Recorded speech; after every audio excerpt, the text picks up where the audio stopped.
சரி அப்போ ஓகே. சரி சாப்பாடு வந்து எல்லாம் அங்கே பின்னாடி பின்னாடி அப்புறம் சாப்பிட்ருங்க.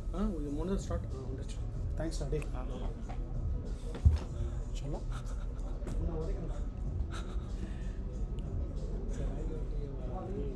பக்கத்து வீடியோ வீடியோ வருது. இது ஆடியோ என்ன கதை? ஆடியோலாம் உங்களோட பிரச்சனை எல்லாம் ஹெச்டிஎம்மில் ஒரு ஆடியோவே நீ போட்டு விட்ருது. இப்போ பேசுறது இப்போது இங்கே தான் ப்ரோ வருது, இங்கே தான் ப்ரோ இதுவாகுது. தினேஷ் ப்ரோ கால் பண்ணாரு. இது வந்து இதுடா கேமராவோட ஆடியோடா.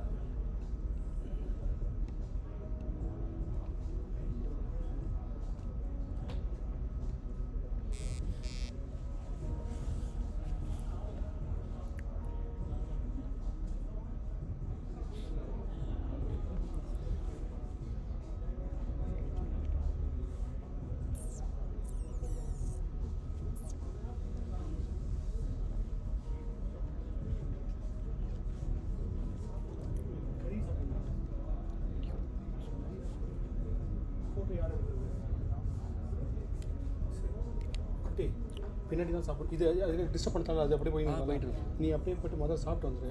நானும் இன்னும் அப்புறம் சாப்பிடணும். அப்புறம் சாப்பிடணும் அப்படியே தானே. அது அவ்வளோ தானே ப்ரோ.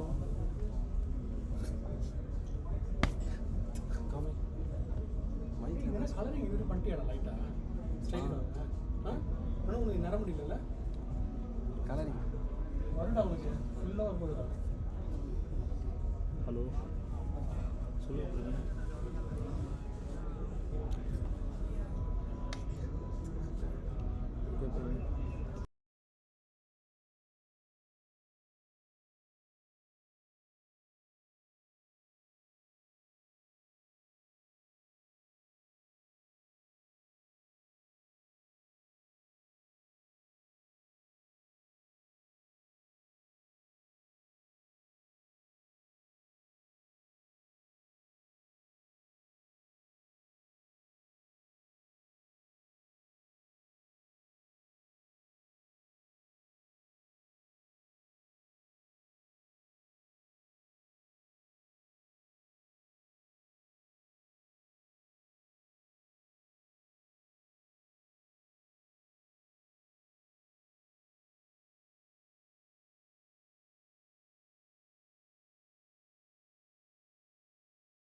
சார்ஜர் வச்சுட்டா என்னடா சாரா?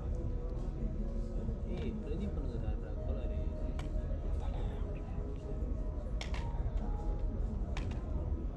என்னடா ஏற மாட்டேங்குது மங்கு பேட்டு போடுறேன்.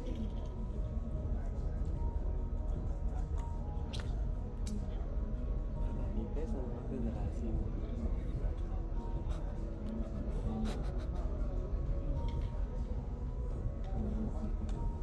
ப்ரோ இங்கே பேசலை. இங்கே பேசாதீங்க.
வேண்டாம் empty class.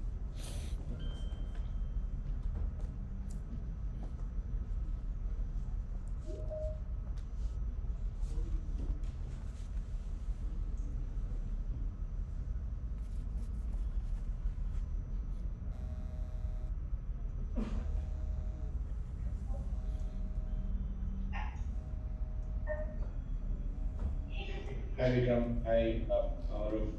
Good afternoon. Hey, Robert, very good afternoon to you. Hi, good afternoon, Robert. So I'll just start. Hi, Mark. Good afternoon, Priyanka.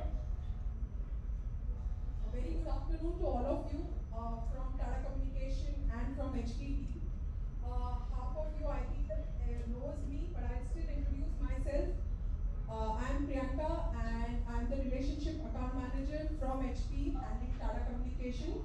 And this is my fifth year handling Tata Communication.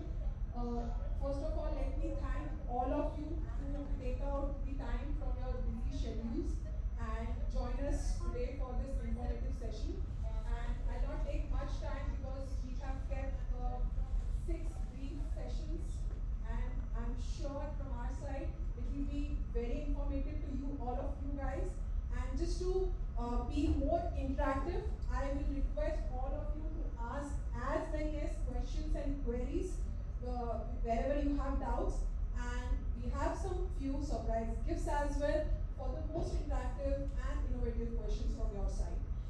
Before handing over to Vikram, I will just give a small introduction from the for entire HP team. So I've already given my introduction. I have Maruf from HP. He is the lead solution architect handling Tata Communication. I have Pranav Vyas, who is from our storage BU handling Tata Communication from the storage side. I have my boss Himanshu Gupta. He's country manager for telecom vertical.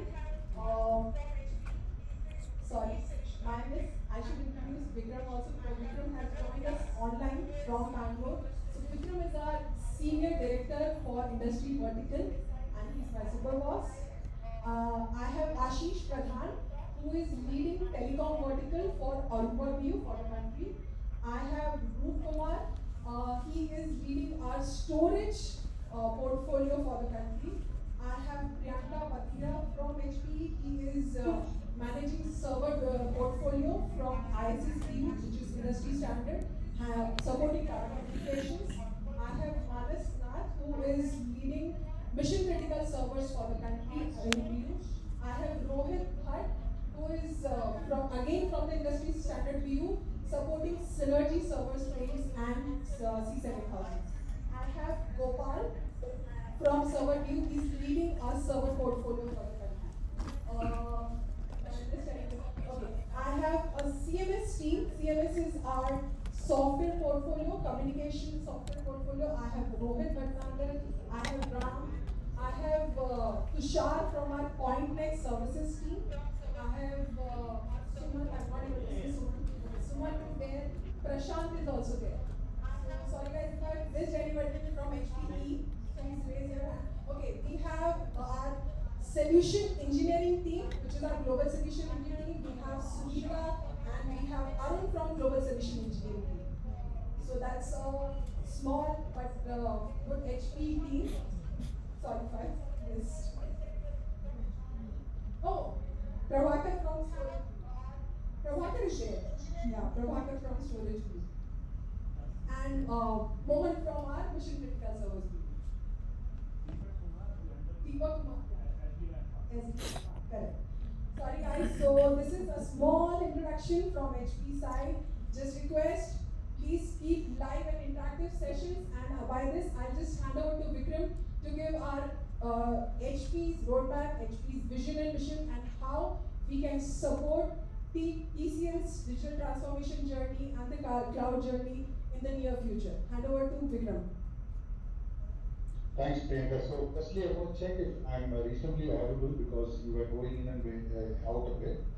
If I am reasonably audible, maybe I'll get started. Firstly, You are perfectly wanted to audible. thank Robert, Srikanth, Rajaram, Shamim, everybody who's there, and the tech teams for setting aside time for us.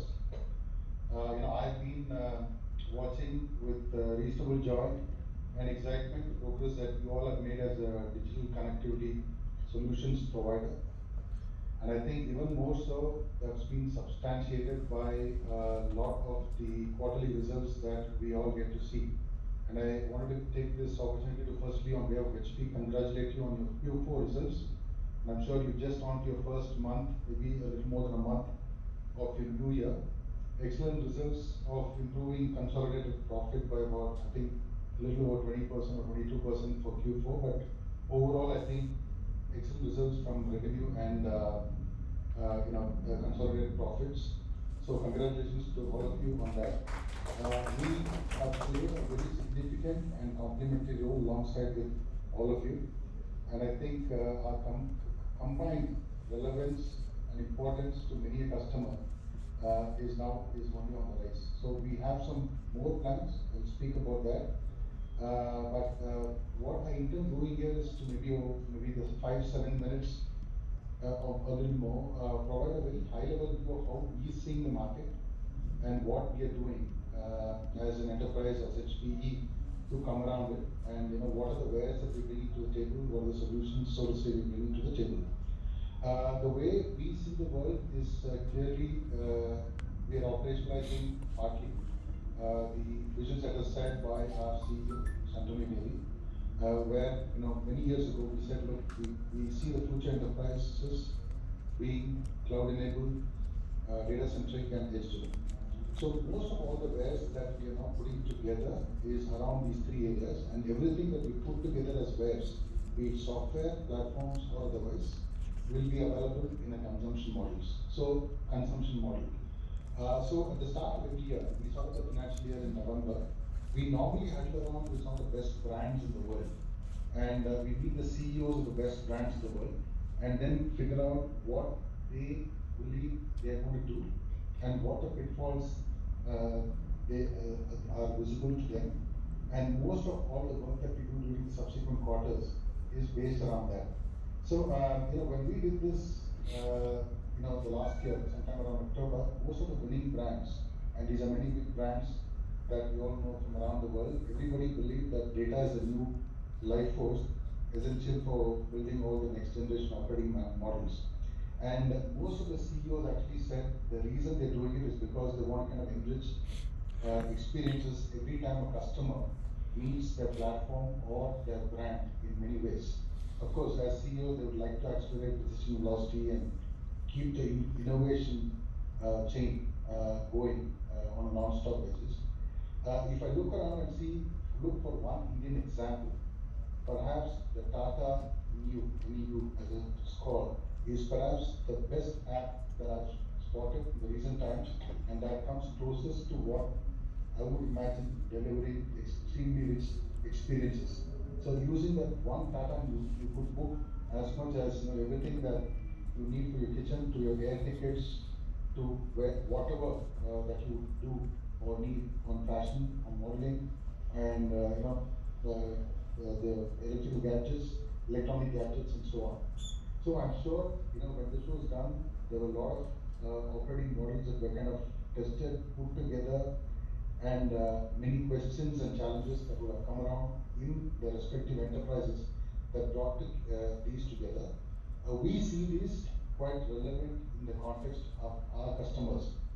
Firstly, customers are dealing, and as you as salespeople and pre-sales people and tech people, when you meet customers, I'm sure people are saying, look, we really need to do a multi-generation IT landscape progression or transformation. Many of them have a lot of data, and they do not know how to facilitate it and put that to use. And of course, there is this ever-increasing question of where do we put these workloads and data for maximizing business outcomes? Because today's data applications don't have a premise.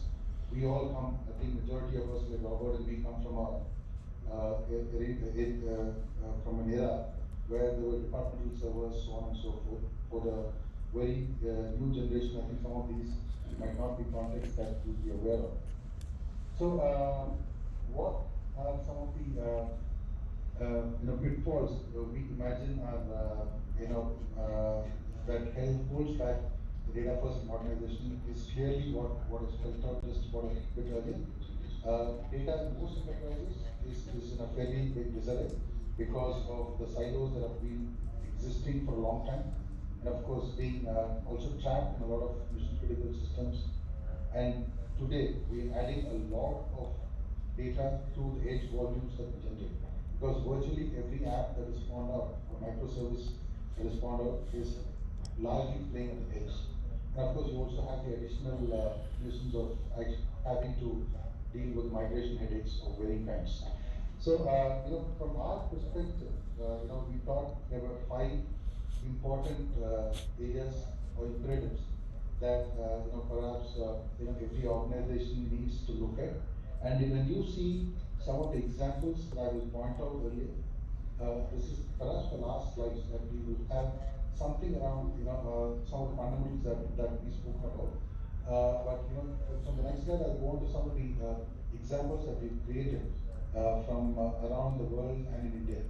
So when we speak to customers, and I've been in touch with a lot of group CIOs, CTOs, everybody believes that data is a core asset and perhaps might demand a place in the balance sheet itself.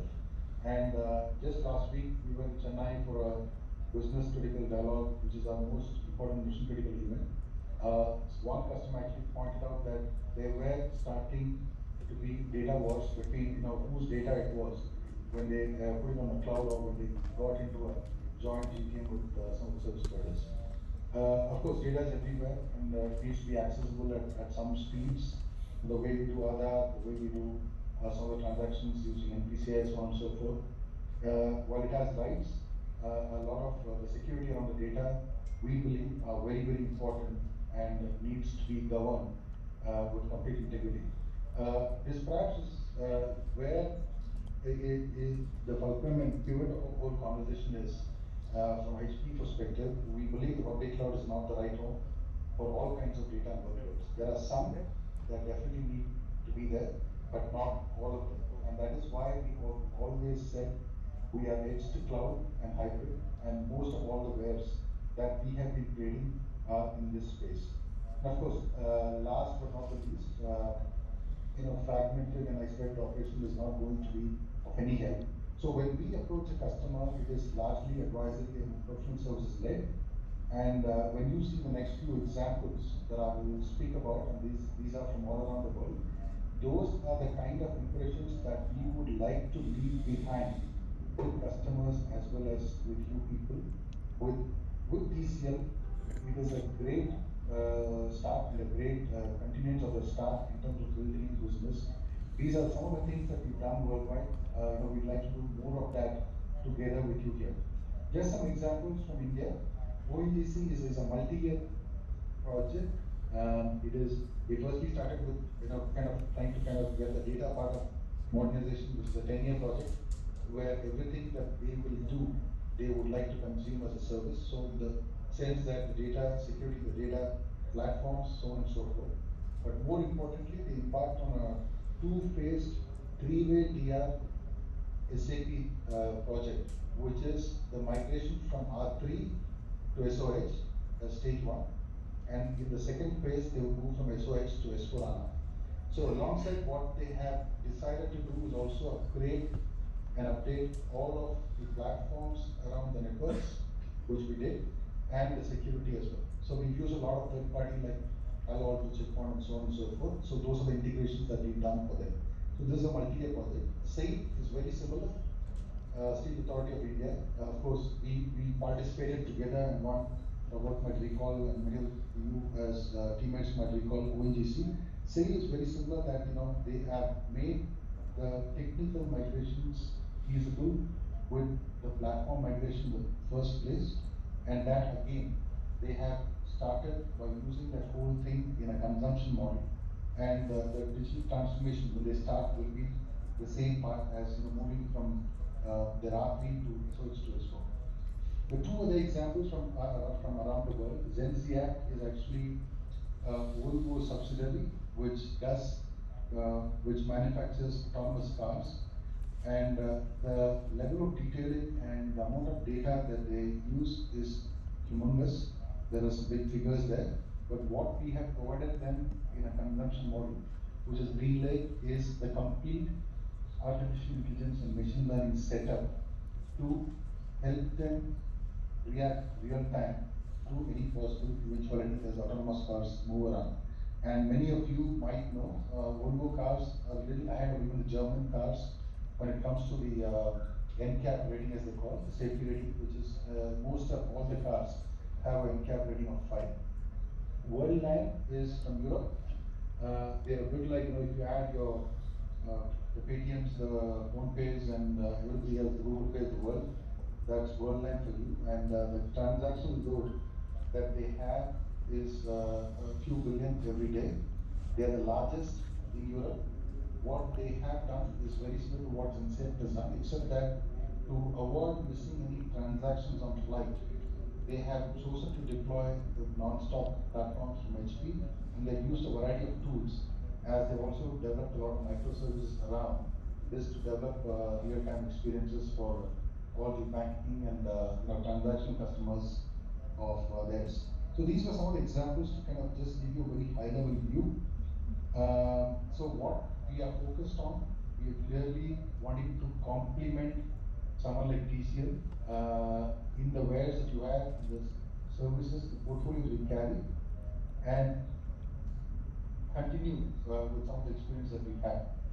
For a customer, obviously, it is the edge to cloud platforms that we provide, but with TCL, as I will speak about later, we have some very specific plans that we can continue to build on. It's just not the HANA grid, but it's much more. Just to kind of correlate and collaborate with, correlate to some of the figures that I called out on behalf of TCL. So here is where we landed at the end of Q1, which is November, December, and January of November and December of 21 and 22 January. So we are in the third quarter now.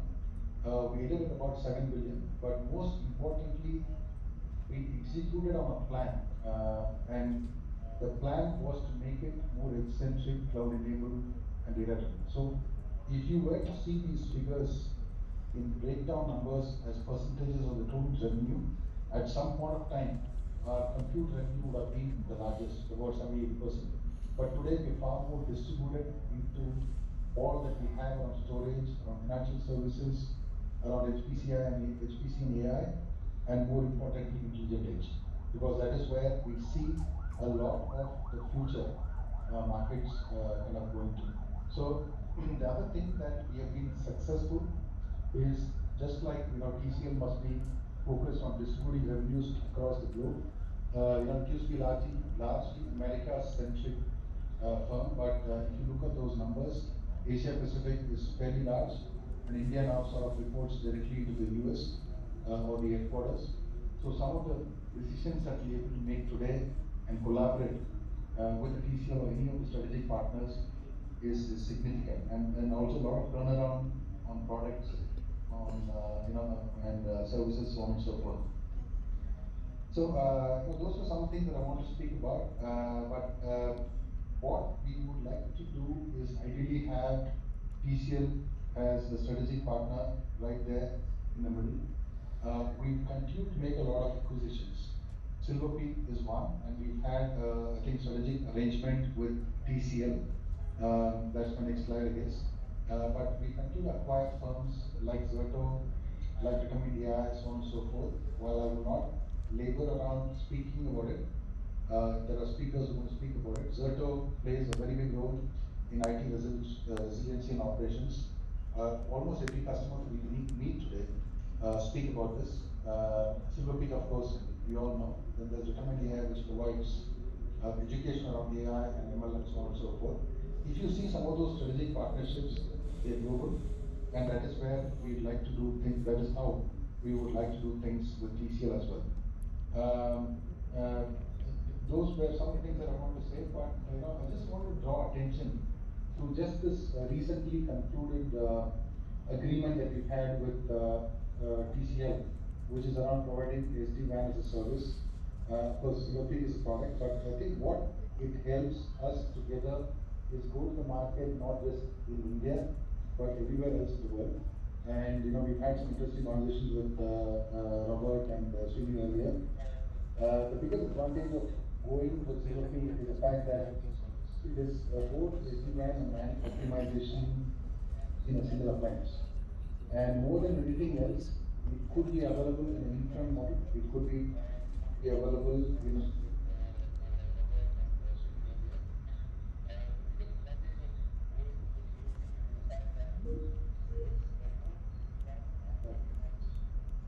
the customer who didn't want to use it on the first year, you just kind of switch out and just pay for what has been used. It is only pay as you use. So we really looking forward to make this year very big. Using the service provider commercial model that we all have with you now. I think it was signed somewhere on the 13th or 18th of December, but we really intend growing that business very big. So if you imagine if you were to kind of imagine who the other big partners on Silver Peak are, the three big guys are AT&T, Cintel, and Verizon. So we imagine that with TCL, we will kind of go on the same platform and get a lot of new customers. And it is also a fact that it has full API integrations. So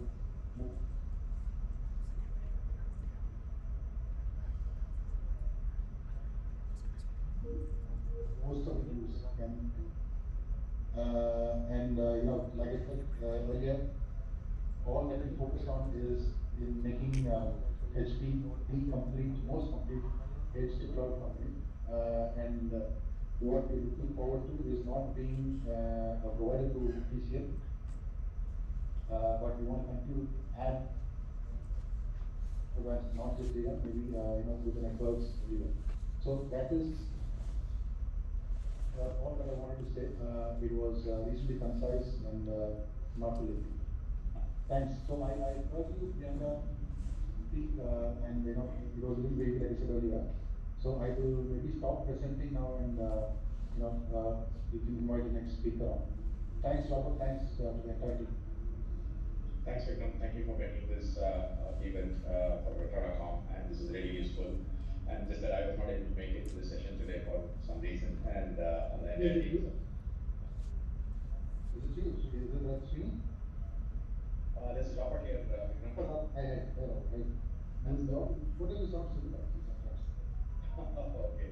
Anyway, thank you for the time, Vikram, and I think the team is all geared up to know how to go through the session, and without much ado, I think we should let them start the session from now on. Priyanka, over to you. Thanks, Robert, and thanks, Vikram. Thanks for the session. So, Gaurav, I request from you, you can join that HPQ link which I shared with you, the YouTube link, so you will get the live streaming session.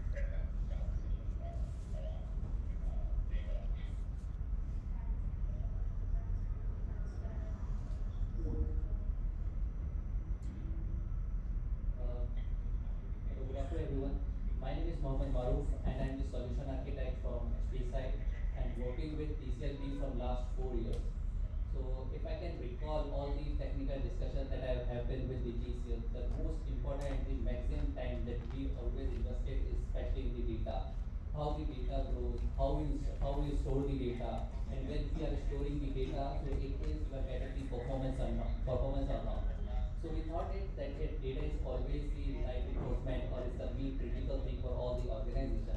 So we thought that the first session should be over the data and the data management. So I requested Mr. Roop Kumar, who is the country manager for storage and big data, come forward and present over the storage.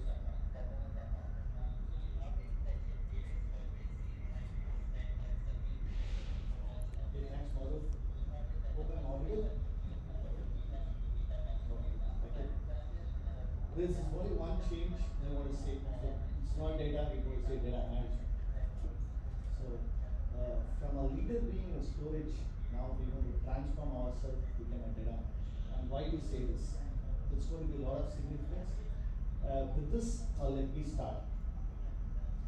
This particular slide I want to do because Vikram has set a framework where we're delivering from edge to cloud platform as a service company. And that how we accelerate data first modernization. So this is the framework that HPE at a corporate level we have put a framework. So I just wanted to shows framework, then we'll go double click on storage. But if you look at what the framework sets in, okay, if you see the bottommost layer, it's the infrastructure layer from edge to core to cloud. But you see the other several layers which is there is all built on software. So you will see the leaders is going to come and talk about networking, which is on the Alpha Central, and then Gopal will talk about the compute operation management, which is going to come, and the third is the storage central, which allies we call this data services cloud console. It means all the storage systems or the HP systems will be cloud natively managed. So it's all the devices are going to be cloud natively managed. Managed from anywhere, we're going to give that unified experience. The middle layer, which is the data management services, which is going to talk about data on top of the workloads. These workloads can be virtualized workloads, container, automatic. And over top of it, we're going to have this analytical layer, which is going to harness the entire data, it's going to accelerate data for small entities. The left hand side, you will see it's completely security first design and compliance. On the right hand side, you see advisory services that you have HP. So this is the framework. Within this framework, what HP storage data management is going to do, that's what I'm going to discuss. Means that I'm going to perfectly fit in the overall framework that we set, in that how storage is going to be an integral part of that. So we align with the corporate strategy, but we still going to have uniqueness in our product. This is what we're going to discuss. With this, let me move. So this is how, if you go to HP Relay launch page, you will have multiple tabs. In this, let me launch the first one, which is the data services cloud console, which you saw in the first slide, which is storage, is nothing but data services cloud console. If you launch it, let me pause here and let's discuss something on this. How data management happens today. You agree, right? Today the data management happens. You might have enterprise system, you might have mid-range system, you have multiple GUIs, it's fragmented. Yeah, but this side of the world is being there in the industry for the last 40 years. There's a lot of goodness is happening in this side of this world. When I say goodness, it means it's SLA driven, and we know what application needs what performance, what latency, and we do all this for many decades. And but this side of the world is because it has its own fragmented way of working.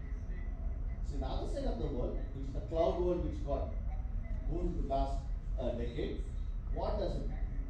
There are goodness about that. The simplicity what enterprise like you, which is longing for. Because the single portal, you log in, you deploy, and you get the data. And you deploy your workload. But it also comes on demand as a service, as a consumption model. Okay, when you have two different things, what shall we do? There are merits in the side, there are merits in that side, and what HP can bring onto the table. It's not like this side of the business is being proven because of the SLA one. Because we know which application, it's a memory-centric application or a storage-centric application or it is a compute-centric application. We know what to give it. But on the other side of the world, that's not all. Single t-shirt fits for all.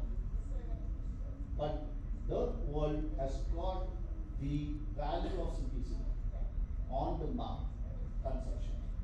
Now, if you think what HP can provide here, if you pause here and just think, we have done a similar survey with all the enterprises. We partnered with a company called ESG, and we did a survey. And we asked enterprise like you, what shall we do? What is the best thing that we can bring onto the table for you? Two things came out very distinctly and very important. First thing they said, yes, we are doing better in monitor. We want to continue the same, but we want the simplicity what the cloud world has got inside. We need that operational efficiency. We need that operational excellence to come on table for us. And we also need a platform where I can able to have data mobility. It means data mobility from on-prem to cloud or cloud to on-prem. If I get two things, the best thing that we can able to give to our enterprises for on-prem. So with this note, what we decided is we launched Data Services Cloud Console, which brings all the HP storage devices are managed by a single pane of glass. Manage, monitor, troubleshoot, launch services, everything like what you feel and see in the cloud world, without diluting or compromise of our storage capability in terms of resiliency, in terms of availability factors. It can be distributed across multiple data centers, edge locations, everything. So what we give, by this we bringing the both worlds the best. The on-prem world as well as the cloud world, we're bringing them together. The vision is for HP, the unified data operations is the vision, and the product, the software layer is nothing but data services cloud console.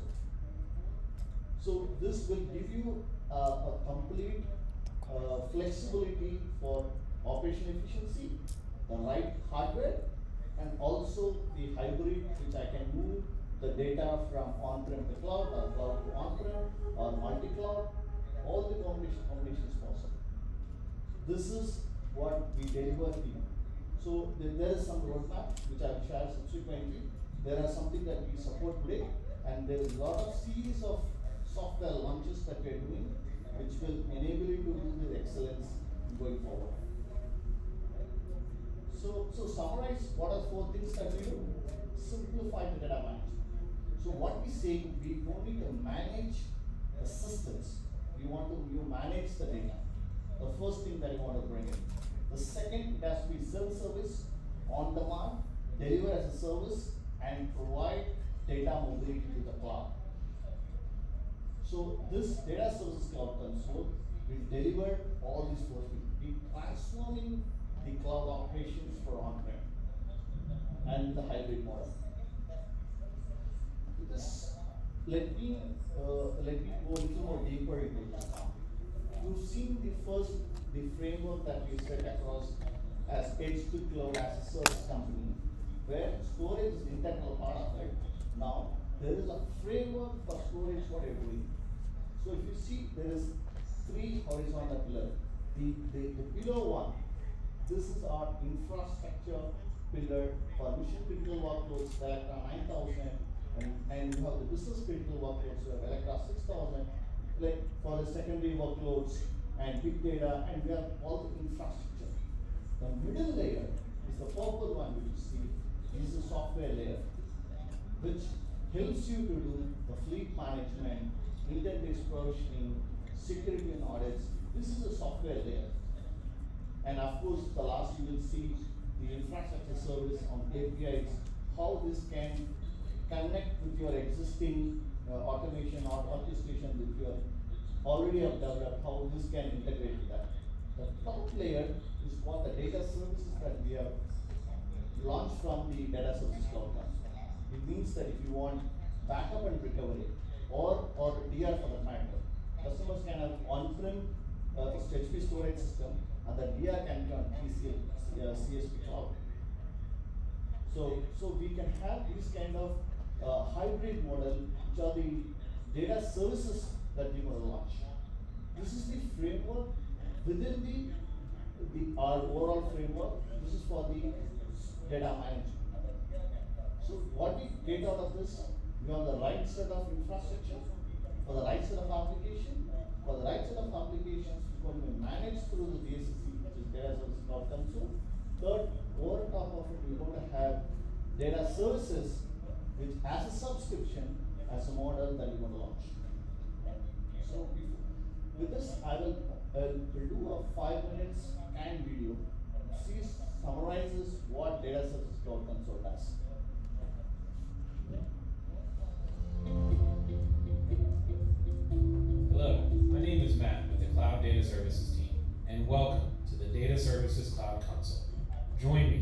take a look. Using single sign-on, we're going to log into the portal. We can configure multi-factor authentication as well if we need to. And if we have multiple organizations to log in, we can choose those here as well. We will use Matco today. Once logged in, this is where I would manage security and applications of my environment. Let's manage our account details first, and we'll look at the applications in a second. So here we have our account details, users, roles, assignments, and device management. I have a managed service department that needs read-only access to my environment. Let's say they want to be able to analyze what I'm using to see if I need more. I set up an account for them in my portal. From there, I'll give an assignment. And this assignment is what gives the read-only access so they're able to log in and only perform the functions that I want them to be able to perform. So we'll check read-only and click add. Now we'll add a scope. And a scope is what resources it can have access to. So once we click on add scope, we click the region that it should have access to. And here's we select all the scopes within my Data Services Cloud Console that my read-only user will have access to. And we'll go and check all of them because I want them to be able to see everything in the Data Services Cloud Console. And just like that, we've locked down what this user can do and what they have access to. Now let's explore the Data Services Cloud Console environment. We've added the application to the environment already. We'll navigate to the region where the application was deployed. As you see, we have global regions. We're in US West. We'll click on the Data Services Cloud Console and go explore our environment. We're presented with 4 options: our Data Ops Manager, the InfoSite Portal, Intent-Based Provisioning, and Audit. Audit is a great feature. It shows us everything that has happened in our environment. Launching Audit gives us an easy view of activity across the entire estate of our fleet, giving us a single pane of glass to view any issues or any activity within our entire estate. Going back to the main page of the Data Services Cloud Console, we'll now turn our focus to Data Ops Manager. Data Ops Manager is a fully programmable, cloud-like experience that lets you manage your fleet at scale. When first logging in, you're presented with a dashboard that gives you a view of both the capacity and performance of systems and volumes. You're also presented with any issues that might be happening across your entire state. From here, we can go and look at our individual systems. Let's drill down into the HPE Electric 98. From here, we can take a deeper look into the array or change any settings that we may need to. Data access is where we provision hosts and host rooms. This plays an important part to our intent-based provisioning. Volumes is where our intent-based provisioning lives. Intent-based provisioning makes it super easy to provision storage for your entire fleet. With just 4 simple questions, we can provision any type of workload you need. You select what type of workload, how many volumes you want to create, how much storage you need on each volume, and which host should have access. Once we answer those questions and click continue, the intelligence built into the intent-based provisioning will choose the best location for your workload. If you don't like what you see, you can choose another array, or you can just stick with the recommendations and click continue. Now we can customize our volume by giving it a name and setting any other options according to that volume that we enter. And that's it, nothing else. We can submit that and the volume's been created and attached to the host. Once the volume's created, Data Ops Manager makes it super easy to be able to search for it. Just start typing in the letters of the volume and it'll come right up. An additional feature that I personally like is the integrated help in technical articles. Technical articles enables you to have on-screen help should you need any assistance. Simply go to technical articles and type in the subject that you need help with. For instance, if we need help provisioning a volume, we just start to type volumes and it will find you the help needed. Finally, we have tasks. Tasks gives you a rendering of what's going on in your environment, what's been created, who created it, and at what time it was created, allowing you to track anything that's happened among all your arrays. Thank you for watching our walkthrough. For more information about Data Services Cloud Console, go to hpe.com/storage/DSCC.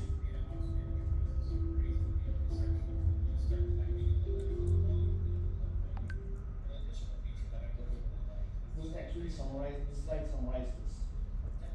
It seems that all HP storage subsystems are managed from DSC Cloud Console. You monitor, you manage, you allocate, you deploy, you do analytics, single console. The subsystems can be distributed. It can be Chennai data center, Bangalore data center, or Mumbai data center, or only data center. All the storage subsystems comes under a single pane of glass technology. Yes, sir. Can I have mic for please?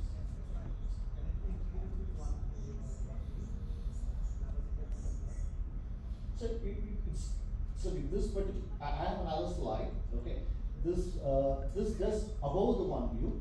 This can even integrate with the existing, if you created automation or an orchestration layer.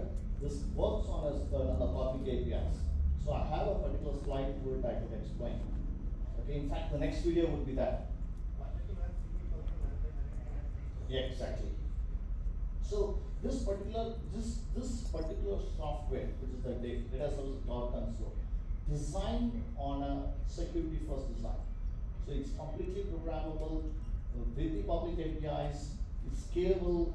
It's just not limiting like it has like one system or 32 units or 1,000 units. It doesn't matter. It manages at scale, distributed, and you can single player class. You can manage this. The next video which I'm going to play, which is exactly how these public APIs can work and integrate with your existing automation orchestration. This is the introductions to Data Services Cloud Console Public API. My name is Ron from Cloud Data Services DME. What does DSCC API provides? First, we have the cloud. Customers deploy different models of HPE arrays on their premises from edge to core. HPE has stood up a cloud-based management console called HPE GreenLake. Now, all of these arrays are connected to Data Services Cloud Console deployed inside the HPE GreenLake. DSCC provides advanced data ops services such as Data Ops Manager, intent-based provisioning, auditing, and other future services.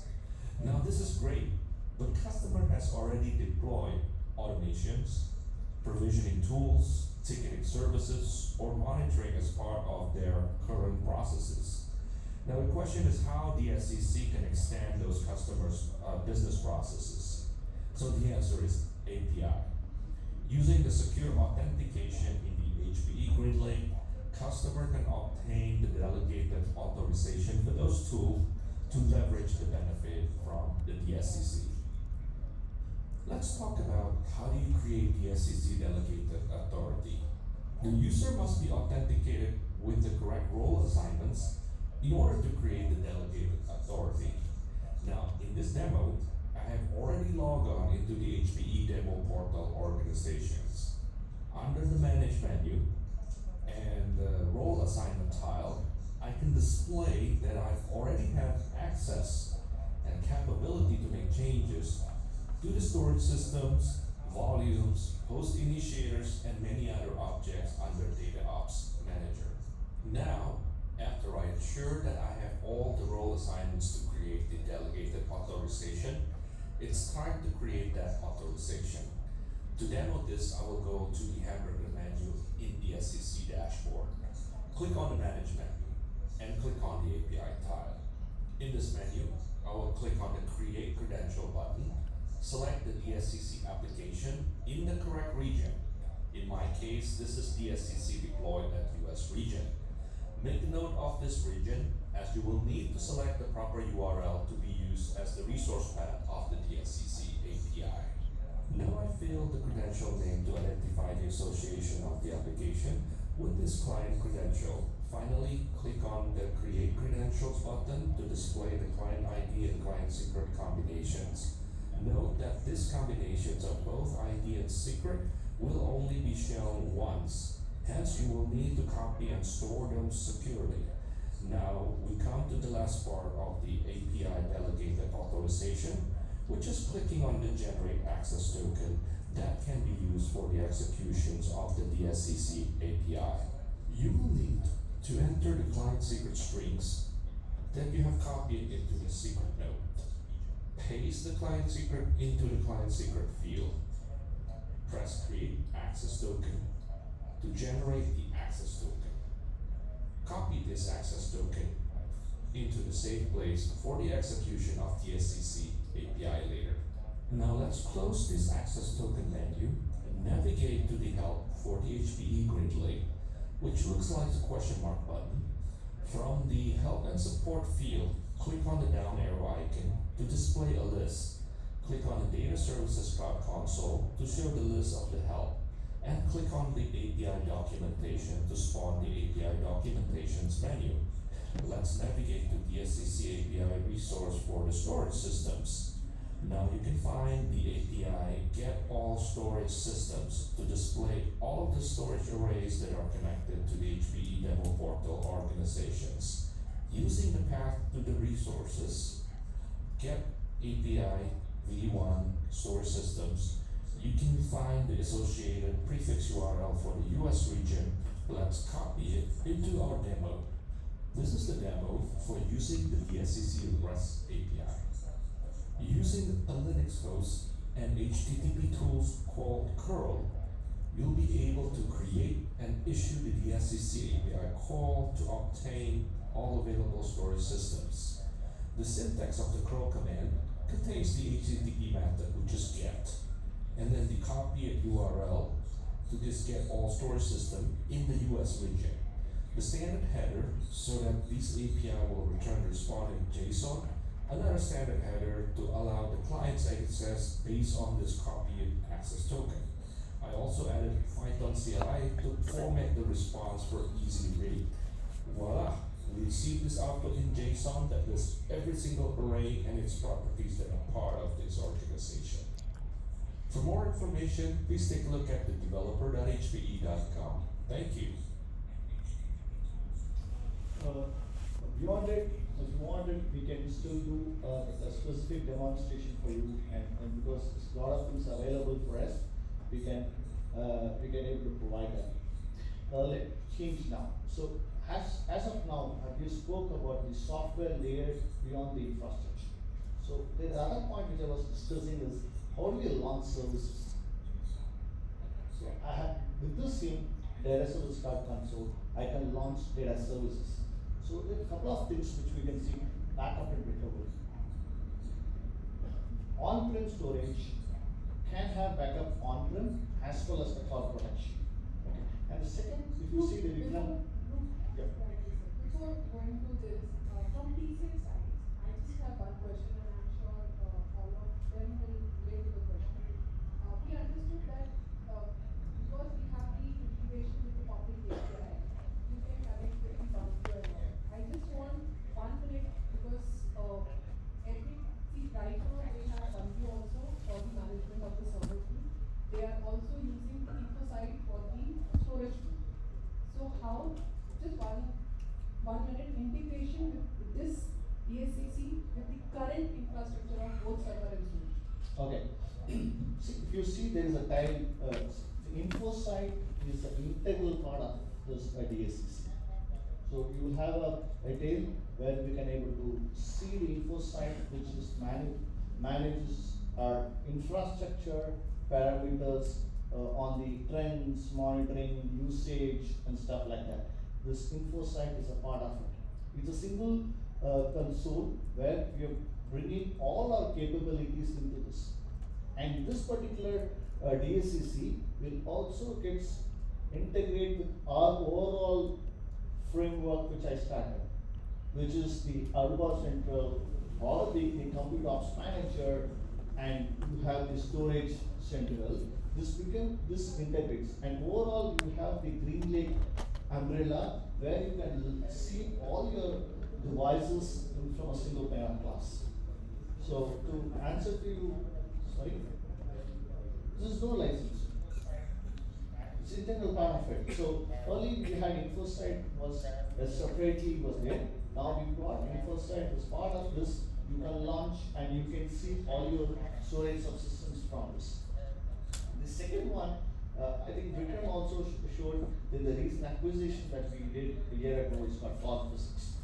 How cloud physics can help you and how can be part of your journey. If you look at it, if you look at this is your environment, right? You have a storage layer. The storage layer, yes, we manage and we monitor and we do a lot of analytics through InfoSight. The second layer is the VMware layer or any hypervisor layer, which we want to do kind of an assessment, which we wanted to see how your entire VM farm is operating. It can be on the hypervisor layer, or the compute layer, or the storage layer, or in the networking layer. It does a very comprehensive coherence of all the parameters. It checks what are the capabilities. If there is any IO contention issues, it recommends and recommends the changes for it. Over and top of it, on the application side, because App Insight, we have two applications as on today, which is on the VMware App Insight and for SQL. We can also correlate the data for this. So for what makes this entire assessment, which is available at the ACC, it's any given point of time, you can launch and render this assessment. So why it is very crucial and very important? Because the VM requirements is like rapidly increasing. What you have done it in 1 quarter back is not the same that if you do it again. So you can run this of every quarterly once or every 6 months once. It's service available in the DSCC. You can deploy, do this assessment for a period of time, get the report, and see what the report says. If there is any recommendations, you can opt, you can change, and you can make the IT landscape much more finer and finer. This particular service is available. This is not a chargeable one. It's not chargeable one. It's available through this particular DSCC portal. You can run a number of times, and the report is shared only to you. So it collects, does the rendering, and gives the report to you.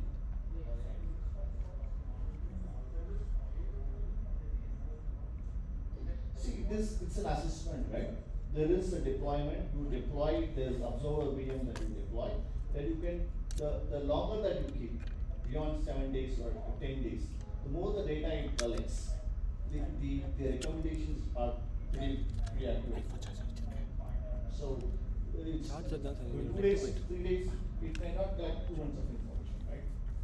So and then you know what time frame that you are, month end, month start, something you can just keep launching using this as a service. Yeah, brother.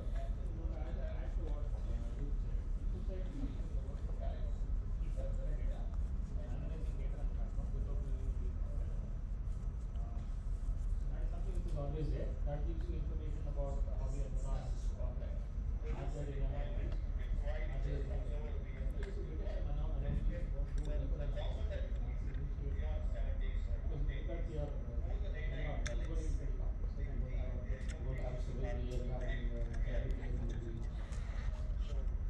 and you can initiate this, do a deeper analysis, and then take it. You can figure out where the problem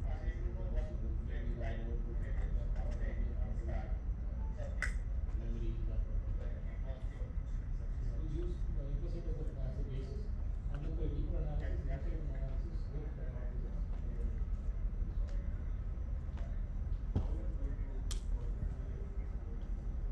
for SQL, yeah, correct. For app insights for SQL, this is basically InfoSec has something called a cross-stack analysis. This means the data is not just a storage layer, but the network layer, the network host layer, and all the data. For SQL, we actually deploy various connectors across and that is available, and that is again shown to you on a daily basis on this. Currently, it is a tech preview. We have a GSFI level. I think May month is somebody else. It's a tech preview. We have it right now. Thanks for that.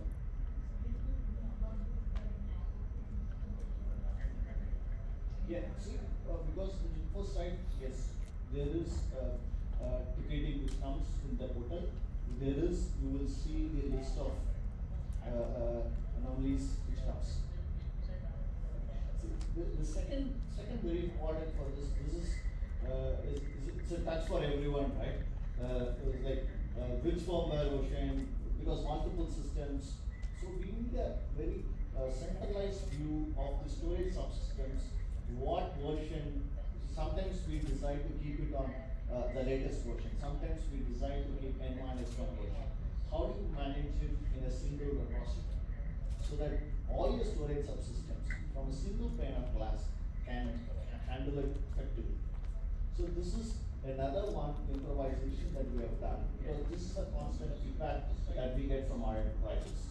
So we thought this one we should keep it. So and in terms of the even what do you say? There's a fix. All our notifications are pushed into this data service cloud.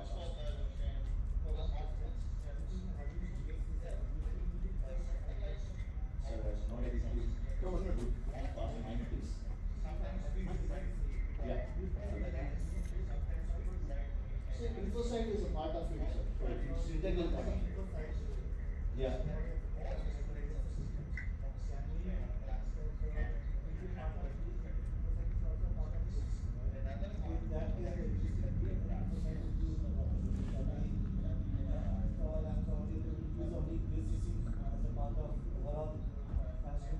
So if I understood your question correct, see currently for a lot of so DSCC, it's a new journey that we're getting for our customers. Okay, so people who deploy DSCC, the InfoSight is integral part of it.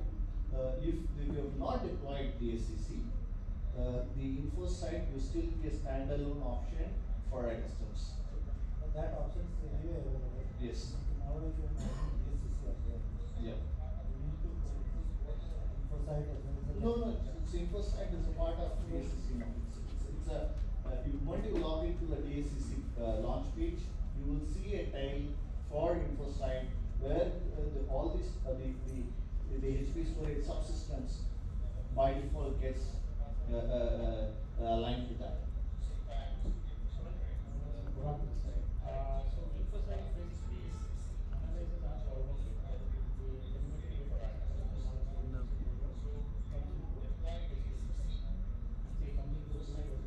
but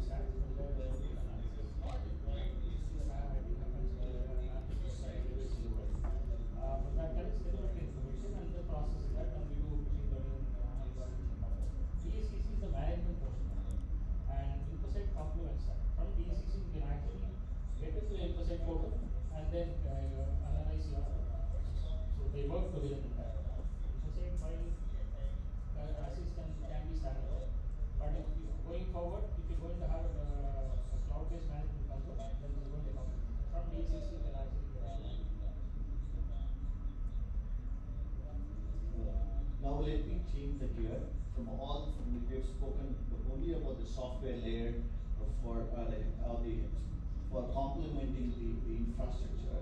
Now let me speak about the infrastructure, which is the HP Electra that we have launched a year ago. Okay. So all the HP Electra, which is the Electra 9000 and Electra 6000, is built on all NVMe system. And the previous generations, which is we had with the Primera and the Hindu, which also gets being integrally unifiedly managed by our DSCC. So let me get into Electra 9000 system. It's built on multi-controller architecture, massive parallelization, and comes with all NVMe requirement. So this takes all NVMe device. So if you look at it, it can start from as close as 8 number of NVMe drives. It can go up to 240 numbers of NVMe drives. Natively, it can go up to 240 numbers of NVMe drives. It does not require any additional switch or something to couple to add. 4-controller architecture with massive parallelization, it can go up to 240 NVMe drives. There is one particular thing, these enclosures which are there, it is not just the enclosure. These are intelligent enclosures which has got the CPU and memory so that it complements the controllers. These controllers, which we say, runs natively the NVMe device. Unlike the previous generation used to be hybrid. This generation runs completely all NVMe natively. It can scale from 8 drives, and it can go all the way up to 240 numbers of NVMe drives. So the second point, the second is the how we do the data reduction. Yes, we have the DU, the compression, and the data packing. But I just wanted to draw attention what the new which is come in this particular platform. Earlier, the compression which we used to have the LZ4 algorithm. From LZ4 algorithm, we have changed to Z standard algorithm.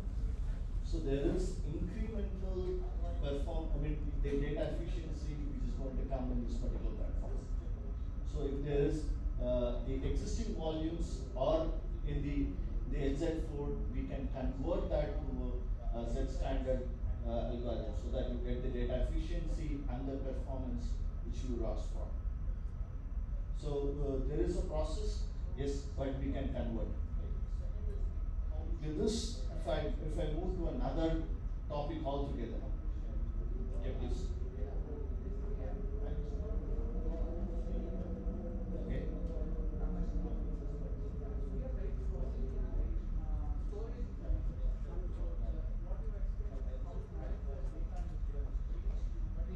Right? What we have is customers puts the data on us and we deliver the content. Okay. So what is the best thing that two things. One is like customers want performance in their read. So it could be larger files where few customers have a bulk of file where they want to download. Few are simple. The other one is for a simple 1 hour video of content, right? They have 1 lakh files that are split into chunks. So that is where the read performance happens, right? So anything on that part you want to cover? To have on the Electro? See, Electro is a block device.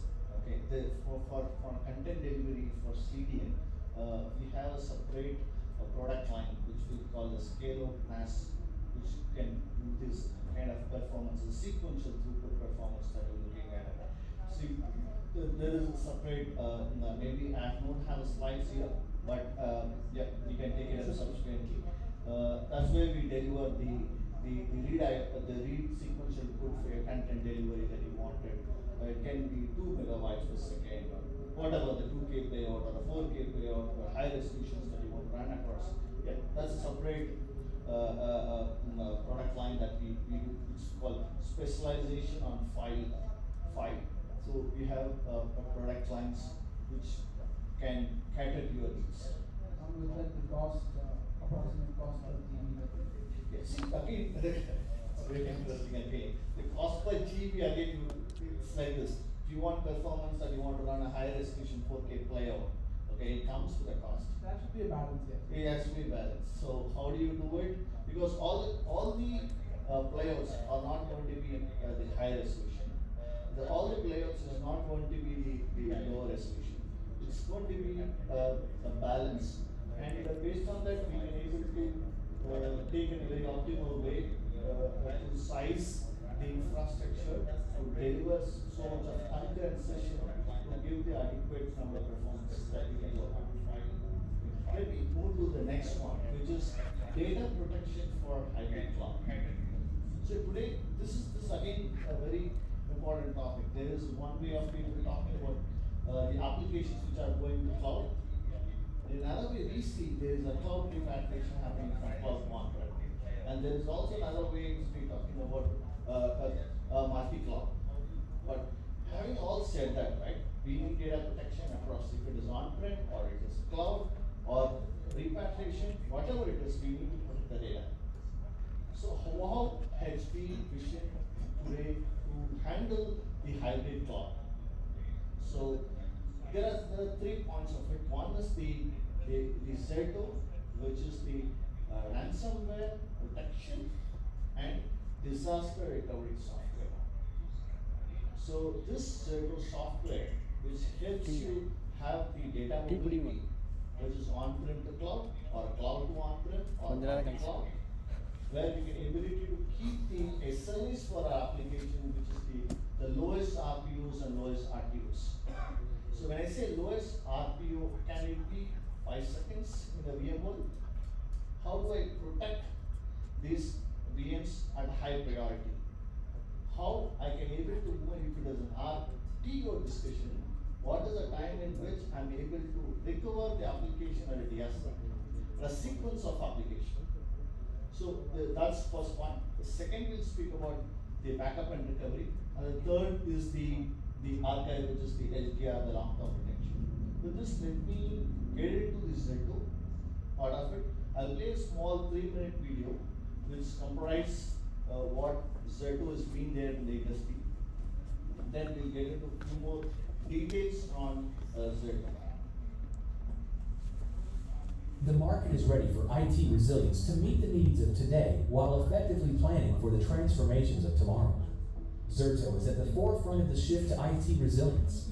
Gartner calls Zerto a leading provider of enterprise disaster recovery and IT resilience management software. Zerto has been helping accelerate transformation for many years and many thousands of customers, including much of the Fortune 500. Across 70 plus countries, Zerto is building deep relationships with enterprises and strategic partnerships with IT's top leaders, including Microsoft, IBM, HPE, VMware, and Amazon. We've also partnered with hundreds of global cloud services providers and thousands of channel sellers. Together, we're providing Zerto's award-winning IT resilience platform to businesses around the world so they can deliver continuous availability, workload mobility, and multi-cloud agility. Continuous availability is the power to protect against any disruption, whether planned or unplanned, to deliver an unparalleled, always-on customer experience. Workload mobility lets customers move data and applications with ease and without risk. From migrations to consolidations to cloud adoption, mobility empowers businesses to choose where and how their applications and data are hosted, and then change this whenever needed while remaining 100% protected. Lastly, multi-cloud agility is how businesses leverage the cloud to innovate and evolve. The Zerto IT Resilience Platform allows companies to take full advantage of what the cloud offers. Customers have the freedom to use their clouds their way. They can move seamlessly to, from, and between private, public, and managed clouds whenever and however needed. Together, these 3 resilience pillars provide the firm foundation on which businesses around the world are building successful digital transformation strategies. Customers are using Zerto to dramatically reshape how their businesses think about IT and what's possible in the future.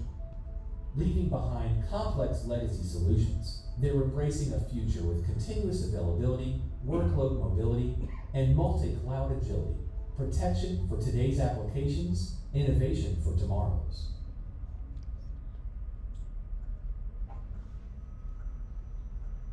This is a software platform for virtual environment. It does all the 6 requirements which you have put across. It does the disaster recovery, continuous data protection, long-term protection. You can migrate, when I say the data mobility between clouds, on-prem to cloud, and compliance. Today, if you run across all these DR capabilities, you need a runbooks which you can carefully sequence the activity and keep it when there is a event we can able to follow. So it does the compliance perspective. And below, these are the hybrid cloud that we support. And in fact, TCL, like Vikram initially spoke about the relationship that we had for SD-WAN, we also have the same MSP relationship with TCL. It means we are already onboarded with the Z2. Customer can have on-prem and DR on TCL cloud, or TCL cloud to another service provider. So that particular framework is already set. Let me change, and this is very important today context. What is ransomware? Today ransomware discussion, if you say ransomware discussions are not subject to the at IT level. Today it's becoming a board level discussion. Because a series of instances have happened in the last 12 months, the ransomware discussions are much more at the board level. How, as HP, so we are not into in the arena we can block the cyber attacks, right? We are at a position where if there is an attack, how quickly we can able to recover the data faster and make the application on so that our enterprises are working on it. So that, if you look at how this continuous data protection, this can be helped. So it does, if I'm taking a single VM, every VM has journaling. So it has got a journaling. When I say, okay, if there is a block, I'm writing the block in a FIFO, the first order, first out. We will right order fiddle it. What we do is we also insert the checkpoints. The checkpoints can be as low as 5 seconds. I create checkpoints.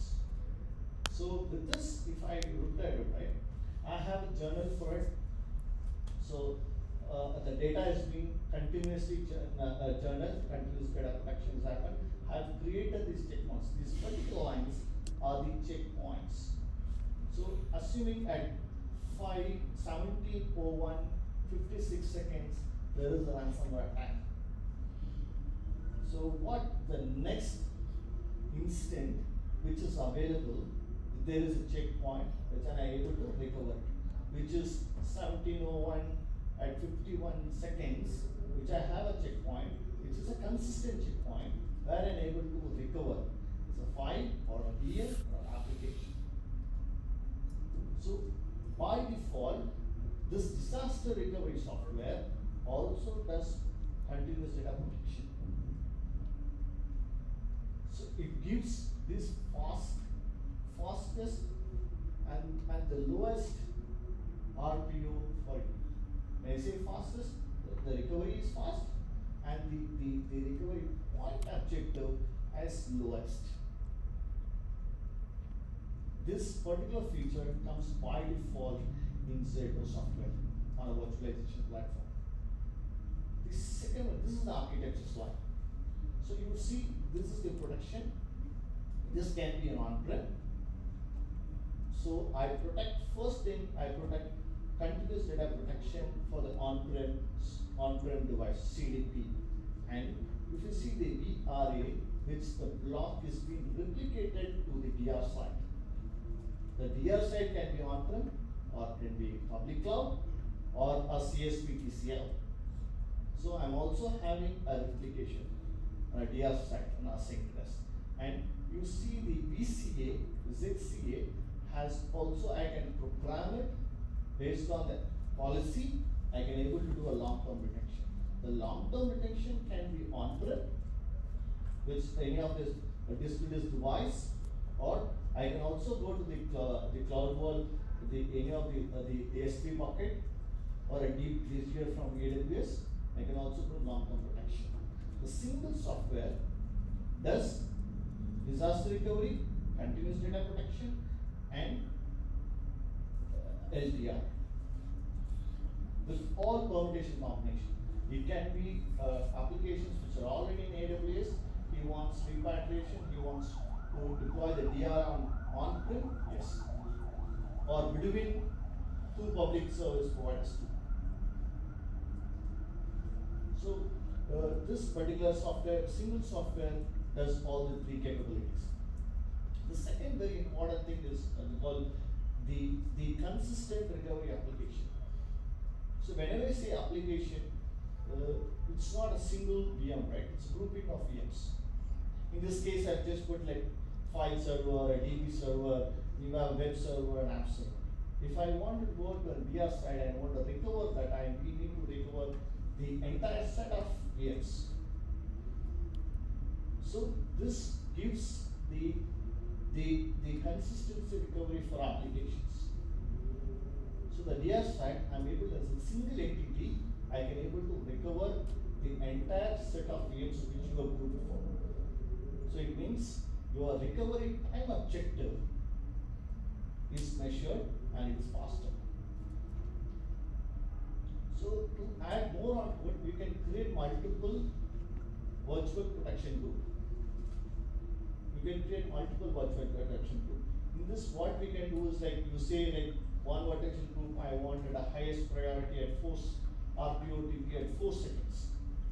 So the second protection group you wanted at 6 seconds. Third, I want to keep it at 9 seconds. You can create based on your priorities. So it gives you the complete protection, and in this you will have V motion or a storage motion. You have moved certain VMs because of the certain, it still identifies. And you're able to recover at the recovery time. Objective is faster, and you have fixed SLAs for your application. Okay, in case if we are familiar about what VMware SRM does, it gets only replicate. It does not do the consistency grouping. It cannot do the granular level of the SLAs that we set for application. It clearly differentiates what are the additional capabilities we can provide for the VM farm. The third, which I missed the previous, you can have a DC on VMware. DR can be on Hyper-V. Or in matter, you can have DC on VMware, DR natively on an AWS EC2 instance. Does not need to go on a VMware market in AWS marketplace, buy a VMware, then replicate. This particular software is the ability to do this.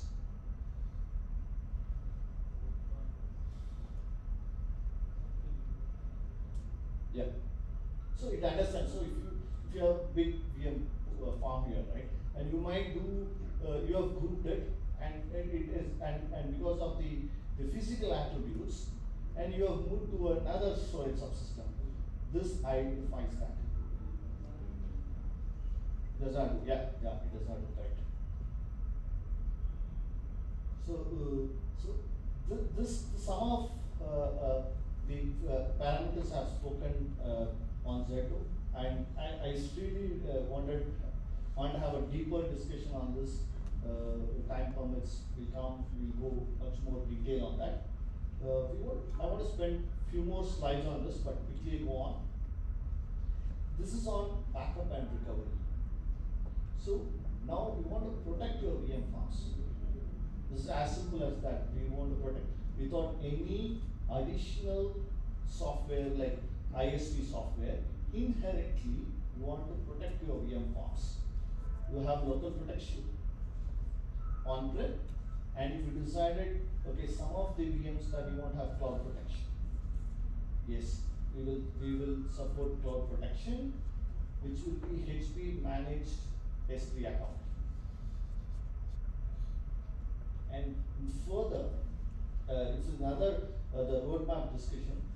If the enterprises are having few applications or on AWS, which is an EC2 instance or EBS volume, you want to protect them because you need to protect those volumes also, right? So we also in future in 6 months, the same software will helps you to protect even the cloud applications. So we truly be going to stay hybrid on-prem, which is the support, and also the hybrid version. How much time I have? I have 2 more topics to go. Okay, I'll try to keep it fast. I have 2 more topics. The one on HCI. How much time? 10 minutes, 5 minutes? Okay. So see, the traditional HCI which is in there, right? It's been available for a lot of edge workloads, which is comes with a preset size.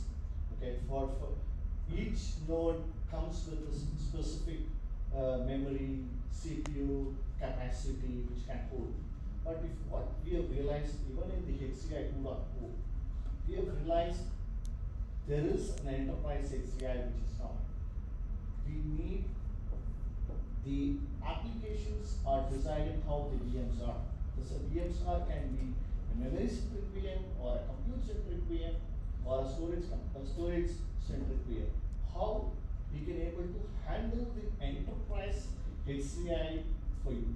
So hence we came up with the product called the Electra DXCI, which is ability to scale compute separately, ability to scale storage separately, and also have a inbuilt hybrid data protection.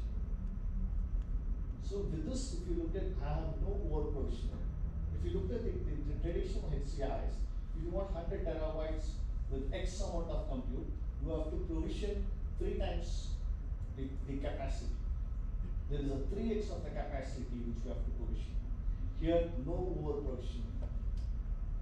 You just do what you need and you upgrade transparently.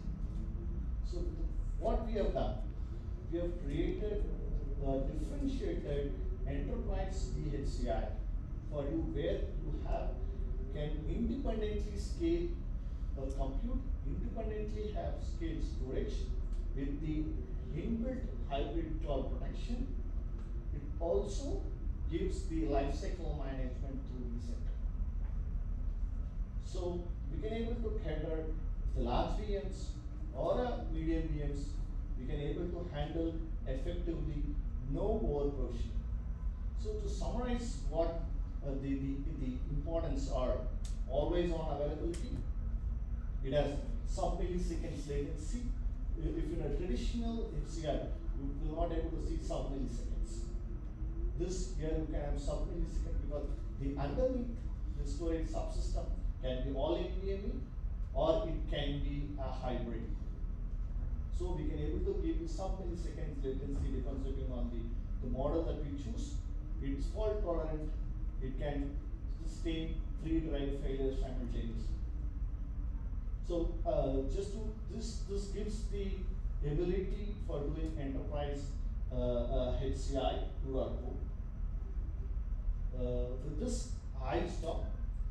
We have a specific topic that there was a request how this entire protocol which is there today, which is evolving from the NVMe end-to-end perspective, which we have a separate discussion. I request Prabhakar to come on stage, please.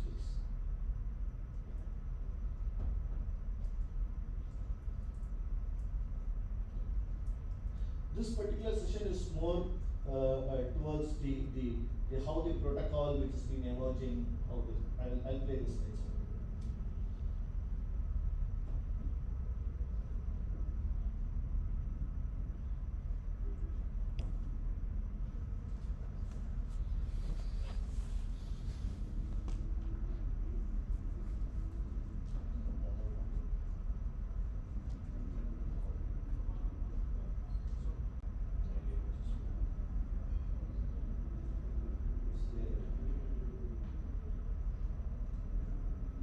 Yeah, okay.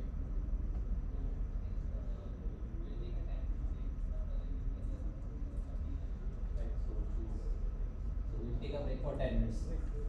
Thank you.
get an award. This time for that session, Mr. Mohammad Shamil got the award. So I requested Priyanka to facilitate this thing. You can just join us on stage. Can we have a clap?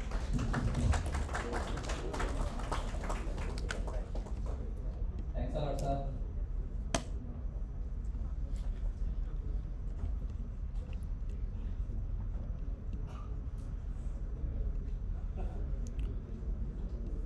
Okay. So now we are moving ahead for the next session. So next session is related to the when we have a discussion about the data management. The next question which comes in our mind, what will be the workload about the database workload or analytics workload, which is always the critical part of it. And if we talk about the specific workload like SAP HANA, so in TCL and HP we already have a huge success, good story related to the SAP HANA. So I request Mr. Manasnath to come forward and just give the insight related to mission critical solutions. Mr. Manasnath is the country manager for the MCS platform.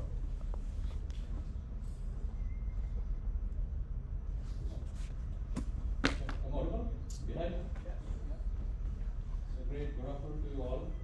And good that my session is after coffee. Still, just to be sure all of us are in, why don't we all raise our hands? What is our energy? All of us. Yeah. Great. Okay.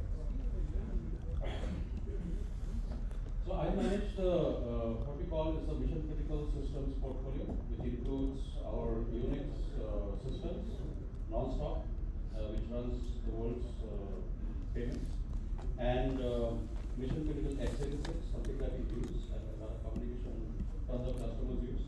I also manage the high performance computing business in India, and you must have heard of Cray Computing, Apollo, etc. So those come in my portfolio.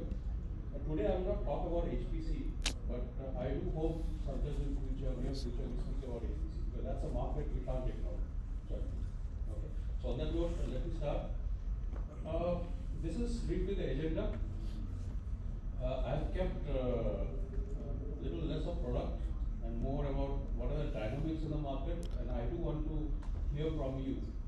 You know, what I'm giving my perspective. I want to hear from you your thoughts. And of course, like Maruf said, so if you look at the questions, the best question gets an award. That offer is still on, right, Maruf? Okay, so this is what we speak about. Core sectors. The government has defined 9 core sectors in India, but I have just put 8 of them. Okay? Electricity, steel, all of these sectors that touch our lives. Right? We use some of the services, products, everything. It's the core of India. It runs India, right?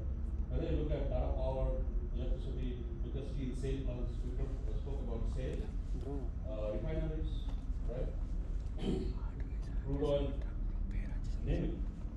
All these customers, okay? I'm putting this on a pointer, but if you look at the right side, okay?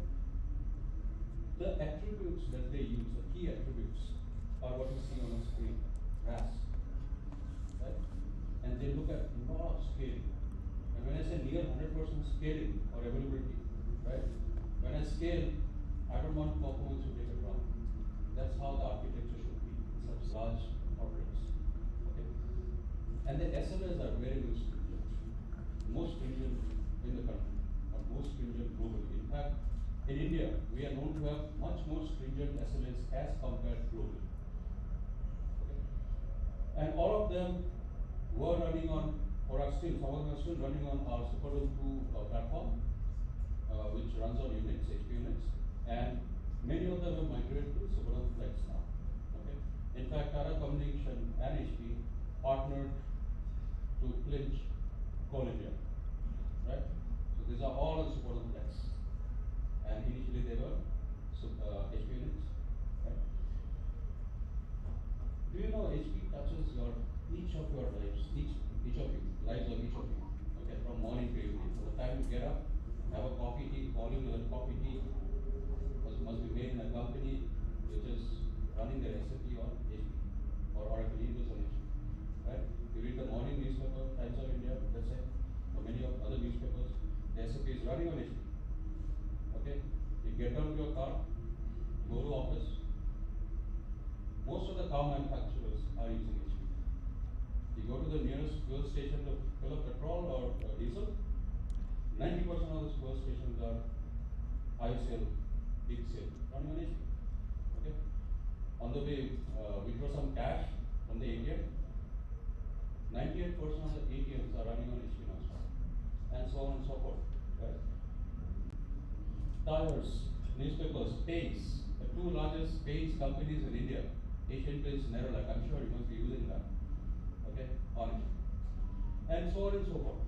Right? Even the electricals that you use, Havells is a household name, right? You've seen a lot of ads on that, that wire which never burns, right? All on HP. Theaters, Inox, one of them. Medicines, biggest one. We just went through a very torrid time during the COVID period, right? Most of all the big names are there. But some of them are still on HP. Good scope for us. Let's look at high performance computing. Just touch upon it. Right? COVID research. Okay, for every variant of the COVID virus, okay, there had to be a genome sequencing. Currently, you have the XE or XE, one variant which is there, right? We have to do the genome sequencing. Right? So they use equipment from us, and who uses? You name the educational institution, name the governmental research institute in India. Everywhere you have a footprint of HP. Okay? Or look at other areas, defense research, missile launchers, or lot of AI which is used in the LOC or the LSE. Okay? So these are all using edge computing on HPC. Okay? Climatology, right? We are on the eastern coast. The eastern coast is the most volatile coast in terms of cyclones, right? How many cyclones we have in a year? Andhra, Tamil Nadu, right? How do we forecast? How do we evacuate people from the coast? Okay, our organization, IITM does it. IITM uses great information. And so on and so forth. So HP is everywhere. Okay. Without HP, this is my personal story, without HP, India comes to a standstill. Alright. Now let's move to the sorry. The core objective here. We all spoke about data realities, etc. Okay. Data is so important. You must be fatigued and tired of using the word. Just give me a 10-minute heads up when I'm stopped. Okay. But the fact is, even though everyone speaks about data, we attend conferences, download a lot of stuff, look at PowerPoints, etc. But we still don't know how to leverage data. Okay. Why? Because if you look at the COVID, I'll give you an example. When COVID started in 2020, okay, so all of us use Microsoft, right? We started using it very heavily, right? During the last 2 years, until now, suddenly all the large restaurants or the large hotels all over India suddenly realize they don't have data of their customers.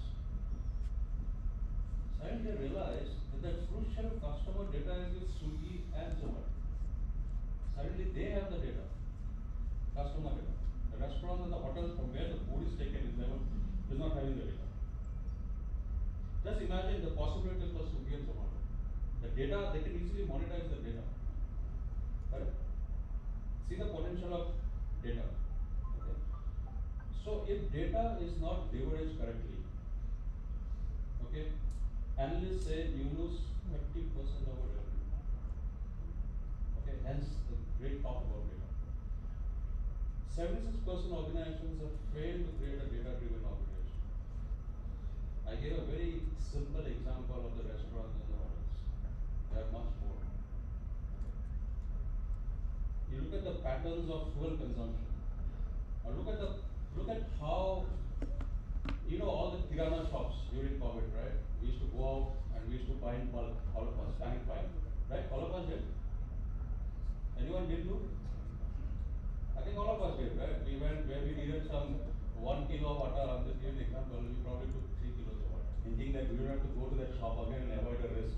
But we ended up going because we always forget something, correct? So they made tons of money during that period. So at the back end, probably ITC made tons of money. A cereal company made tons of money. A Nestle made tons of money. Correct? So that data, that pattern, okay, they have captured. And that data becomes very, very important, and how you mine that. I'm sure those companies would have mined the data and figured out the buying pattern as per the demography. Okay? Otherwise, it's not easy to figure out which demography buys what, which region or which part of the city buys what, or which part of the country buys what. Right? So that gave a great opportunity to them. So, hence the talk about digital transformation. These are the drivers for a digital transformation. It's very important to understand this. But digital transformation is not possible unless you rid yourself of the traditional way of running your IT. The simplest example is legacy systems, right? In the first slide, one of the slides we saw few customers are still running HPUs. That is a legacy system. It is time for them to move to a newer modern systems, modern databases. HANA is a great example. Right? And you have many such examples. New methods to extract value from data. Okay, first of all, you have to do hooks. So Ruth spoke about that. And once you have the tools to extract the data, you try to make the relevant sense out of it. Right? With the relevant data, there is a lot of noise. There is a lot of irrelevant data also. Correct? So you have to have a means to analyze that. Okay. HANA provided a great platform to achieve many of these things. Okay? And I'm proud to say HP has established a fair amount of credibility both globally and in the India market.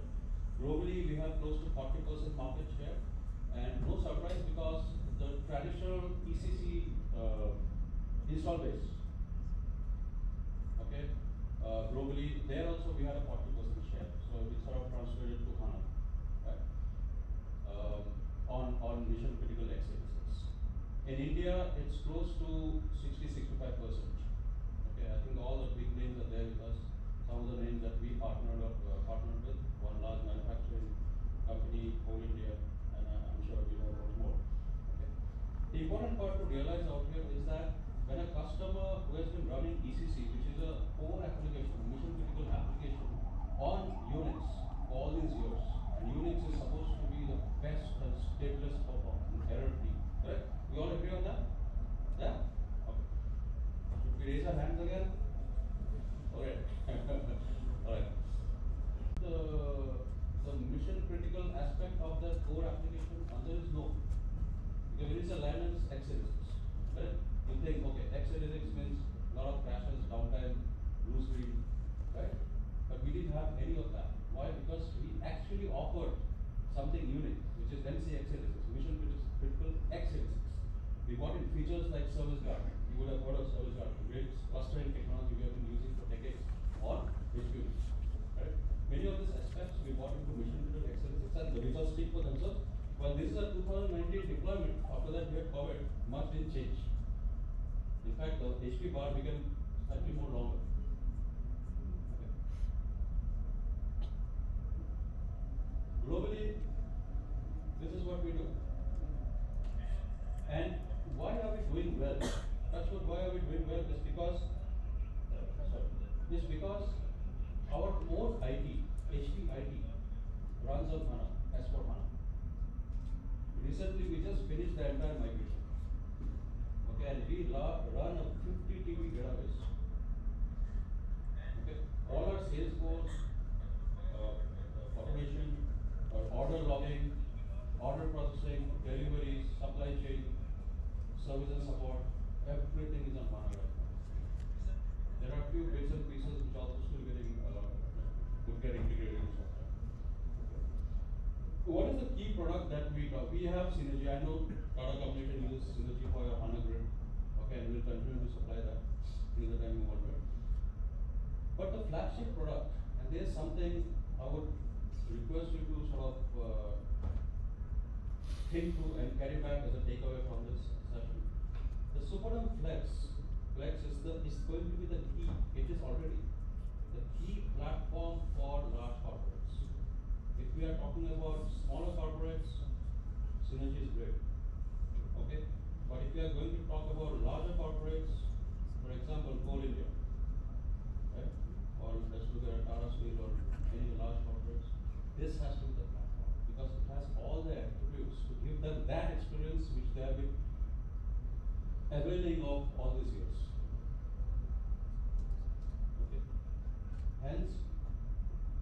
please kindly do put together plans of how to adopt this architecture. We will be very happy to have follow-up detailed discussions on having this with you.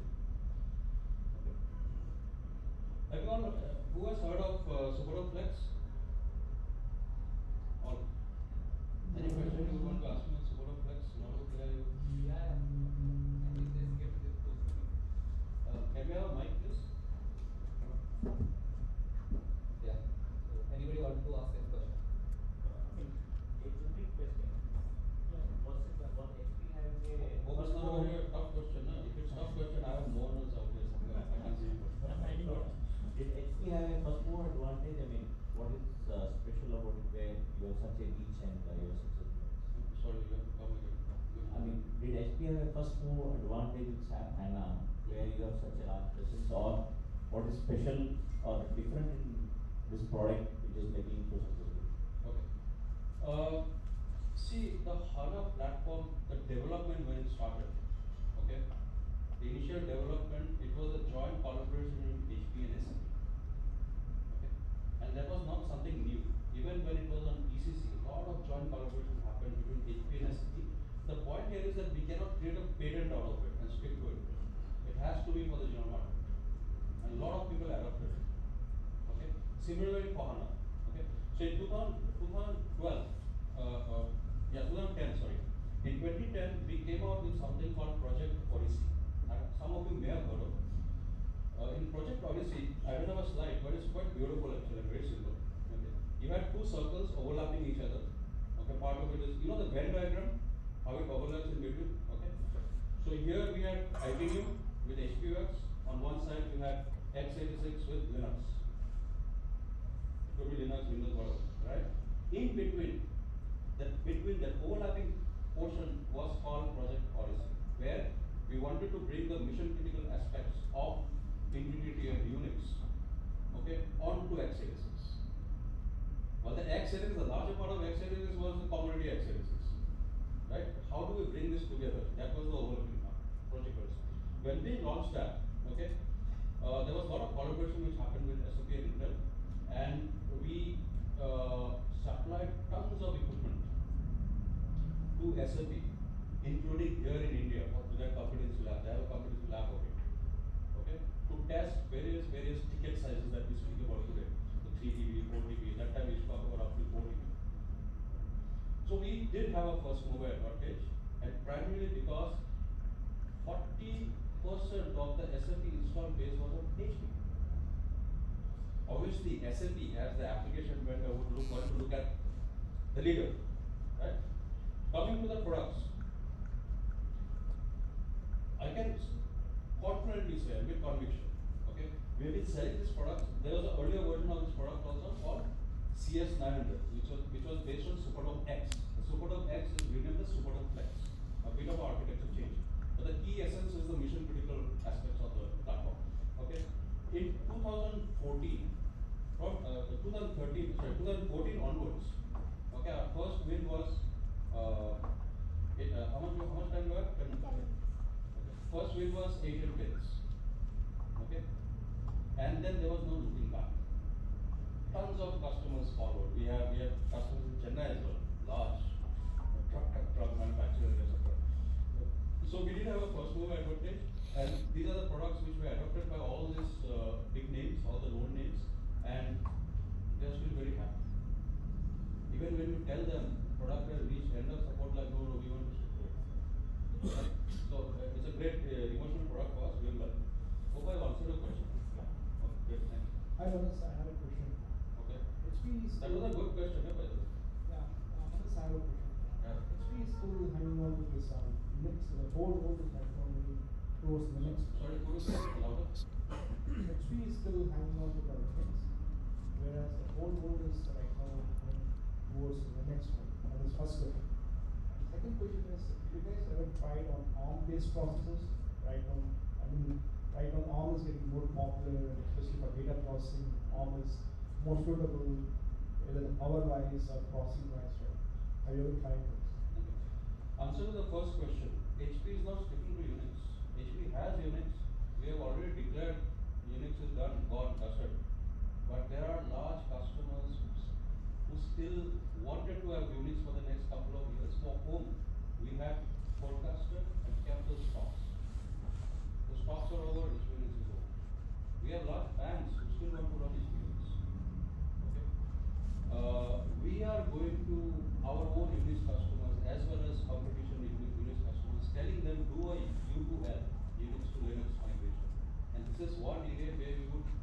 certainly want to participate with Tata Communication.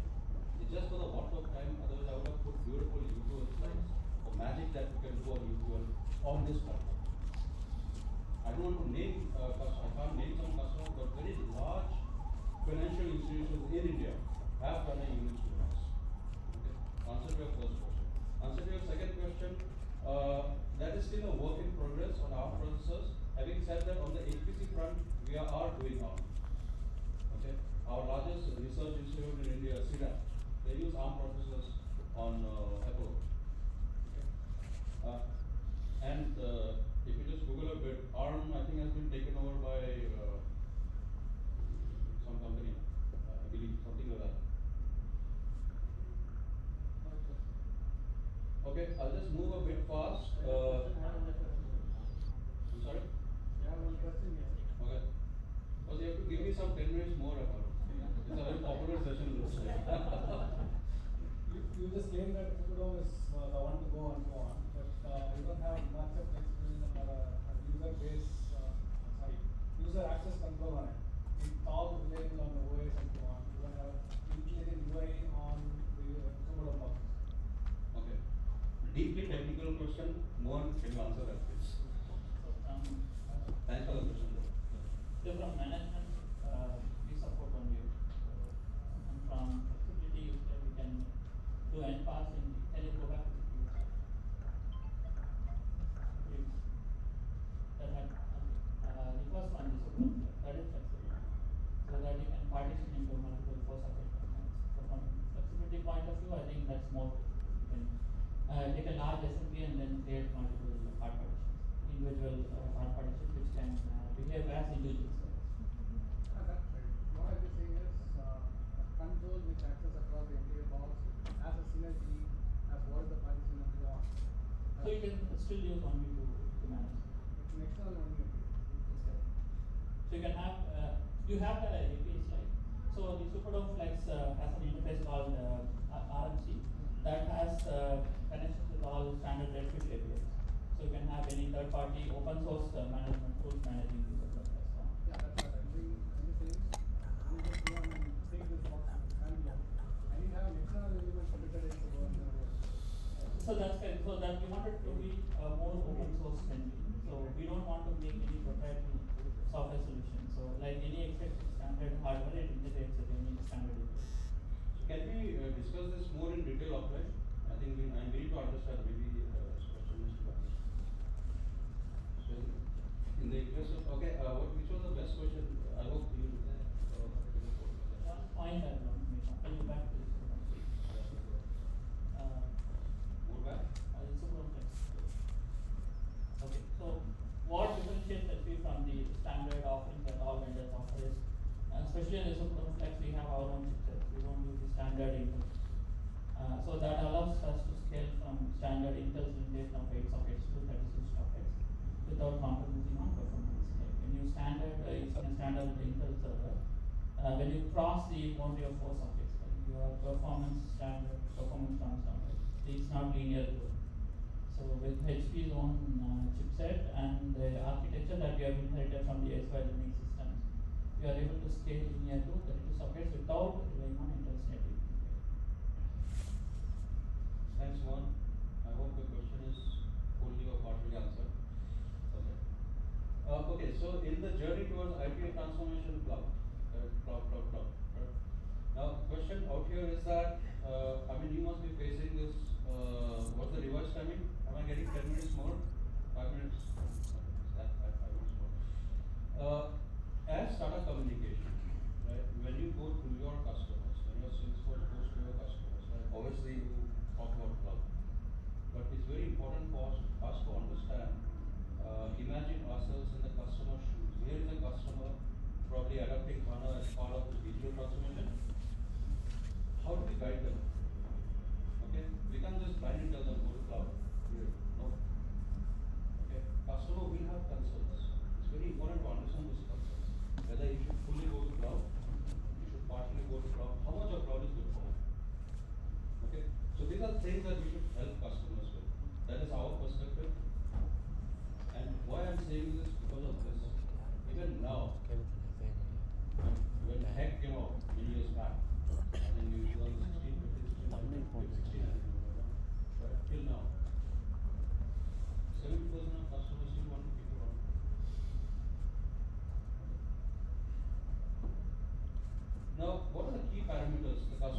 cost, SLA, scalability, functionality, vendor lock-in, security, software. It's very easy to understand. Okay. I mean, paucity of time, but I would have liked to ask some questions on this. Okay, but these are the key parameters they will ask. They'll keep in mind. And I want to show you what some of our customers have actually said without naming the customer, right? We look at 3 parameters. There are 6 parameters. Page 1, cost, SLA, scalability. Okay. Let me just read out a few of them. If you look at a very popular one, or infamous one, so to say, customers are locked in once they go to a cloud. When I say cloud, I mean a public service provider, let's say AWS, Google, or whoever it is. They get locked in. Okay. There are great examples in India, okay, where they went on SAP cloud, and when they wanted to exit, they couldn't. One customer in East, one customer in West. They couldn't.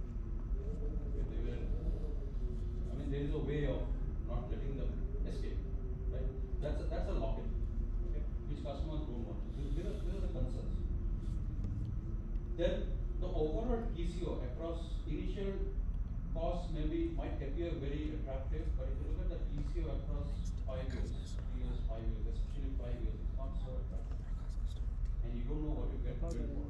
We recently did a business critical dialogue, in fact, Tata Communication come and presented there also, where the gentleman from Ashok Leyland who came and spoke. Okay. He said cloud is good, but how much of cloud? Because in cloud, even just to sniff the snacks outside, you are charged. Okay, just to sniff the food, sniff what are the services, ask what are the services you are charged. You know? So we need to have a balance. Okay, so this is customer speak, and it continues into the functionality, security, software compatibility. Okay, these are what customers say.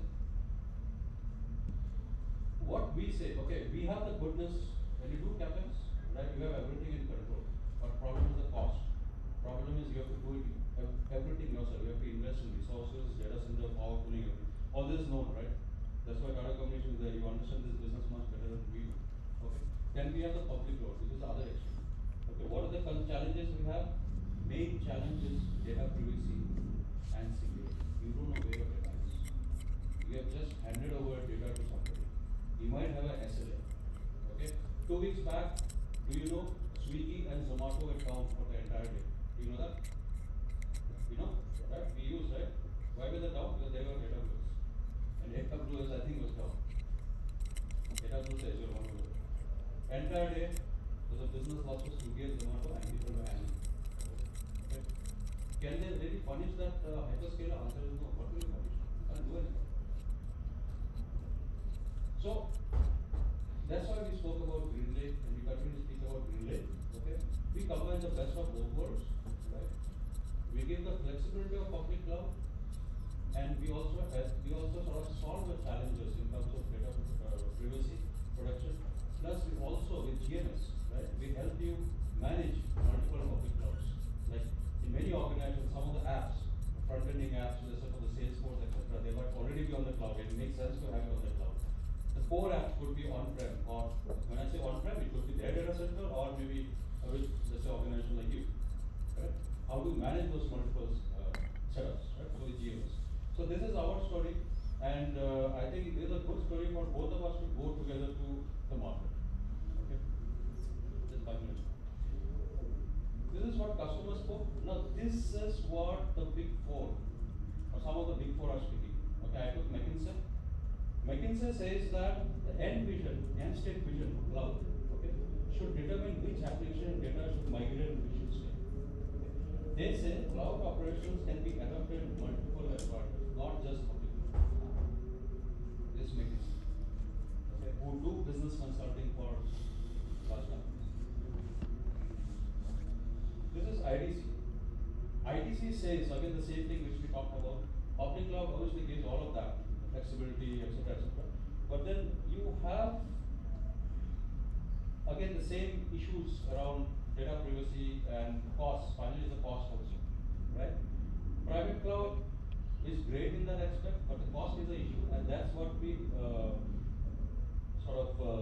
remove by using GreenLake.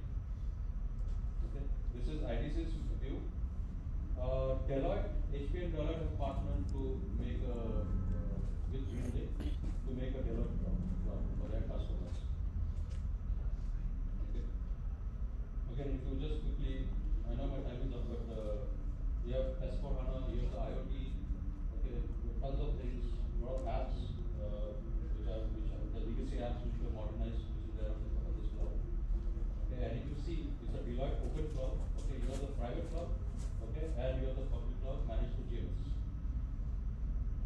There is the Accenture hybrid cloud, again, with HP GreenLake and support of that and all this stuff.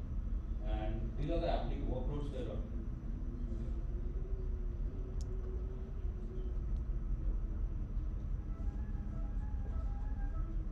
Now, with every transformation, we also have data center transformation, and which you as Tata Communication would know that. Okay? So if you see the legacy part, where you had 90% of the equipment being in their own data center, okay, and 9% being co-located or on a cloud. Okay, the 9% today has become 50%. So lot of transformation happening on the data center also. Okay. And you would be aware of the customers. We have common customers. We have large paints in industry. I mean, both the large two leaders in India are on HP and they're co-located and using a lot of services. Large cement industry, the cement company in India. Couple of many of the large pharma companies are already on cloud, on a hybrid cloud. Okay, the similar. So if you see this pharma company I'm talking about, right?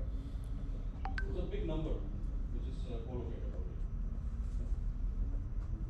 And I know we have been discussing GreenLake, and I guess I can put it as work in progress, quote unquote. I don't know how much progress we are making, but trust me, we should get together on GreenLake, and there's a big market for us to explore.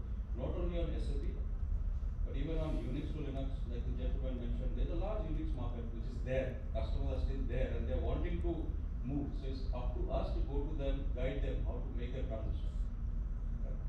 So I think there are tons of things we can do under the umbrella of GreenLake, and also add some of your services and make it a very rich offering for the customers. And last but not the least, and this is important for you also because I think all of us are competing in a way and complementing in a way also with the hyperscalers, okay, SAP Rise, etc. So this is the so many of the tech customers are now migrating to Rise. They're being auto migrated to Rise, correct? So our proposition for those customers is to do what we call is the SAP PCDC, Private Edition Customer Data Center. Okay, so this is a Rise offering through GreenLake, and it can be on-prem or it can be at your data center. Okay, so the agreement is signed between SAP and the customer, and they offload the rest of it to us. Okay, so this is a very interesting thing. I want to leave you with this thought and see how we can discover these opportunities. I think there are opportunities where we can probably convert to. There's a faster route to GreenLake with HPC. Okay, so some of these customers, that's what I'll mention, pharma companies, etc. These are some of the GreenLake customers. Vikram spoke about ONGC. ONGC is the largest SAP GreenLake customer probably in the world, and some of the GMS customers. And sorry to the lady out here, I'm done. Thank you so much, and thanks for your time. And let's plan some follow-up sessions both on SDFlex, on HP GreenLake in general, and also on the PCDC that I spoke about in the last slide. So with that, thank you so much, and over to. Thanks, Manas, and I agree with you. I think most interactive session, and we were having multiple questions, but we have to select two top questions. And this session we have selected Rajesh Parekh's question and Shrikant. So Maru, if you can give us the small token of gift to both of them.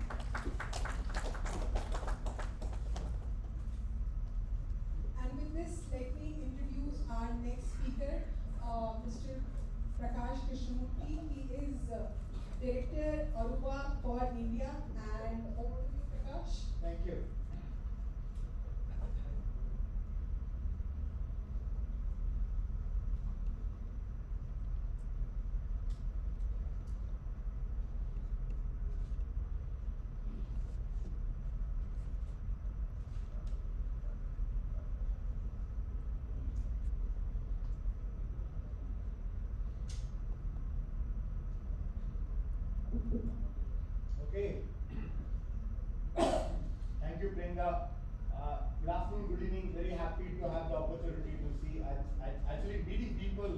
itself is a great feeling these days, right?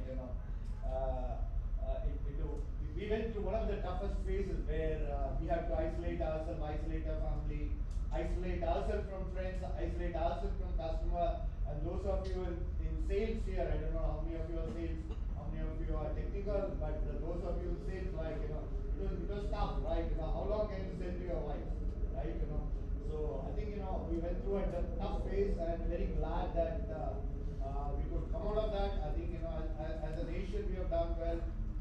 We are very, very, very happy that we could get this opportunity. And thanks to my team, thanks to Christian, and thanks to all of you in the management for creating this wonderful forum where we could converse some thoughts. There are a lot of things that you are helping your customers accomplish. You are helping your customers brace through the trouble, the turbulent waves of technology, go through, combined with the pandemic effects, and still survive and create strategic value out of the business that they are in, and then make revenue and be successful, right? We do that on the technology side, and it's a great opportunity, right? I think, from my perspective, I'm just going to keep the conversation focused around how can we partner in ways by which we could help customers further their digital transformation journey. I think, the problem at hand, or the point of concern, or the big priority for CIOs and CTOs, management, leadership, board, is all around thriving in this world by embracing technology and creating strategic value, right? So how do they do that? And so the journey towards a cloud, the journey towards mobility, all of them culminated in the form of a momentum called digital transformation, right? Which was more coined from the Indian context, but has become global in its application. Now, in this, how do many things work together? Some start at one side, some start other side, but finally, you accomplish the result when you combine that together. So, we in Aruba have been in the forefront working with customers. For the Hewlett Packard Corporation, we represent the networking side of the business. So, in the real world, we compete with the likes of Cisco, but inside the organization, we partner with our friends in the server and storage community in order to help customers navigate through the technology maze in order to be successful in the business and in their digital transformation. We are in the business of making connections possible, right? So we really focus on what we say. What we say is everything is connection, right? And we realized that more during the COVID days, right? When everybody was shut out, but still we stood connected, right? And employees were able to stay connected with their enterprise, right? Children were able to get connected to their teacher, right? Every aspect of e-commerce, everything, we were still able to make that, and we in our own ways, with our focus on mobility, cloud, and the switching, we did some good work, and I'll summarize some of them and then share with you some of the trends that we are noticing, and how we are pivoting ourselves to play big in this market space. Overall, we are around the 4 billion kind of a company, right? And we are global. We are there in many parts of the world. In many parts of the world, we also have the wonderful opportunity to partner friends from the TCL community, from the TCS community. We work with the combined teams in many large projects, which are really interesting and transformative. So. I'm sure that you heard from Vikram about the partnership that we have built with you on the Silver Peak side, which is the metered offering jointly. It's a global contract for metered SD-WAN offering jointly with Tata. It's one of the proudest moments for us to have this contract, and we have a similar contract with AT&T. We have a similar contract with Telstra, and having that with Tata is absolutely good feeling for all of us. I'm not going to spend too much time on that, but let me bring the picture on the rest of it, right? Is the sound on?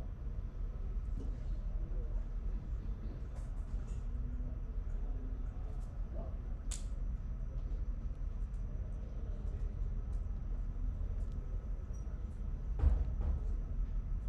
Sound good.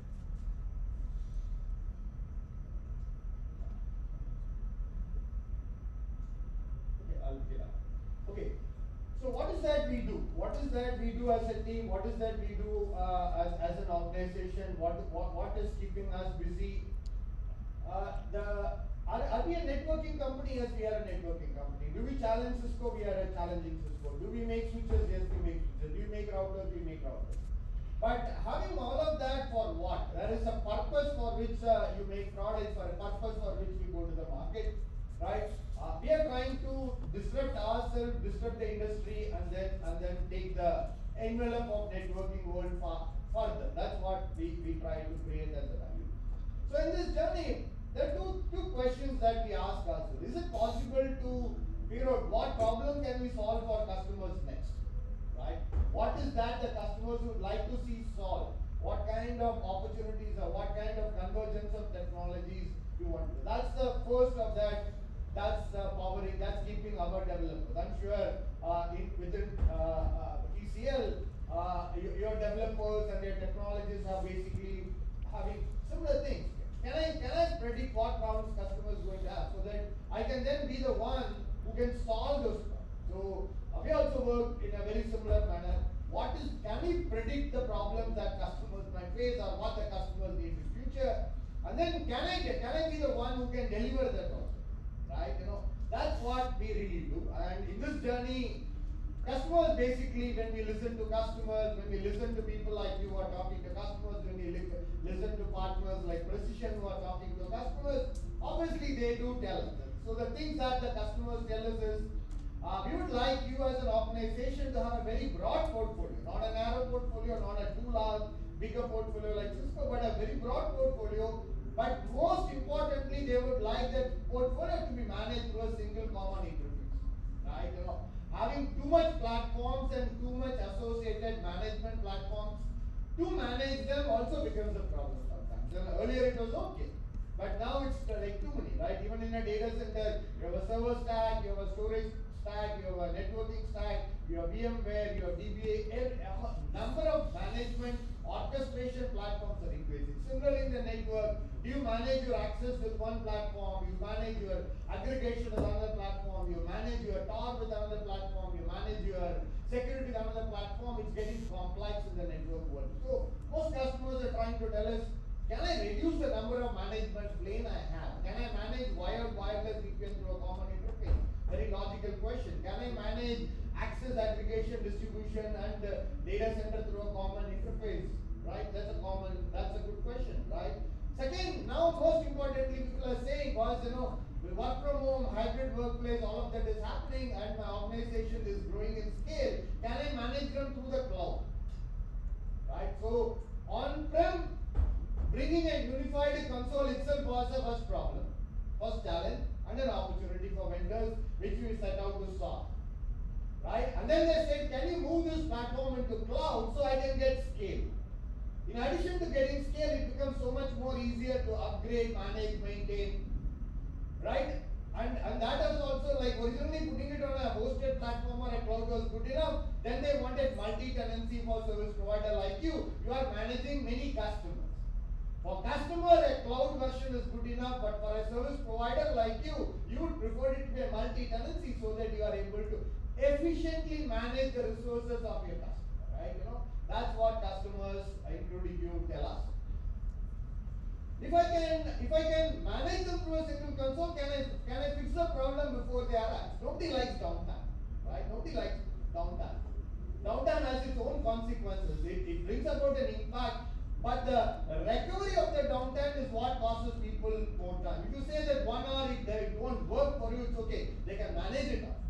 But you are still not sure what you have to go through in order to recover and bring it back to you, right? Both sides are there. So a lot of customers say the world is moving towards self-healing, self-learning and all of that, right? How do you get predict? That's the second part of it. And that is the time we saw opportunity in cloud. Right? If I can pivot my network management to the cloud, and if I can work on the instrumentation of the network elements that build the customer's enterprise network fabric or the underlay, and through better instrumentation, I can convert them into telemetry devices, and all of them are become like thermometers, giving me temperature measurements of all that which device is getting connected, how are they getting connected, when are they getting deconnected, is there degradation, is there congestion, all those elements, if the device can give, then I can build a superior predictive model. And that became possible when I moved that content into cloud. So out of that, ask of the customer was one a beautiful product for the industry called Aruba Center. So we did that.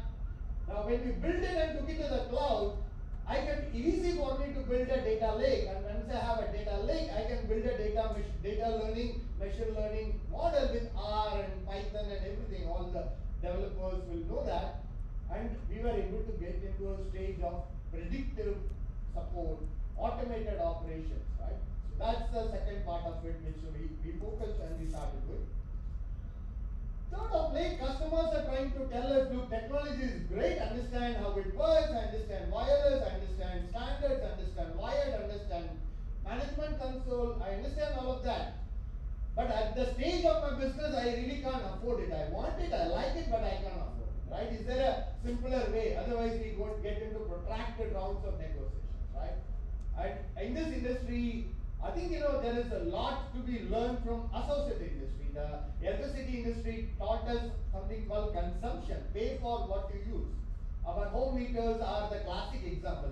They are provision for higher capacities, but at any point in time, you are consuming less, so it works.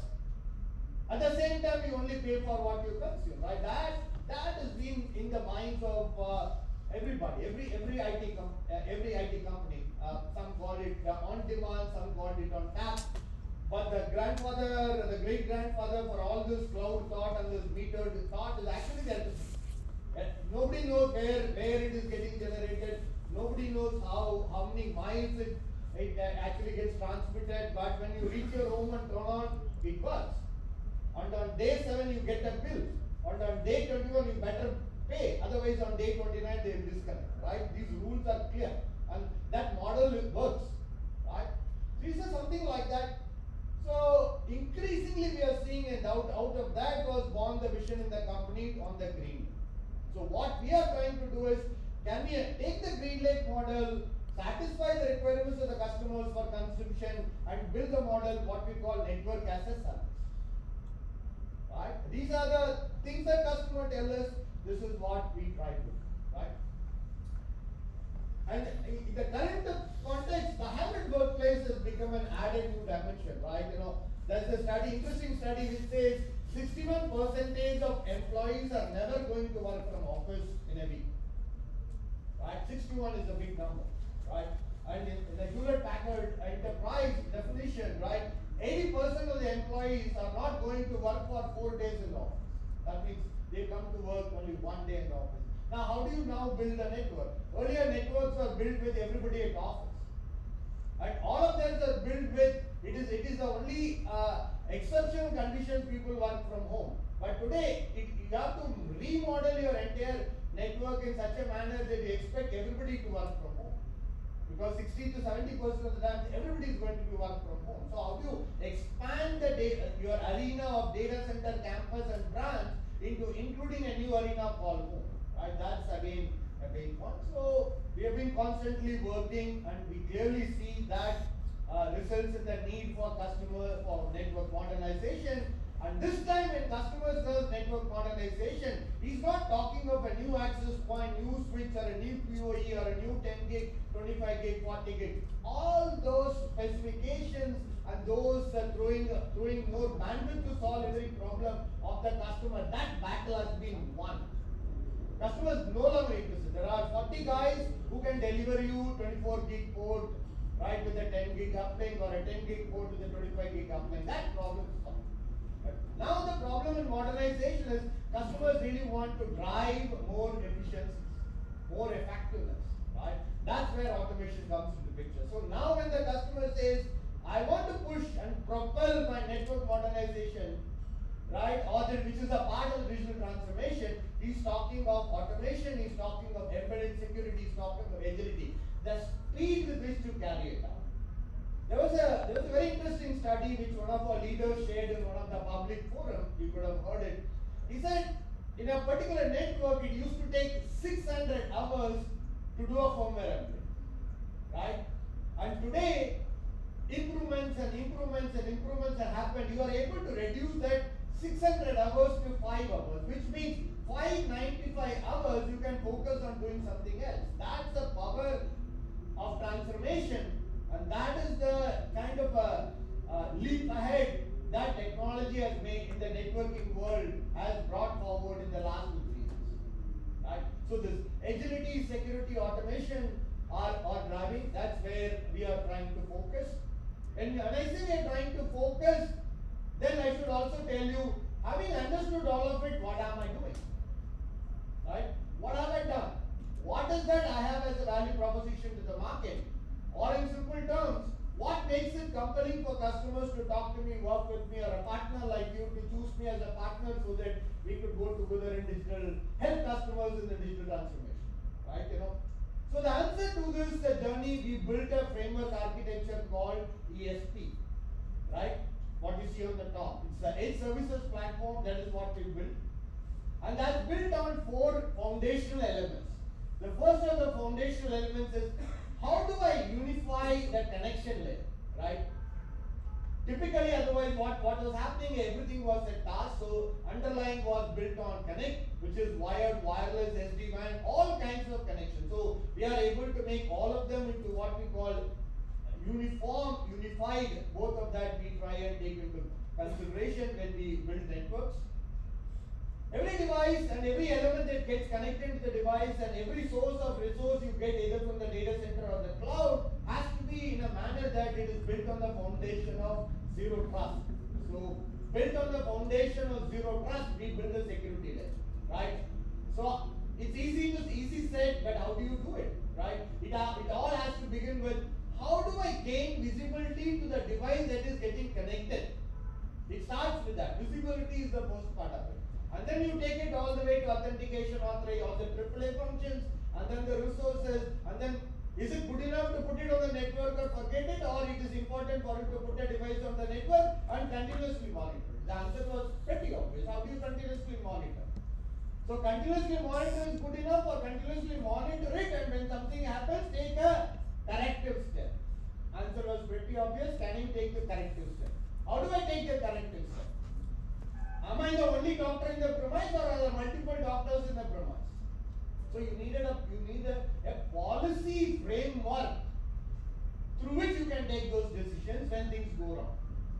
Second, having a policy is good enough, but how do I orchestrate the policy? In every organization, there is a well-defined policy, and the policy file gets tossed between the network NOC and the security, the SOC. And in between the time that takes, the threat really spreads or escapes, right? Is there a way to do integrated, unified threat response, right? Those are the problems we try to solve in the protect layer. We have some very nice platforms which you are also very familiar with. ClearPass is the underlying platform we use for building this. Now I wind them together. I have secure connectivity. I can do remote, cloud, provisioning, orchestration, AI, all that I can do. So I built a layer called analyze and act. Right? So connect, where I integrate things in a uniform way. Second, I protect. Third, I analyze and act. And how do I do that? I do them on a framework called Alpha Center, which is a cloud-based platform. In a way, this is equivalent to what you would have heard from Cisco as Meraki.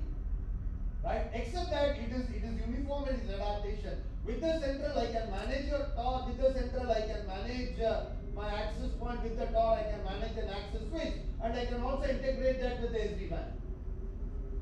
Right? That's the difference which we did. We built it like a orchestration for every underlay that we bring to market. Right? And in this framework, we try and operate with across the 5 arenas. We are not lost in the data center world, or we are not lost in the access world. We are allowed ourselves to spread into everything, because customers and devices and data is available everywhere. Right? And then lastly, can I deliver it as a consumption model through the green lake or network as a service? Right? This is how we have a unified infrastructure architecture available to solve problems that customers are seeking from you and us to solve. Right? This is how We have built our portfolio. Now under each one of them, there are products, there are entry-level products, SME products, enterprise products, advanced products, all of that. It's very easy for you to now figure out how my portfolio will be organized. I do have 39,000 SKUs, which will, some will do wired connect, some will do wireless connect, some will do on-prem, some will do cloud, all the capability we are building. Okay? So for the rest of the discussion, I want to focus on few things. I don't want to focus and go everywhere. I'm not going to spend too much on Silver Peak. That's one of the most fascinating acquisitions we have. One of the crown jewels in our portfolio.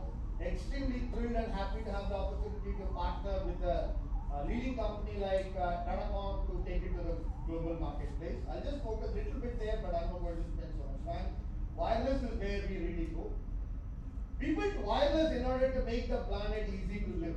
Right? That's how. Right? The point about wireless is it started as a journey led by actually Apple. Right? First time Apple gave most of us a device which doesn't need a data cable in order to go around. Right? Right? So the Apple was a very interesting device which really showed the power and promise that wireless can hold. And our journey is very clearly tagged with the evolution and the large-scale adoption of Apple. Right? That was the opportunity which we seized and we stepped in, and then we built that journey forward today. We power some of the smartest homes and offices and cafeterias and hospitals and hotels and airports. All of that we do. But in this journey, initially it started as a platform for network device, as a network into which your IT devices like your laptops and your mobile phones were getting connected. But slowly, but steadily, what is now seeing is all the spaces are becoming smart with the adoption of what the industry calls sensors or IoT. So we are really creating a smart home, a smart school, a smart office, a smart airport, a smart hospital, everything smart. When you say smart, what really you are doing is you are creating a digital interface to physical inanimate objects, so that through the digital interface you can get some data and you can use the data to deliver better outcomes of every nature. If it is used to drive business, it is a business outcome. If it is used for a safety, it is a safety as outcome. If it is used for saving energy, energy saving is the outcome. That's how that world is increasing. But all of them will connect through what interface? None of them, or some of them won't have wireless as interface. So we saw an opportunity there. And out of this was born the transformative step in our wireless journey. We converted the wireless access point powered by the standard 2.4 and 5 GHz radio to support BLE, to support Zigbee, and also they give you the option of a USB. So you can bring any kind of radio through a dongle, insert it into the wireless access point, and suddenly your wireless access point become the gateway to the cloud, and your access point become the point of aggregating all the sensors. That is the power that we were fortunate. We were the first to bring BLE into the access point, not Cisco.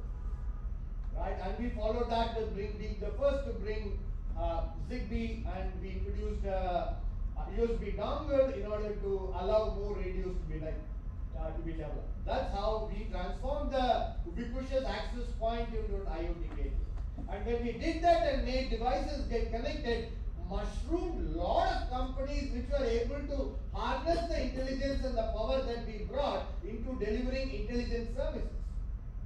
Right? During the COVID time, people are harnessing the power that we had to integrate BLE bands and BLE batches into the access point and take it to the cloud to build contact tracing solutions. There is this company which I have showed there called SES Imago Tag. SES Imago Tag, if you travel abroad, you will see electronic shelf labels, ESLs. Right? They use ESLs, they are powered on 900 MHz radio. They used to be a discrete radio network, but now I can put a 900 MHz radio as a USB dongle and insert the dongle onto the access point and able to unify the SES Imago Tag ESL network onto that common interface called wireless access point. I am able to push the data to the cloud. I am able to do very many things. So very large ecosystems of partners started coming in. And that's what is allowing this journey of powering the edge with mobility and thereby making it hyper. But the real big boom or the explosion we are going to see in the coming days, this is like in 1985 the 2.4 gigahertz was introduced and it was deregulated, right? Somewhere in 2020s the US went ahead and came out with a policy to deregulate the 6 gigahertz. Even today, access points at your home, access points everywhere you see, they operate on 2.4 and 5. We are waiting for the 5G policy to come out to India, and India will also deregulate the 6 gigahertz. When you deregulate the 6 gigahertz, out of that will be born next generation of wireless access points, which are called AP635 or the 600 series. We already bring this to market in 39 to 40 countries. We ship, even in India we ship, even though the government of India has not de-licensed it. So how we ship is through software. We turn off the 6 gigahertz radio and ship it. So if you want to future-proof a factory or a location or your home or your office, this is the model to you, right? These are 6 gigahertz ready, and you turn off once the government allows usage, right? And that's the journey towards the 6E. So we are ready. We are shipping. We were the first to bring that to market. Now we brought that, and in recent months we did some really next phase of progress in the evolution of technology. I will focus a few minutes there. We came out with a breakthrough in indoor location. Now pause for a minute. How many of you, those of you who didn't know Raintree, at least the people who flew in from other cities, you would have used a Google map and reached the point, and after that Google map becomes useless because it does not support indoor navigation. And unfortunately or fortunately, the hotel doesn't have an app through which it can give you indoor navigation with Bluetooth also. So you have to look, you have to read, you have to find, you have to look around. Luckily, this first level is so easy to come. Would it be nice to have Google Map have improved accuracy to take you to the table you are sitting? Desirable, right? So we seized an opportunity. We have done something there. And the journey is very simple. We all know how the world started to navigate itself. The North Star and the sextant was the first navigational device through which the ships were making the journey. Then it improved when the longitude was introduced through Greenwich Mean Time. And then the world of accuracy and the navigational capability really improved with the GPS and the satellite communication happened, right? Until now in wireless, we are only using latitude and longitude, right? You will have a map, you will put a dot and expect it to be connected. When somebody tries to connect, the cable is 1 meter short. So what you do, you put the access point where the cable ends. So what your RF spectrum analyzers say is only a tool and a helping aid. That's how it works, right? And accuracy is always limited. So now, how to get the GPS kind of positioning capability? Now what we have done, in the 600 series, we have introduced and integrated a GPS receiver. So I can get the GPS signal from the receiver. And with that, we have started a new standard called Open Locate. Now, Open Locate will be made available to your Google Maps and your Apple Maps or any location navigation service app. So now what will you do? When you come up to the hotel premise, use Google Map, GPS outside, connect into the hotel network. The hotel network will start giving you through Open Locate API the GPS position of the room and the AP that is associated. So your Google Maps will become capable of indoor navigation, right? Those are just one application, right? Very many applications can be. So we have introduced that on that, but the earlier generation also we are protected by supporting something called FTM. So if you put in an office one 600 series and the rest of it is 500 series, I can still make all of them work with GPS because that first one, which is 600 series, gives me the GPS. Then the rest of them support FTM, and because they support FTM, I'm able to take all of them together. That's how we build this architecture, right? You will see in this something called 505X. This is something interesting which we did in the COVID world. Very interesting. It's called the RAP, Remote Access Point. This is a remote access point. This is the RAP that you have at your home, connected to the broadband. Now, when you turn it on, it will establish a secure IPsec tunnel to the controller or the VPN concentrator in your office. So what do you get? You get the SSID of your office in your home, right? And we build that with the more Ethernet ports. So if you have an IP phone at your office desk, take it home. If your number is 1503, your boss dials 1503, your phone will ring in your home. Where will it go? Whichever broadband you use. We are able to abstract it from the LAN and move it, make it work over a broadband. Right? Secure IPsec tunnel. So when you go to, you work exactly like what happens in your office. You come to your office, turn on the laptop, it is looking for Tata corporate SSID, a mobile phone is looking for internet or your other gateway guest access ID. Same thing in your home, you will get the Datacom SSID where your laptop will connect, your phone will connect, and you can have a private one for your family and your WhatsApp. Right? So we build that. And if you have an IP phone, you can use it. It also has a USB dongle, so it's got a USB port, so you can put a USB dongle. So if the broadband at your home is cut or power goes out, the USB powers. You cannot say hello, hello, hello, not available, right? It still works. Right? So beautiful infrastructure. We extended it from the wireless by incorporating certain algorithmic changes, and we created this rack. Yes. No need VPN at all. Right? We were lucky. We did this when SARS hit. When SARS hit, customers told, can I bring the office-like experience to the home? So we built that. So this time we were ready.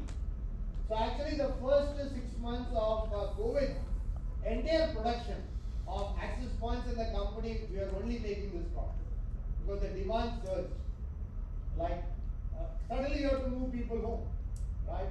And your security was not set up. The advantage in this is I can still do posture search.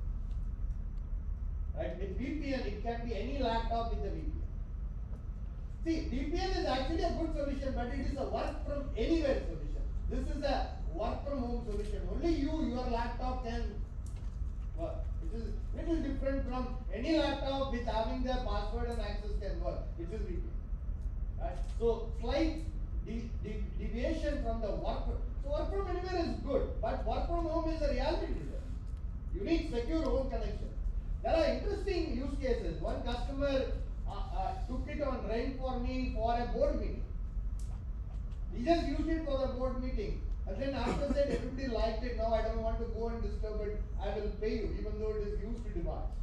So very many use cases people have found to use. Now, can I put two broadband? There is a micro retail company which uses this with a USB dongle, which is very good. So this became actually a micro branch architecture. And in recent months, post acquisition of Silver Peak, we have also brought some of the Silver Peak capability onto that. The SASE capability that the Silver Peak has, we extracted and built it into it, and the RAP became a part of our Aruba WAN story for the home. So this does the home WAN transformation, micro branch architectures. I have a question. Have you worked on any hardware lock for enabling this connectivity? Hardware lock. Any hardware lock, kind of small USB dongle, especially for ensuring the device integrity. Right? For example, I need some set of mobiles or some set of laptops only have to be authenticated. Yeah, it is very. Have you worked on any? We solve that problem a little differently. In this, what we have done is we have taken it the back into either the cloud or your data center. In the cloud or the data center, I have integrated it with your ClearPass and your ICE or your Bootstrap. So whatever is the AAA there in your data center for your enterprise, I connected. So what is your corporate policy? Corporate provided laptop, Mac ID which you have and which is part of your AD. I have done all of that at the data center by doing ClearPass integration, ICE integration and Bootstrap. So biometric was your point, right? No, we didn't use biometric, we used only IT. Whatever is your IT framework, what do you do in your office? His question was the correct answer which I gave. I extended your office to your home. How did you connect in your office? In your office, you can't bring your children's laptop and connect. You can connect them on guest, but you can't connect them on your corporate ID. Same thing continues at the home. Right? That's how we solve the problem. We didn't go the hardware lock way. That is a very, how many devices? Right? And keeps on changing. This is scale. I can scale. 10,000 employees, I can scale. I have one question. There is a lot of information that is spread across and shared in Aruba, right? What is the security front you're taking care? Because there's a lot of security hacking happens, right? So what kind of security front are you guys putting in place to make this more secure? Yeah. See, we are not a security vendor. If somewhere I want to be clear. But otherwise, if you look at the wireless, we are WPA compliant. If you look at any of our other rest of the products, all of them are built with the underlying strength on security, right? You know, we take care of that.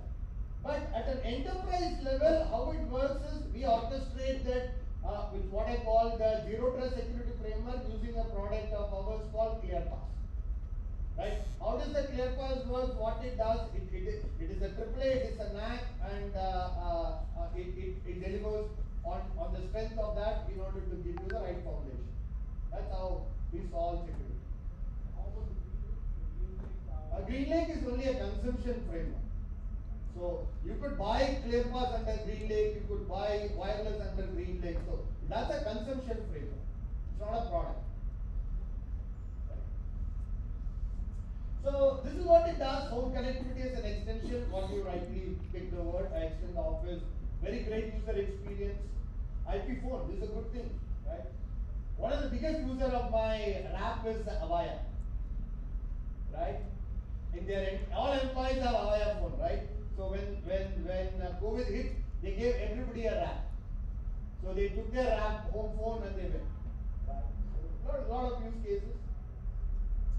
I want to spend this. You'll be surprised to see John Chambers on an HP, product catalog. But this is the reality today. Is left Cisco. He's started a company called Pensando.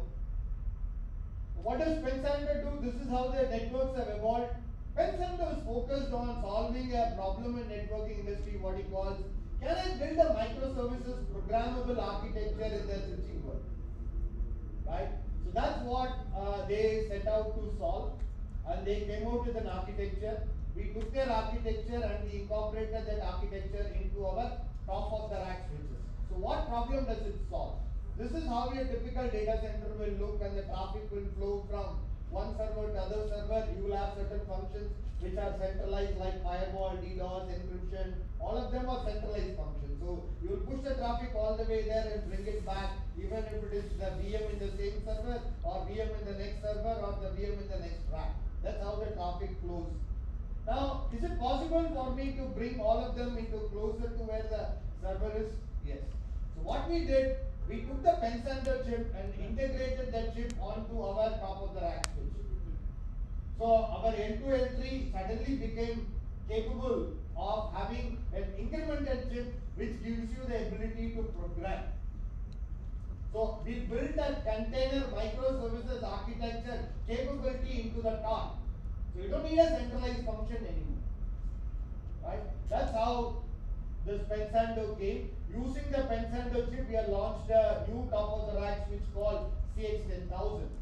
This becomes industry's first layer 3 programmable inline device.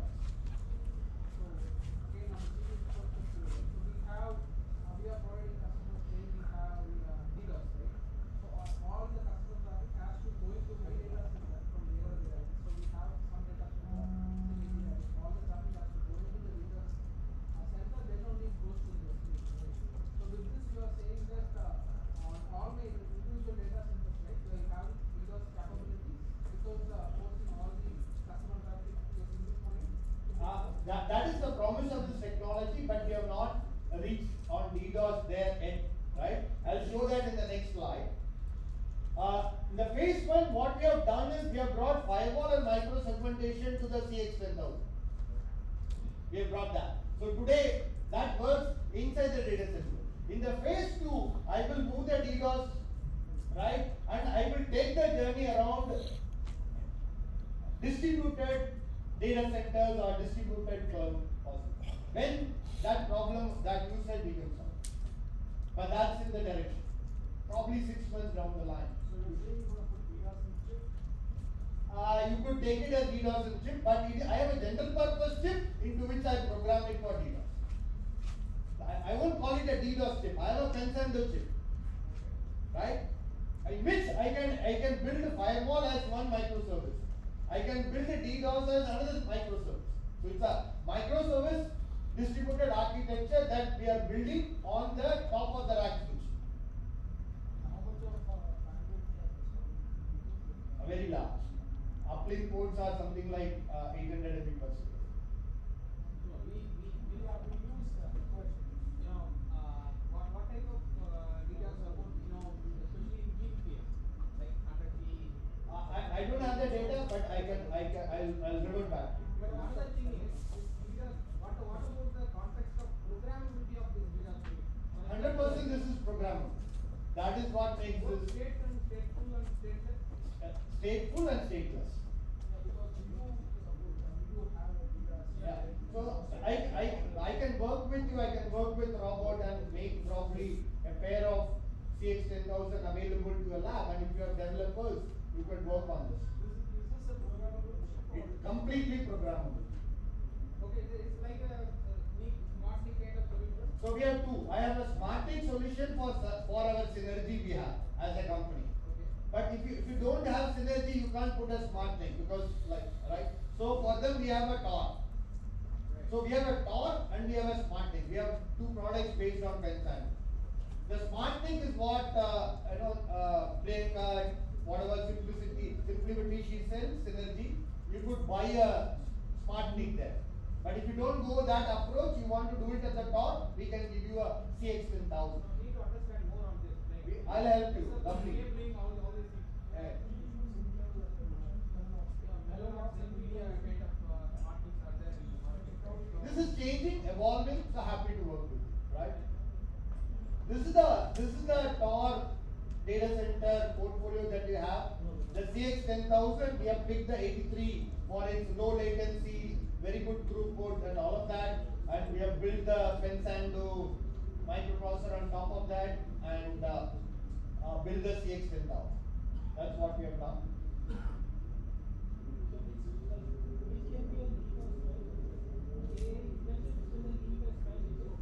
It's used for the defense fund. Yeah.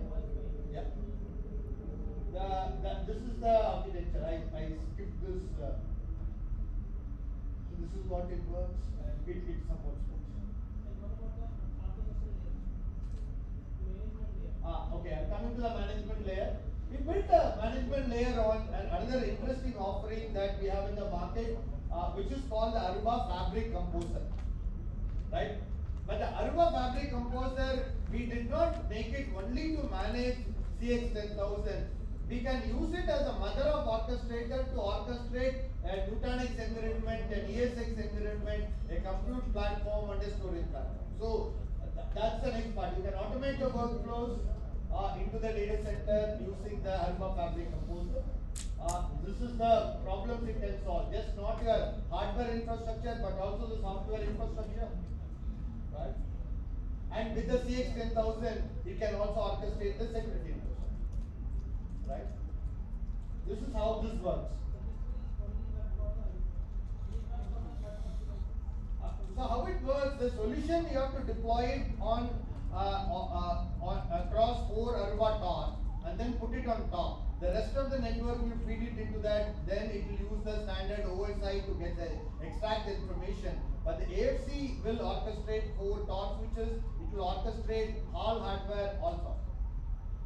No, it is sort of agnostic, but the building block will require some Aruba networking here.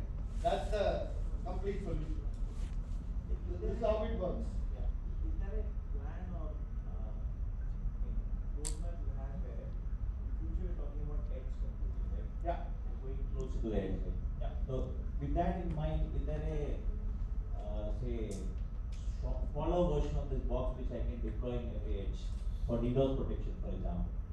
On the CX10000. Yeah. This is the first we have brought. right? We just launched about 4-5 months ago, but definitely it will follow.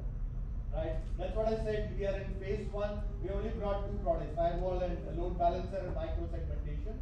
That is programmable. Those use cases are built. But you will see. See, like I said in the previous chart, first chart, right?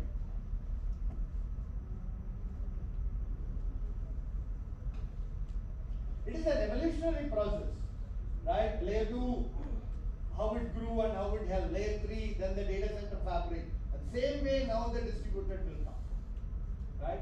So first we have one product which we have brought to market, right? And then we have distributed. But it's something like a container based. Container based, absolutely container based. Container based on a switch, it becomes very unique. Container microservices, DevOps on a server, all of you have solved it. But we are trying to do that on the switch now. With Pensander. So Pensander switch, Pensander CPU I have integrated onto my switch and I have brought it and made it programmable. In life, it is a layer 3 top. So when you say Yeah. It's a complete chip. Yeah. It obviates the need for agents which you otherwise put. It sorts of drives away from it. When you say container based, is it a K3S or K4? What Kubernetes or exactly? Yeah, I have to come back. I'm not that technical. I'll park more question, Gopal. Right. Okay, I'll talk to you. It is beyond me. Okay, I'll skip this, but this is the kind of a dashboard you get for the data center.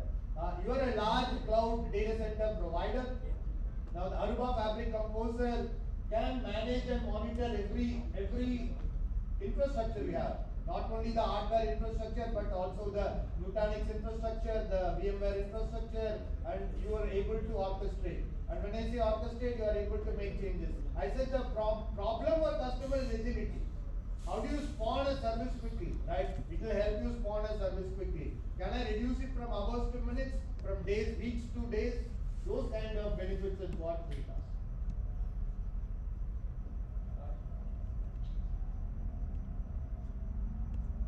I'll send some of those details to you, and I can combine. The NOR also happens to be CX10000 with Aruba Fabric Composer. Then the value stretches beyond the network and hardware infrastructure management orchestration into security.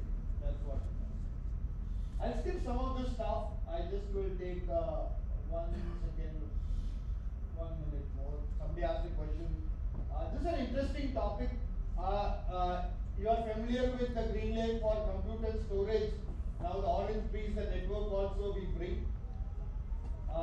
That is part of that. And what we are also trying to do is we are trying to see whether we could create indoor wireless as a service, branch as a service, right? So network as a service is what we are trying to take, which includes hardware, software support with your managed services.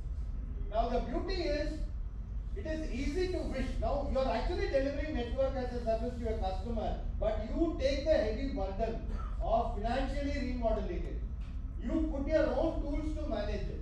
But all that we have taken. That's what I said. We have been spending last 2-3 years instrumenting our products to be ready for this world. Right?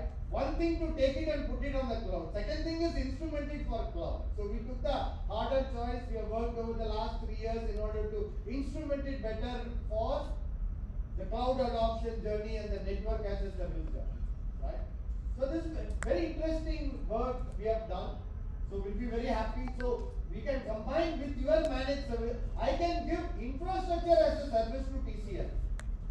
You add your managed services, your design, your migration, rest of the skill set that you have, which I don't have. And then you offer this as a network as a service. I use network as a service little loosely, but I am actually infrastructure as a service. You are network as a service provider, right? Your services, your skill with my infrastructure is when the story becomes complete. But I am so much more ready today with better instrumentation than what others are and what we do. So I'll skip that. This is actually a video. I'll skip in just time. we strongly believe we have made a lot of progress in predicting and having tools. I have organized my business on vertical lines. The Tatacom is managed by Ashish, who happens to be here, is there. He manages that. For your Silver Peak business, we additionally created resources. Ashish provides sales support exclusively for TCL, and Deepak, who's there, he provides support exclusively for as a pre-sales for TCL. Karinya is the channel manager supporting all channels, including you. But Deepak and Ashish dedicated to TCL for your Silver Peak SD-WAN managed offerings. Ashish works closely with Priyanka and he leads my CME vertical. He's got resources everywhere, right? We have good training certification paths. All of you technically inclined, you could pick Aruba's curriculum and also participate. And any access to training because of the relationship we have, we could give you free vouchers to all the classrooms and certification exams. All of that exists. I got a question. You guys venture into this open caching? No. Okay. How about open source?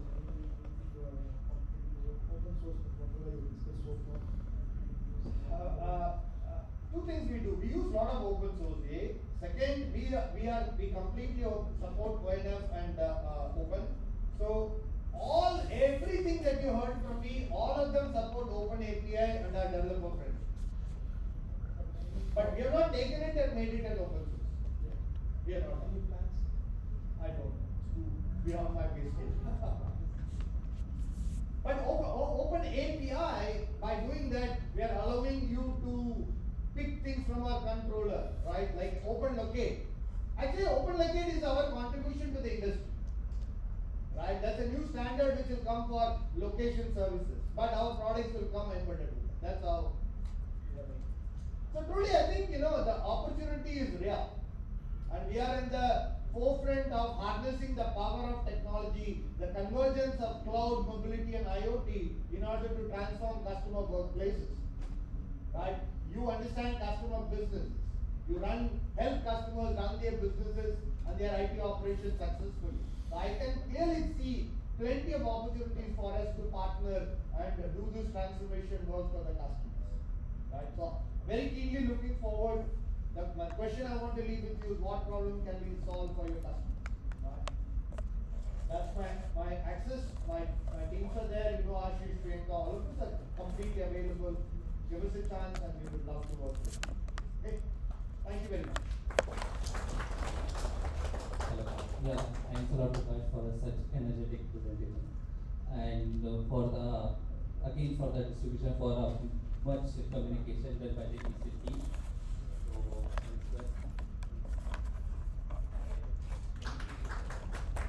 My name is Rajesh. I work in SCB, Security and Content team as architect.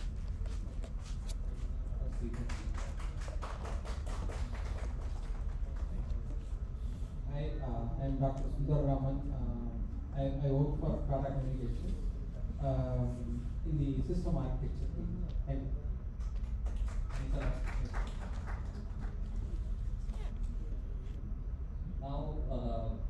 Now we have a session for related with the compute, and I'm really happy to say this thing. So HP have a very big compute portfolio.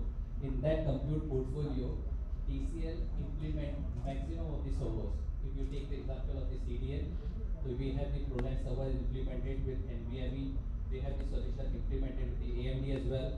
And if you take the other examples like IPC or GCC, complete Synergy portfolio is already implemented. Synergy also implemented for the different workload like SAP HANA. And if you look into the internal IT team, which is headed by Mr. Shamim sir, so it is also a globally a complete Synergy is implemented there, including the ProLine server as well. ProLine server with the different workload, like if you are looking for the SCI, so it is already implemented.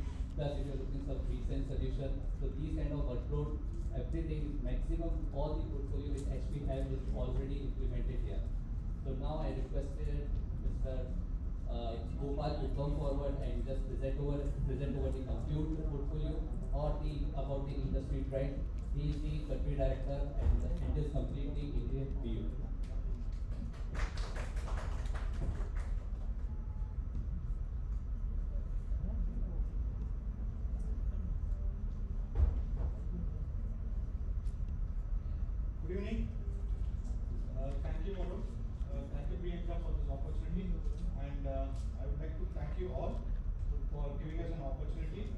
serve you in your IT landscape.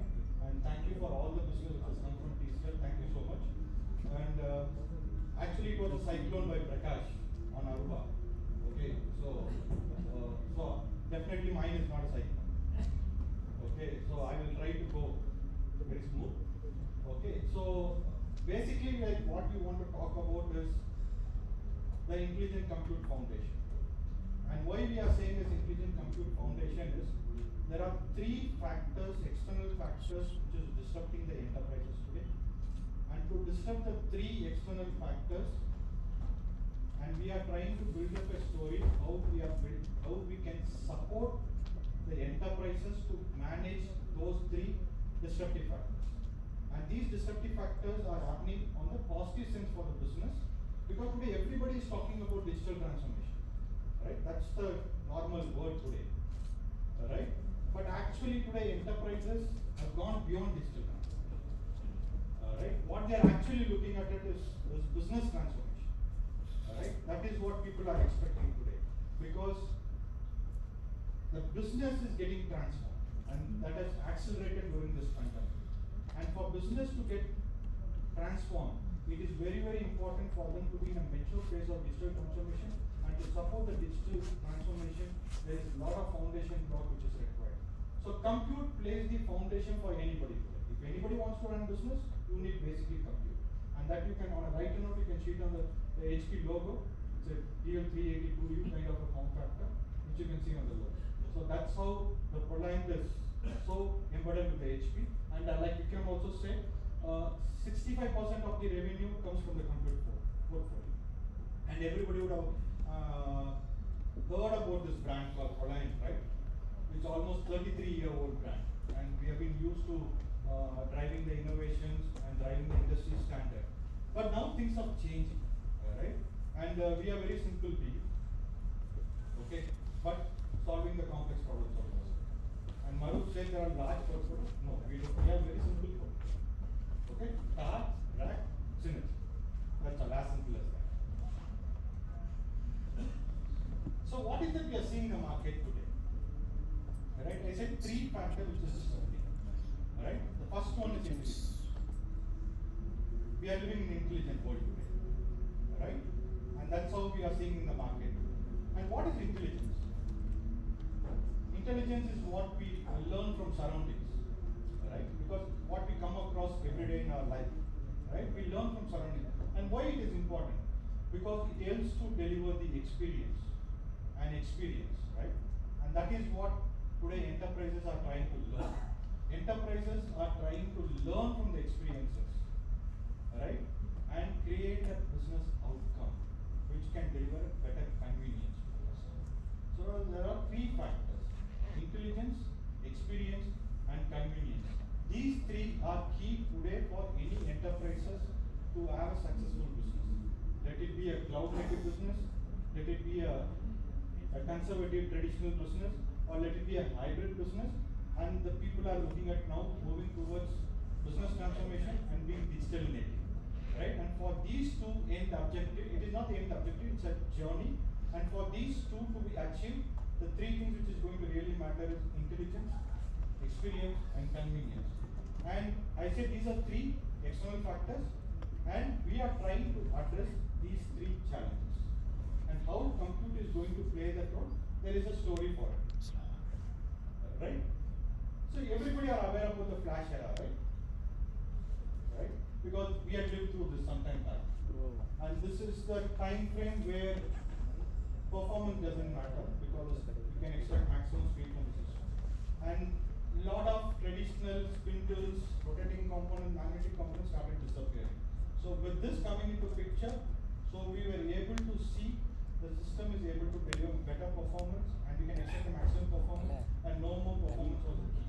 And once flash era was matured, because of the performance we were able to get from the system, we moved into cloud era. Right? This before pandemic itself, we saw the adoption of cloud happening. Alright? And cloud era brought us a model of simplicity as a service model. Okay? But now what we are going to see is intelligence era. And this intelligence era, we are in the starting phase of intelligence era, but of course it started during the pandemic situation, but what is enterprises are looking at today is an AI-based experience. Okay? AI-based experience is not only for managing the IT landscape, it is even for the business. Because today enterprises are looking at how do I drive insights from the business which I am doing. So that is where your intelligence experience comes and bring as a convenience. Now there are new terminology which has started coming in. I don't know how many of you have heard about this. Responsible AI. Right? Now with AI based, what is AI? Is artificial intelligence. You get the data, you do the analysis, and it gives you a data output, but you don't know whether it is right or wrong for the organization. So you need to streamline. Now what is coming is the industry is going towards responsible AI, which means it is going to be tuned towards providing the right guidance to the business. So this is what happening on the business today. Alright? And for anybody to be successful on the intelligence era, they need to have an intelligent enterprise strategy. Right? Intelligent enterprise, you can relate to anything. To your life, to your work, to business, to your IT landscape. Your business should be always on, or your workload should be always on, or your compute should be always on, storage should be always on, network should be always on, your data center should be always on. So you can relate to anything. So that means any company which is going to be successful in business transformation or a digital transformation or going towards business composability, that's a new terminology which is coming, business composability. You need to make sure that the back end is always on and it is fast, it can scale up and down based upon the business requirement, and it is secure because we are talking about edge to cloud, right? Not talking about data center. You are going to see edge data center is going to come up. Right? And it has to be always secure between from edge to cloud, and it is built for innovation.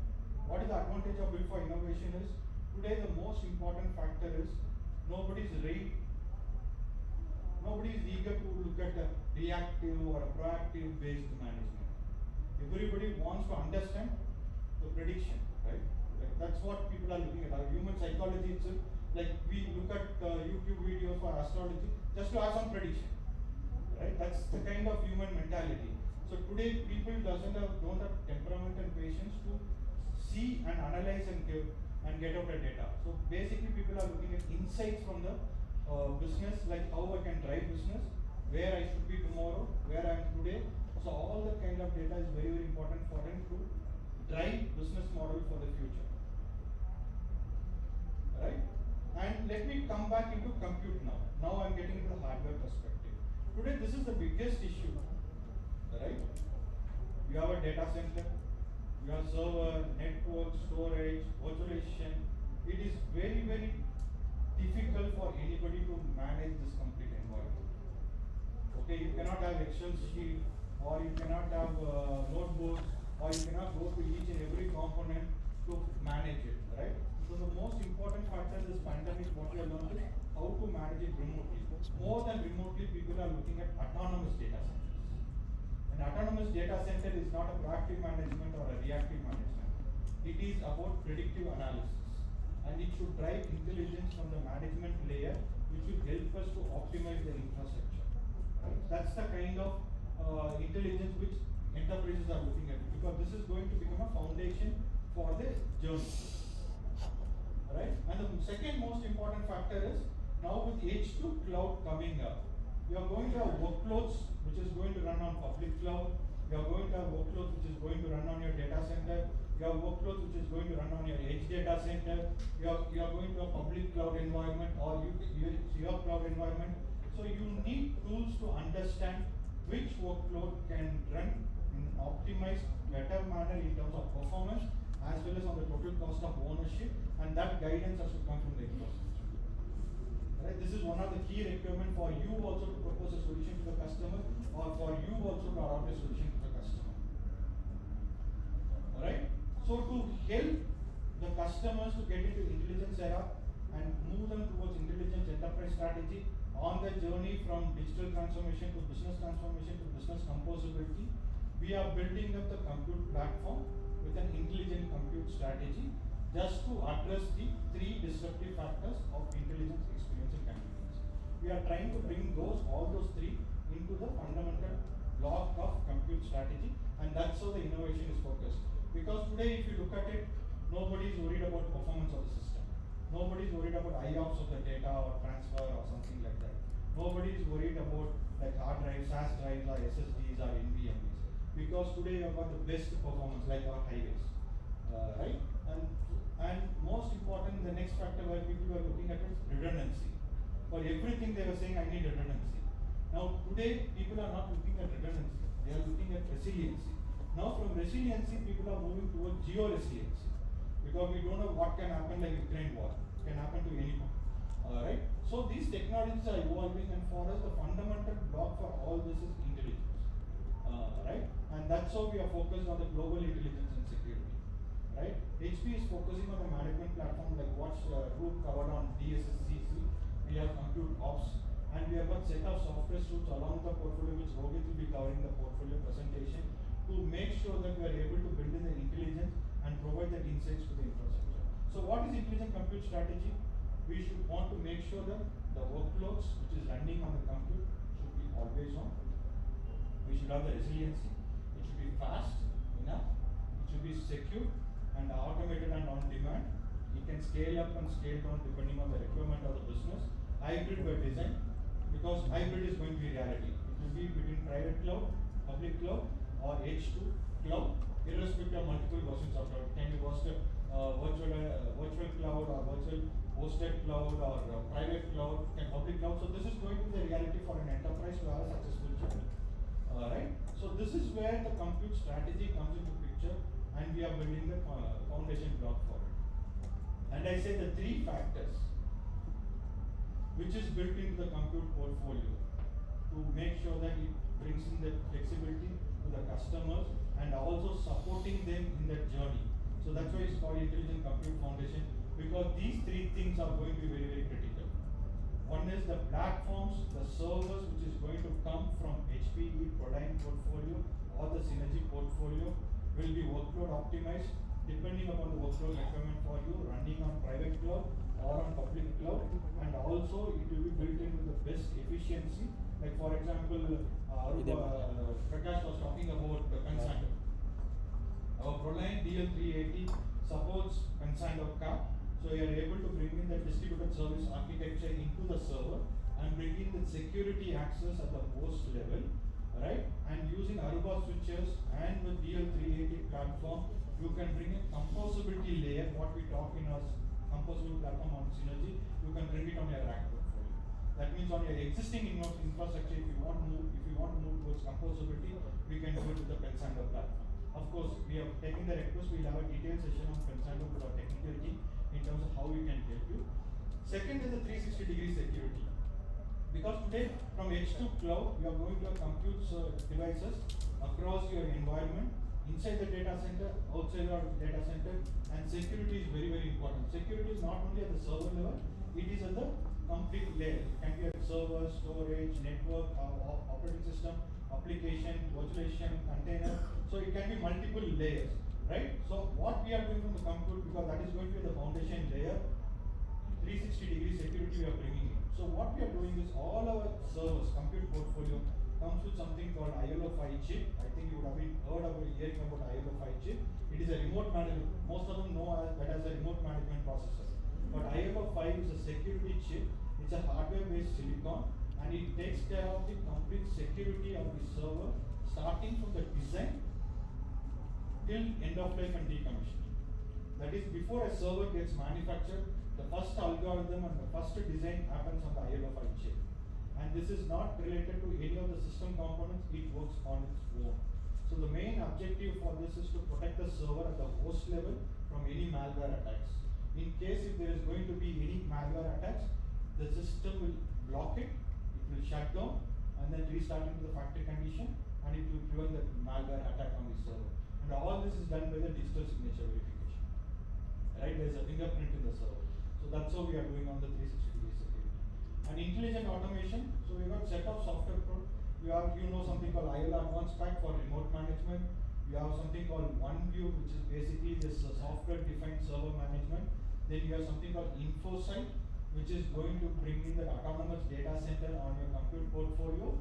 Then we are coming up with something called Compute Ops Manager, which is going to drive the edge to cloud management of all the compute devices in a network, which will again work with DSSC along with Aruba Central and integrate with the GreenLake Central and bring as a service model to the customers. So that is where the focus is, because all this to support the three factors: intelligence, experience, and convenience. Do you have any central plane where you can see all this? So if you're doing as a GreenLake platform as a service model, you can look at GreenLake Central, which will take the information from here, and GreenLake Central gives you the flexibility on private cloud as well as on the public cloud. Even it can be multiple clouds. That is one. Second is, in terms of if there is no GreenLake or you are using as a normal private cloud, so everything can be seen on your OneView and InfoSite. Your OneView gives the complete server dashboard, right? And your InfoSite works with OneView, integrates with OneView, with along with the storage, everything, and then it provides a consolidated dashboard in terms of how your server is utilized, how your virtual machine is utilized, and whether how is the load on the virtual machine. If any of the virtual machine is taking more memory, how to rebalance it. It also gives you the best practices how to deploy a virtual machine, how to realign the memory resources. It also tells you how to do the sizing. So it gives a complete global intelligence dashboard, and you can use on your existing server. Yeah, that's a question. Do you have interface with Zabbix also? Pardon? Zabbix. So, Yeah,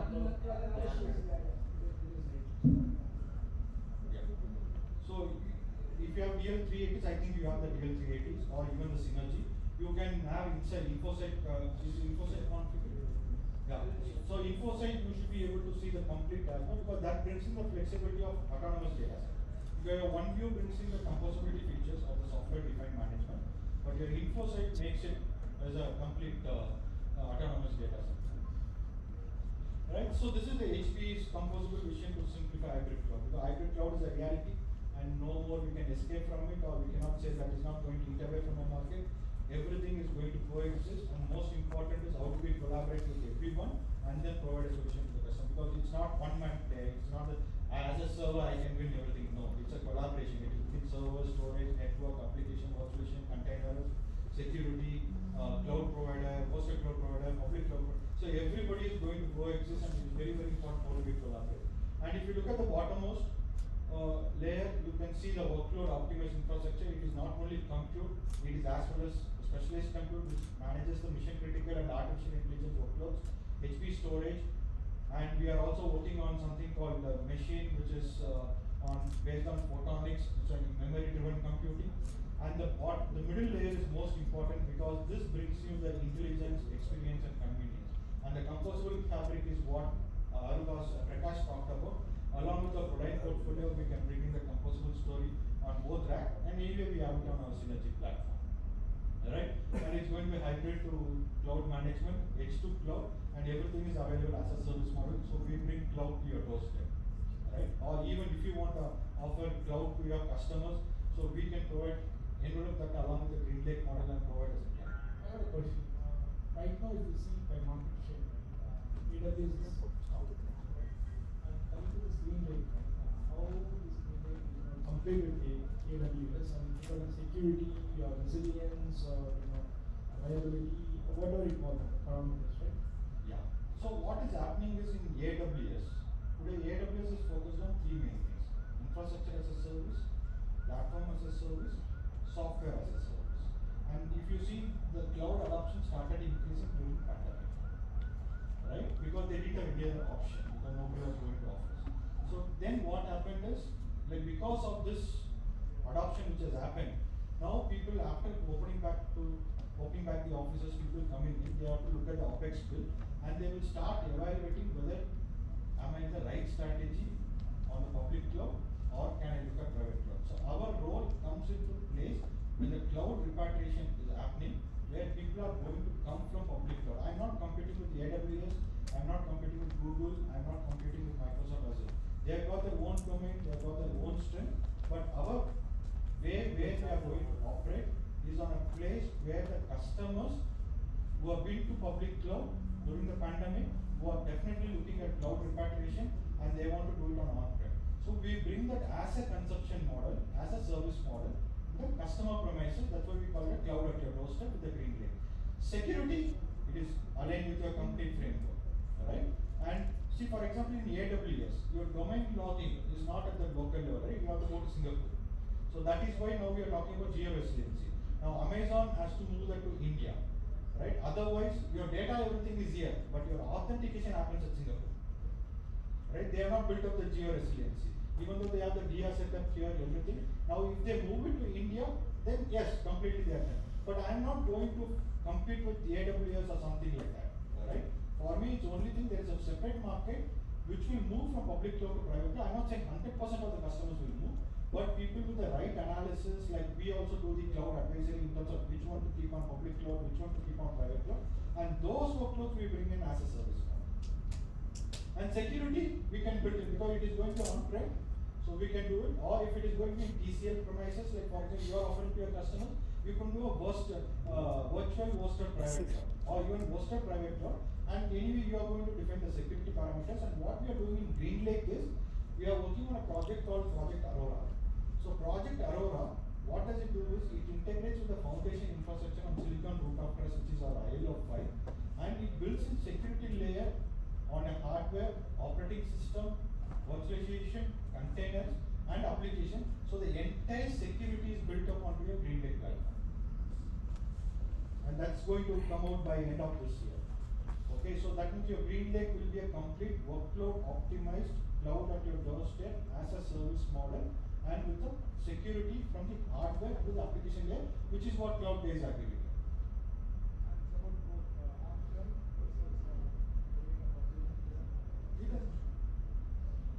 And the advantage what we are giving is, with our GreenLake Center, you can see how is the consumption in your public cloud, which cloud, and if you think that if you are not utilizing it properly and you are paying higher cost, it also gives you intelligence whether you can, what kind of savings you have when you move to on-prem.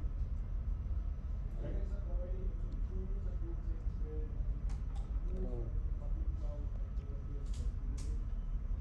Yeah, so there is a advisory. I think we have two tools, right, from the Pointnex perspective. What is it? So we have a right mix advisory, okay, where it will help you how to migrate from public cloud to private cloud, and also it comes to the migration path, how to make it happen. I think we can discuss it along with the Pointnex team, and so we are not going to compete with them. We are just going to see help customers who are going to set on-prem private cloud from moving from public cloud. And either we like it or not, cloud is going to stay. Next. Anyone use, we have it across the globe. So there's a view like HP global dashboard. If you want to, we have an HP global dashboard, right?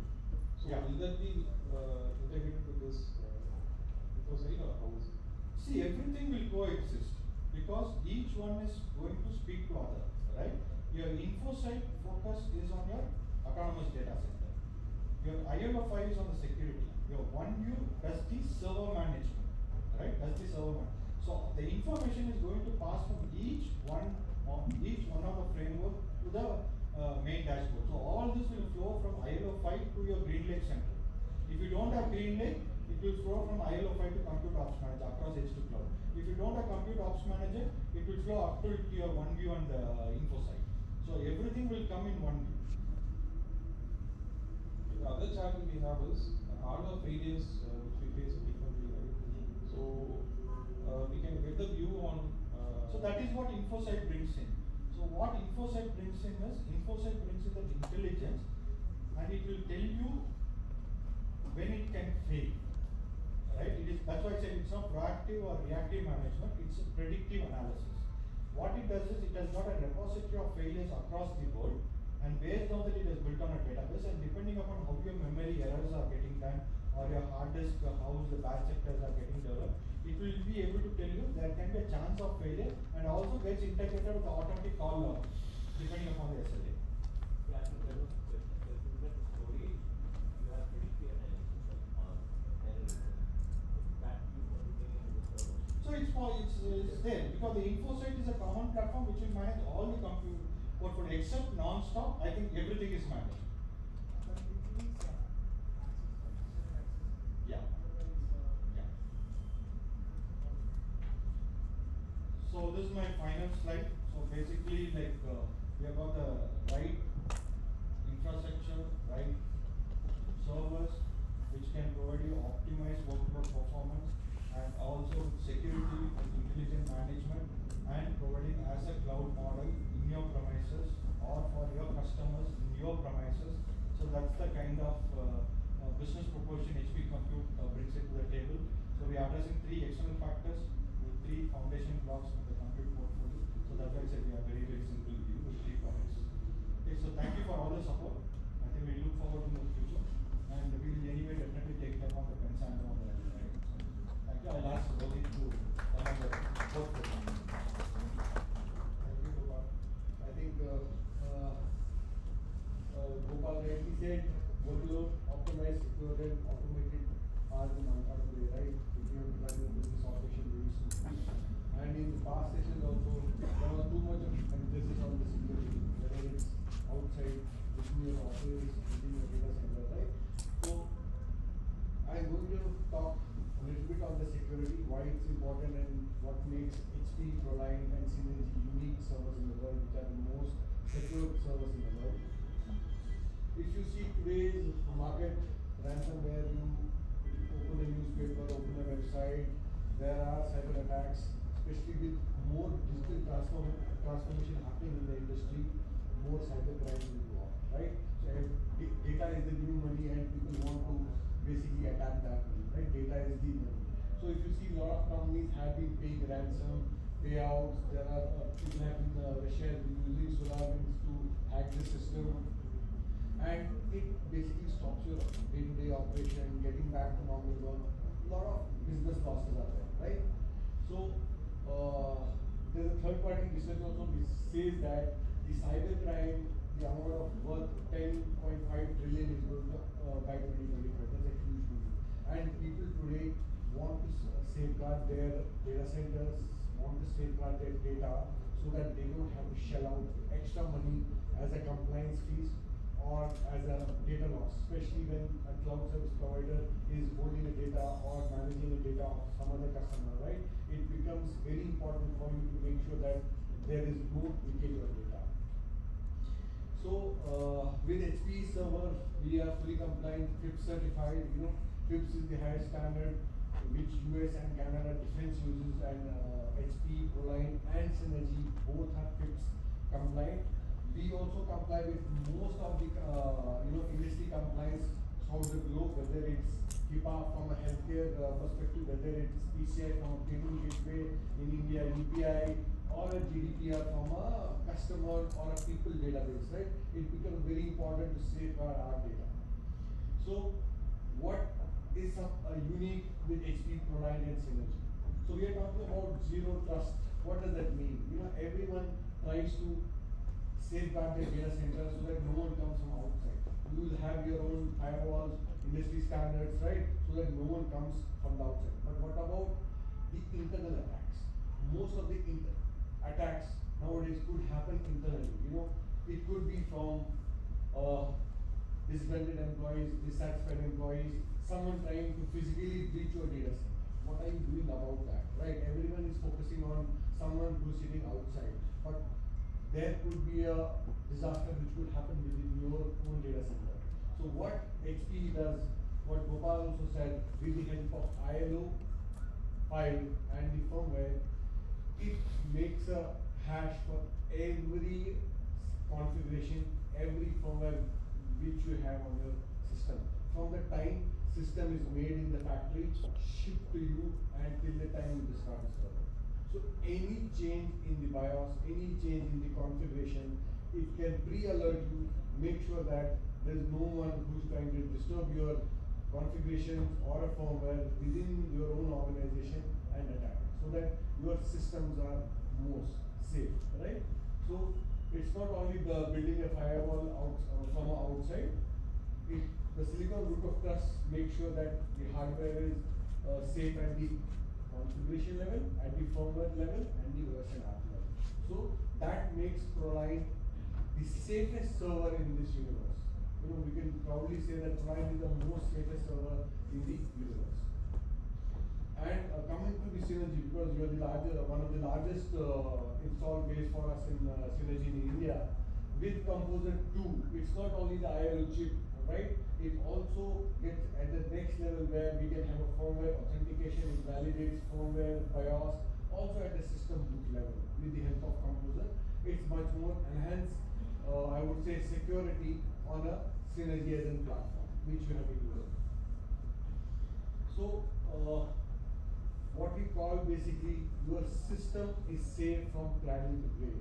Cradle to grave is when it is made in the factory. It has a digital, fingerprint. From what are the configs it has been designed for you while it is in transit. Are there any changes?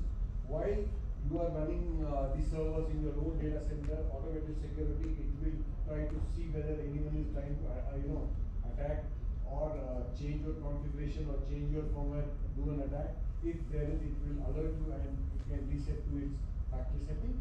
And end of life also. When you are discarding the server, it also becomes very important to make sure that you don't leave any data encrypted or otherwise if you can have a safe erase. Right? Once you have done to the safe erase that you are, I would say mentally is peaceful that no data or a configuration or any kind of a data can go out even when you are discarding a server. So from a cradle to grave, your server is completely secure. How about Maru, on the OS level, because you are talking more about the hardware, right? Yes. OS level, zero-day attacks, like a K-trace or right? Maybe on this I will ask Maru to interfere. That's fine. Yeah. Yeah, I will take it. I think time is already up. So I am just running through you. You have been using our Gen 10 Plus platform. We have whether it's AMD 1U, 2P, 2U, 2P. We have a complete range of portfolio from ProLine. Same is on the Intel. We have DL360, DL380. We have a specialized DL110 for a telco ORAN offering, and 2P Synergy, which you have been using. It's the industry's first and the complete composable infrastructure. Whether you want to run any traditional workload, whether you want to run any cloud native workload, whether you want to run a bare metal, you want to run a virtualized environment or a container environment, right? It is a single infrastructure which you can use, which you have been using and offering as a service to your own customers also. Why don't you have any ARM-based here? I see AMD and Intel. Yeah. ARM-based. So ARM-based, I think worldwide must be evaluating, from a product perspective, what could be the right use case, workload, and what kind of form factor it would come in. So I may not be the right person, but I can try to get more information on what is the roadmap for us on the ARM-based. That I will get back to you. So ideally what we do is we have a complete offering based on the workload, right? The workload is important today. So we have various characteristics on the workload, whether it's a processor hungry, memory hungry, IO hungry, or storage hungry.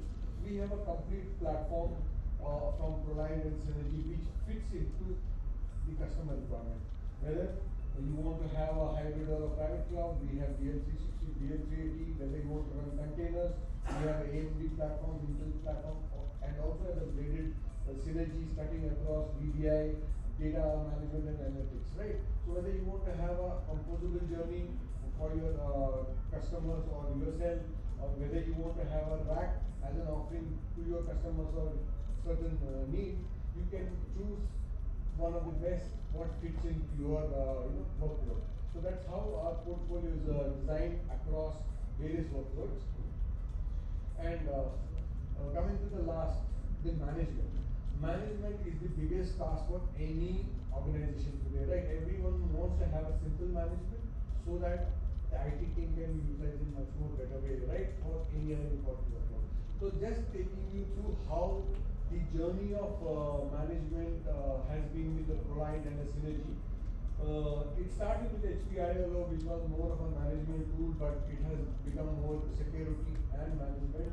Then HP1U for your automation what you have been using in Synergy Composer, making certain templates and deploying your resources the way users want to see. And we are moving to the next level, which is Compute Ops Manager. It's a cloud-based tool which is going to unify your compute management. It's a one console, irrespective of where the data center is, you can manage all your compute in a single window. Alright? Irrespective of the data center, it is a secure cloud operation and simplify and automate. It will help you in managing the firmware of thousands of servers within a click, so that you can have a baseline firmware. You want to do any changes, the management is going to be much more simpler than what you have been using in the manual. So that is the future roadmap for HPE on the management part, right?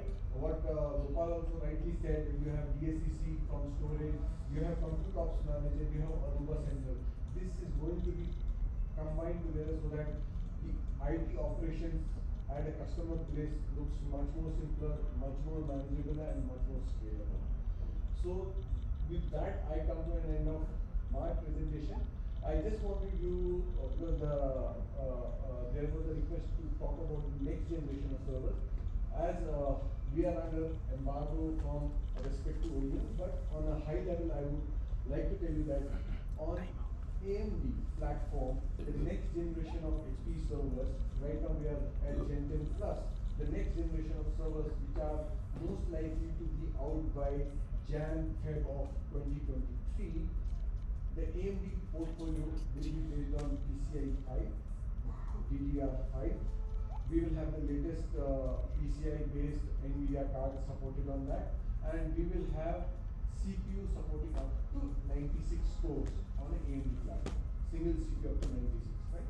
And on the Intel platform, we will have a up to 60 core PCI 5, DDR5, and the latest NVIDIA, the next generation of cards which are there. So there is a clear roadmap on Synergy also with the next generation of Gen 4 Xeon CPU with DDR5, PCI 5, and much more. On the security, we will have a IO 6 coming in, which will have more enhanced security features coming in. So there is a clear roadmap for us on the compute portfolio. During the next few months, we will be able to share more details, with you. Right now, it's under embargo, but we definitely there is a clear roadmap. Nothing to worry about. Do you have any roadmaps for FPGA cards, graphic cards? Yeah. So FPGA cards also there is a roadmap from the respective OEMs. So that will also come with the next generation of servers. Is it Intel based or is it ARM based? So Okay. there is one on a okay. So there are a few cards which is on Intel based as well. We call this McLaren Summit. So this is a card which we launched it especially for the telecom operators. So if you want any FPGA cards, so we have a good roadmap related to the Intel. Yes. So all the PCA based cards that we will have Intel, the problem with Intel is Sundar can answer. Yeah, sometime back, I came to know that HP was evaluating some of the, hardware accelerators, probably ARIA 10GX or N3000 or T5005. Among these three cards, I think one of the cards are supported in HP platform, but after that, not much communication happened. Sorry? On CDN and broadcasting to focus on there is something called Dartco. So that's also evaluation is going on. And there is something on Xilinx. I think, are you supporting Alveo cards? No? Okay. Will be much interested if you can. Yeah, so if you can discuss this thing. So these are the complete PCS cards. So we need to run a specific test over it, check the firmware testing, and after that we can do it. Yeah, yes, I know. With the new CPUs coming in, etc., everybody talks about TCO, the power consumption basically. So when you spoke about new hardware coming in, I think Srikanth also. So when you look at the power consumption of the server, I think it's a combination of the CPU consuming power and the hardware, what you provide. So are you focusing on that also, saying your power consumption is going to be low? Because like ML coming in, ARM coming in, and everybody talks about using low power. So is that also a focus of HP for future? If you see the new generation of servers with more powerful CPU coming in, more memory getting populated, definitely there's a need for more power. So with the new generation of servers, you will have a more power, higher wattage of power supply with more efficiency coming. Definitely there is because more GPUs, the new generation GPUs also are asking for more power, right? So we will be meeting the power requirement with the more efficient power supplies. Maybe But that is not the case with ARM, right? Yeah, so ARM is not the case, right? ARM is different. No, ARM is also there. So actually, like Rohit is from the compute portfolio. So we have harnessed in specialized compute, what we are targeting is something called mixed layer. Right? So right now the N8 servers are on Intel platform. Okay, and also parallelly there is Qualcomm platform. Already the RAN kind of environment and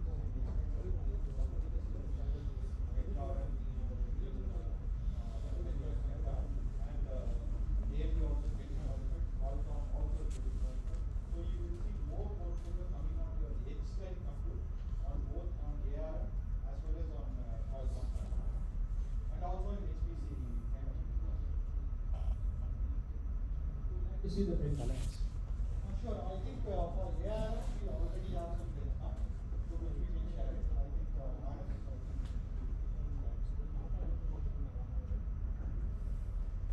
Thank you. Full-end server, you don't have a variety of combinations. I cannot go and have a 3.5 threads for many players where I need to go and speak to 8 numbers on it and move on. Or you just move on when you just want to last this for over CPU, you don't have an option for it. So just wait for 6 months, right? 6 months away. So in Gen 11, Gen 11. you will see a different kind of an Architecture. coming on the server platform, which will be suited based upon what we discussed earlier. Because the industry requirement is changing, right? And we cannot have something called users. So we are going to bring all the flexibility in our Gen 11 platform, which will be a totally different kind of a computing platform, which will be meeting any of your requirements irrespective of hard drive based or GPUs or CPUs or memory or processing memory or accelerators. So that is how we are developing on the Gen 11. The product is ready. Just because of embargo we are not talking on it. But I think before the revamp will come, we will be releasing feasibility for Indian customers we can share with you. With Gen 11, all these concepts will get updated. One more question. Sorry. You said in the first presentation, right? Allegra, that you was seeing QSFP 28 based connections in the servers, right?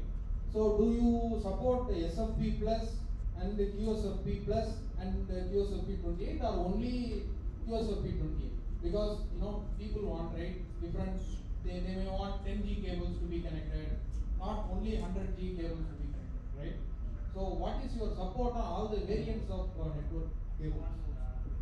On 25 gig, yeah, we would support 10 gig. It goes to 100 gig, then we would support 345 is what we would support this. So, but you suggested that the only DAC has to be connected, direct attached cable only has to be connected. But cost wise, I am telling, right? So, it depends on some of the designs which we have. For example, the backend connectivity for storage enclosure, we would have that because cost is short, so it makes the cost. Oh. So it depends on the use case, depending on how much they want to buy. Okay, but you project at the maximum support. Okay, thank you. Thank you.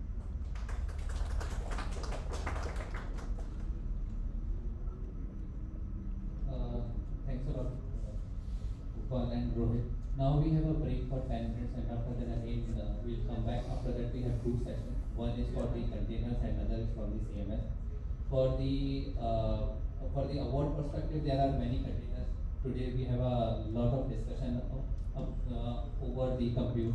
But I think I would just want to take to Naveen. Naveen has asked a good question related to the info sites and about the, especially about the different areas and the support.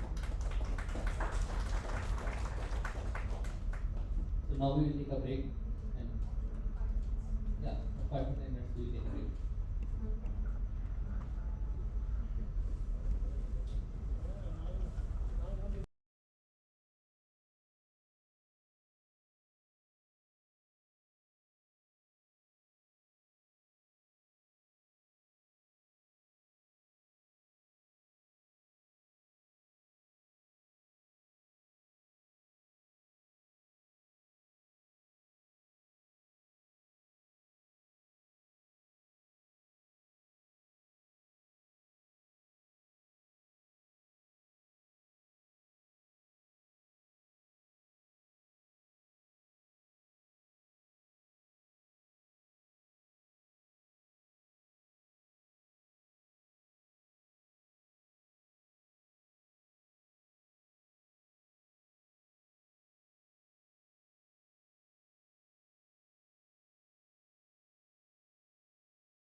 I request everyone to be settled down. We are going ahead with the next session.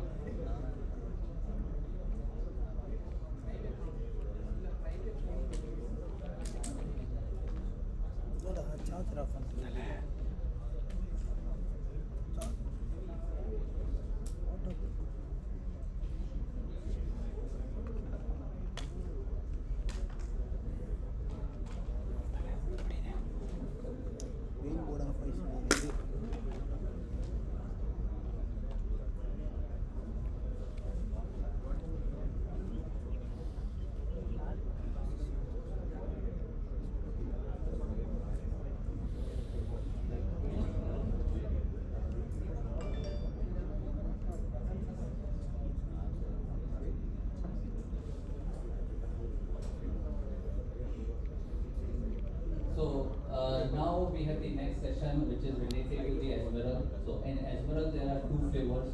One is more talk about the data analytics, AI, ML, and the other flavor for the Esmeralda is towards the MapR, or you are looking for some object storage. So there are two flavors over it. And this session will be delivered by our global sales engineering team, Mr. Arun, who is the solution architect of it. And prior to that, I just want to introduce Sunita as well. So Sunita is working with, is helping us TCL team with a different big project related to the automation. Recently, we did the automation for the Primera with Ansibles and the global dashboard implementation, some integration with the VMware as well. So Sunita is also helping us in different automation and the different stuff related to that. Thank you, Sunita, for coming here. Thank you.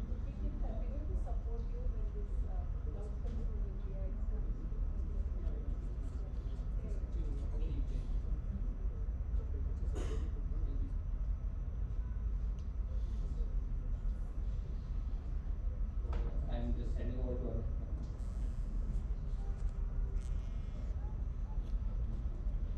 Hi all, good evening everyone. So nice to meet you all. And today, I'll be talking about the Esmeralda portfolio. So far, since morning, you've seen a lot of hardware related products, and now this is going to be like a software offering from HP. And here, we'll be focusing more on our their hybrid data and machine learning sort of solutions. And we'll quickly look at the industry trends and the various products we have to offer in this products. Right, and finally, we'll look at some customer stories.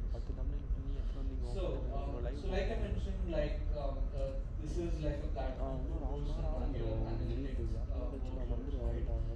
Before you think of it, right, many companies, as you know, are adopting the AI and ML solutions on their stack, right? And this is like a quick infographic which says how the adoption is and how the growth rate is with many of the enterprises, right? And as you see, the AI and ML sort of solutions is applicable across industry verticals, be it FSI or be it MBI or even service providers or healthcare. Everywhere there are use cases that needs to be that AI and ML solves, right? And there are use cases that is spread across predictive analytics, healthcare, and more, right? So most of the enterprises are relying on AI ML for solving their business needs and to optimize their business and get more returns out of the business. So that being said, when an enterprise starts to adopt AI ML, there's a lot of struggles that they'll need to go through, right? So first of all, when they start adopting this, they need to start to unify their data, right? Prior to this, typically their data is isolated across different environments, and typically when you need a collective view of all this data, you need to bring in and unify the data, right? So that is one challenge. And then the second one is to have a platform and tooling that will help the enterprises implement these solutions at scale, right? And then like on top of this, there is like the actual AI and ML workloads, and they themselves bring in like a different set of tool sets that will help you implement and solve the AI challenges that needs to be implemented at production, right? So this is like a journey that the enterprises have to go through, like from acquiring the data to implementing platform to implement and operationalize their ML, right? So this is where like our platform comes in and tries to like enable the enterprises with this end-to-end journey. Right? And this is the platform or the suite of portfolio that HP offers. So we're going to like talk about like three distinct products here. Like one is like the H2 Cloud Data Fabric. The second one is like the enterprise class Kubernetes, and the fourth one is like unified analytics and ML ops, right? So I mean, like all of these things we've implemented it and tied together so that you'll be able to like implement your analytics sort of use cases from conception to the end final goal, right? And we're able to do this because like we've been acquiring relevant companies, startups, and we are tying it together to achieve that end goal, right? So all of these are like coming from like different startups. Like our data fabric was from our Napa acquisition. Kubernetes is something that we are offering based on like the open source Kubernetes distribution, and then like ML ops and analytics is coming from our Blue Data acquisition, right? And on top of this, in future also like we've recently acquired AmpTool, which again like provides like at the data layer accelerated query performance for your SQL engines, and there's like a Spiffy and Spire, which is like the Aurora project, which will be like sort of integrated in here to provide like the zero trust security at your application level. So that we saw like the entire stack. I'll just quickly introduce like our container platform, right? So we spoke about like three products. Like one is the container platform, the data fabric, and ML ops. So this is like this is our container platform offering, right? So what we provide as part of this offering is like a CNCF certified Kubernetes, right? So as you all know, like Kubernetes is becoming the de facto standard for hosting and running all of your microservices, right? And what we offer is like a easy way to manage and deploy large clusters of Kubernetes, right? So when I say large scale clusters, it could be like a single Kubernetes cluster spanning across like thousands of nodes, or it could be like a sprawl of Kubernetes clusters, right? So both of them like we can handle that sort of scale here. And on top of this, like what we offer is like a multi-tenant control plane, right? So this enables like like open source Kubernetes does not enforce any of these things, right? So this is like the enterprise feature that we're bringing in, where we are enabling the multi-tenancy with like a lot of isolation and authentication built into the product, right? And at the core of it, when whatever applications we are running on top of a container platform, it needs access to the data, right? So this is like one very important challenge that needs to be addressed like from day one, right? And what we have to offer is like the easy connectivity to Emerald data fabric, which I'll be talking about in a minute. And like say if your customers are already having like say like NFS servers or Hadoop based systems, we provide like easy connectivity to those external data systems through a concept called data tabs, right? So you don't have to replicate or move your data to this new platform. You can connect to it in place and in a secure manner, right? So on top of this, right? So our platform is like specialized to run like all these specialized category of applications. So this is specialized to run like big data analytics, your ML ops, your application modernization,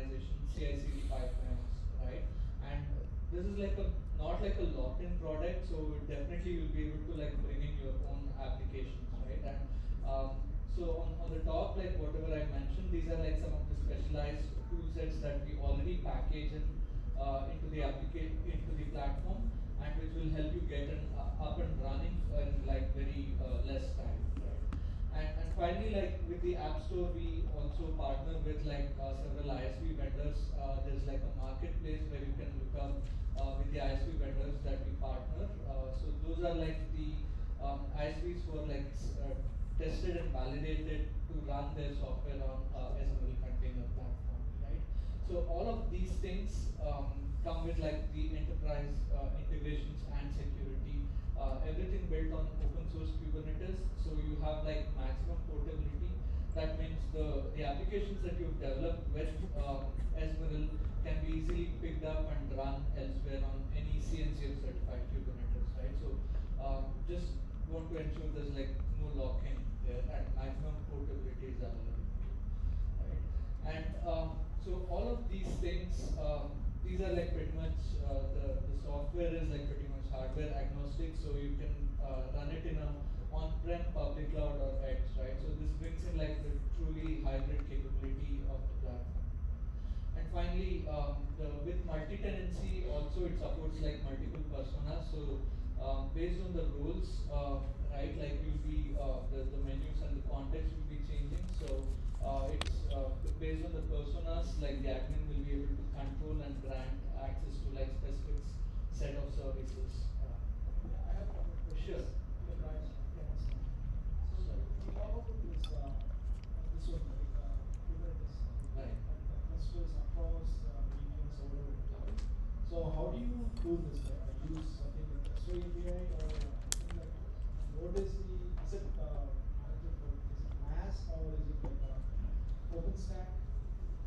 No.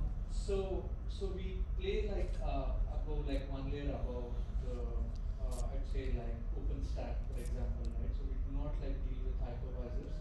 So all we deal with is for example, in simple terms, if you need to set up a SML cluster, you need like set of VMs, right? And you can initiate the controller in one VM and like keep extending your cluster, so you can keep adding like more VMs, which will become part of the cluster. So we are playing at that level. So we're not tied to like any sort of like hypervisor or orchestrator. And this cluster can span across the region, it's core region. Yes, so this can support like hybrid model, right? Provided you have like the connectivity. So we can have like the Kubernetes workers, for example, like stretched over public cloud VMs. How do you manage the heartbeat? So is it heartbeat because we do. So that's why I mentioned like provided like you have like the connectivity established, right?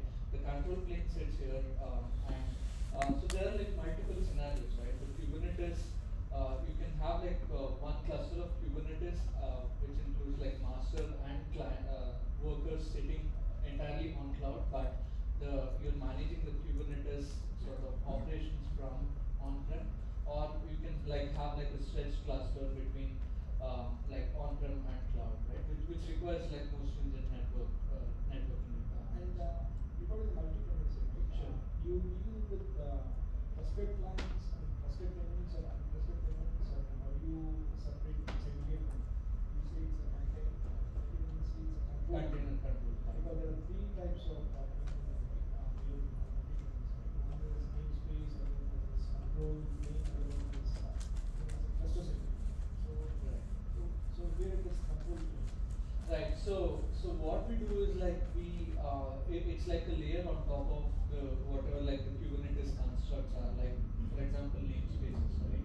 So what we provide is like an easy way to like control like a particular namespace, and through our portal, right, you will be able to enforce like the isolation and multi-tenancy, and it's through our portal like you can like for example integrate your Active Directory, right, your existing Active Directory, and thereby like tie your RBACs and all those things you do it on our control plane, that will that will flow down to Kubernetes, right? And users don't have, or admins even don't have to take care about it, right? Our platform will take care of enforcing those security mechanisms and isolation mechanisms for them. At any point of time, you can have two workloads running the same workload. I mean, that permutation combination, everything is possible, right? So you can have like a worker dedicated for a particular customer, or you can have like a shared worker which like multiple tenants are part of it and run it, right? But there is like tenant level isolation is definitely there, right? So for example, if you're tenant A and tenant B, even though they're like running on like the same worker, they'll not have networking. Okay. And do you have any control plane for this? How the UI you can see on the clusters? Yeah. So there is like the UI which comes in. So there is like a UI. So whatever you're seeing on the screen, like everything is controlled by a UI. And it comes with obviously what do you call this? Backup and recovery. Backup and recovery is something like we rely on like our customers' own products, right?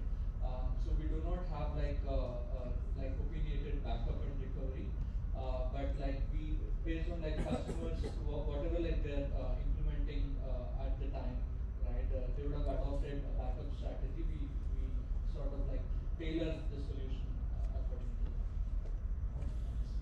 So we have like we have like one ISV where we have like a backup solution validated with them, so I can get back to you. Yeah, we also have the same setup. Valero. Yeah, Valero we can like integrate Valero with the Yeah, Valero. That's what we also do. Right. That's what we also do. And we do a lot of plugins. And to add for the multi-tenancy part, what we recommend is like because each tenant gets their own namespace, right? And what we recommend is a specific Kubernetes cluster. We don't recommend same cluster to be shared across tenants. But the advantage this platform offers is the data fabric is a single data fabric, right? So data fabric brings its own. We have our own IP as part of the data fabric. So the advantage is each of the tenant can have their own private volume, or they can have shared volume as well. So features like data type and NFS, they allow sharing of volume across different tenants. So especially when it comes to big data kind of workload, so data fabric allows having a centralized data store, and whatever is the private volume required for each of the tenants, that isolation can be provided. But otherwise, the big data or the data can be shared across different tenants. So what it means is one is like maintaining a consistent copy of the data becomes much easier, and then there is no silos, right? Especially when it comes to analytics, the different departments or the lines of business accessing the data, we want to avoid the silos so that the analytics is much better, right? The inference is more clear. And how about the secrets and passwords? Generally, we keep it in the secret config manager. Yeah. In the case of using Vault or anything, Vault can be used. How do you integrate it? So that is where our the project Aurora and the Zero Days comes in. The Spiffy and Spire. So that ensures the service identity management is done by that. So it's like it operates like I think you would have heard from the earlier session as well. So from the chip level to the operating system. So operating system it uses the trusted platform module, and chip level we have the silicon root of trust, and then further on the Kubernetes cluster it will be the Spiffy, the 5 certificate that it generates. It's like a passport, right? So service to service identity is verified through that integrity entrance. That basically implements the zero We can trust. do it deep dive because today we have just 30 minutes. Yeah, we can do it deep dive. And Spiffy is also open source product that we're building on. So you can. So you had a question. Yeah. So Kubernetes are going to give us an complex type or going few variables to the data on top of that we are going to see an architecture. So it's not an appliance as of today, right? So it is going to, like there's a process that you need to follow, right? So basically like we have like a small binary which you need to bring up, and from there like it's all UI driven, right? So it's not an appliance, but still it's straightforward. So it's a software package, and it's an integrated offering, right? So data fabric is available separate, and Kubernetes, the container runtime is available separate, and MLOps and the unified analytics, they are also available separate. So either, though it is like an integrated offering, it's loosely coupled. So it's based on the customer requirement or the end user requirement, in what case microservice provider, you can apply those tools, the permutation combination. Sure. When you say multi-tenant, you just don't speak about an application as a tenant only. When you just say about a multi-tenant, when it's two different customers coming from two different networks, what do you just do on co-host here? So you're so basically you can isolate your clusters at the networking level, right? So for a particular tenant you can have like a dedicated cluster, and for another tenant you can have a dedicated cluster, right?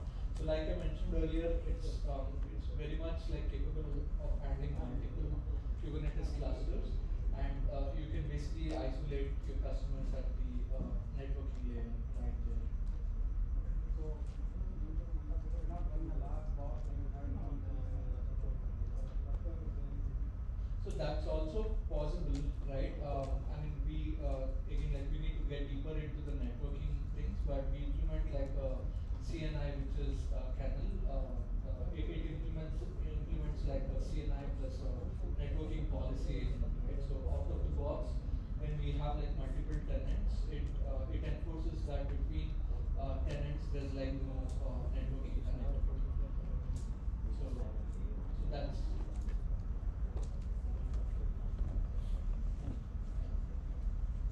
Does that answer your question? Single cluster is a lot of information. Right. Ideally, that's yeah. Yeah, at this point we don't have the multi-single. If that is there, that is why this is more further the network segmentation. So it is a future.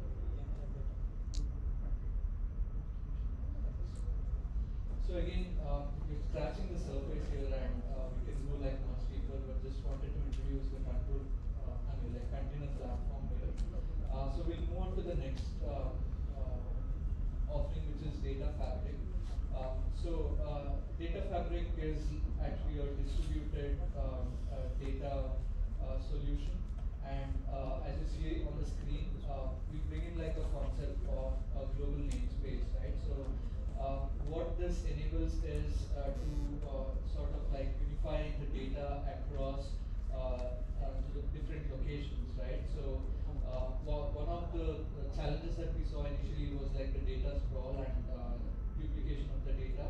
And with data fabric, we can have like these distributed clusters, but have like a common access to that, like using the concept of global namespace, right? So here, as you see here, these are all like the individual clusters at the bottom.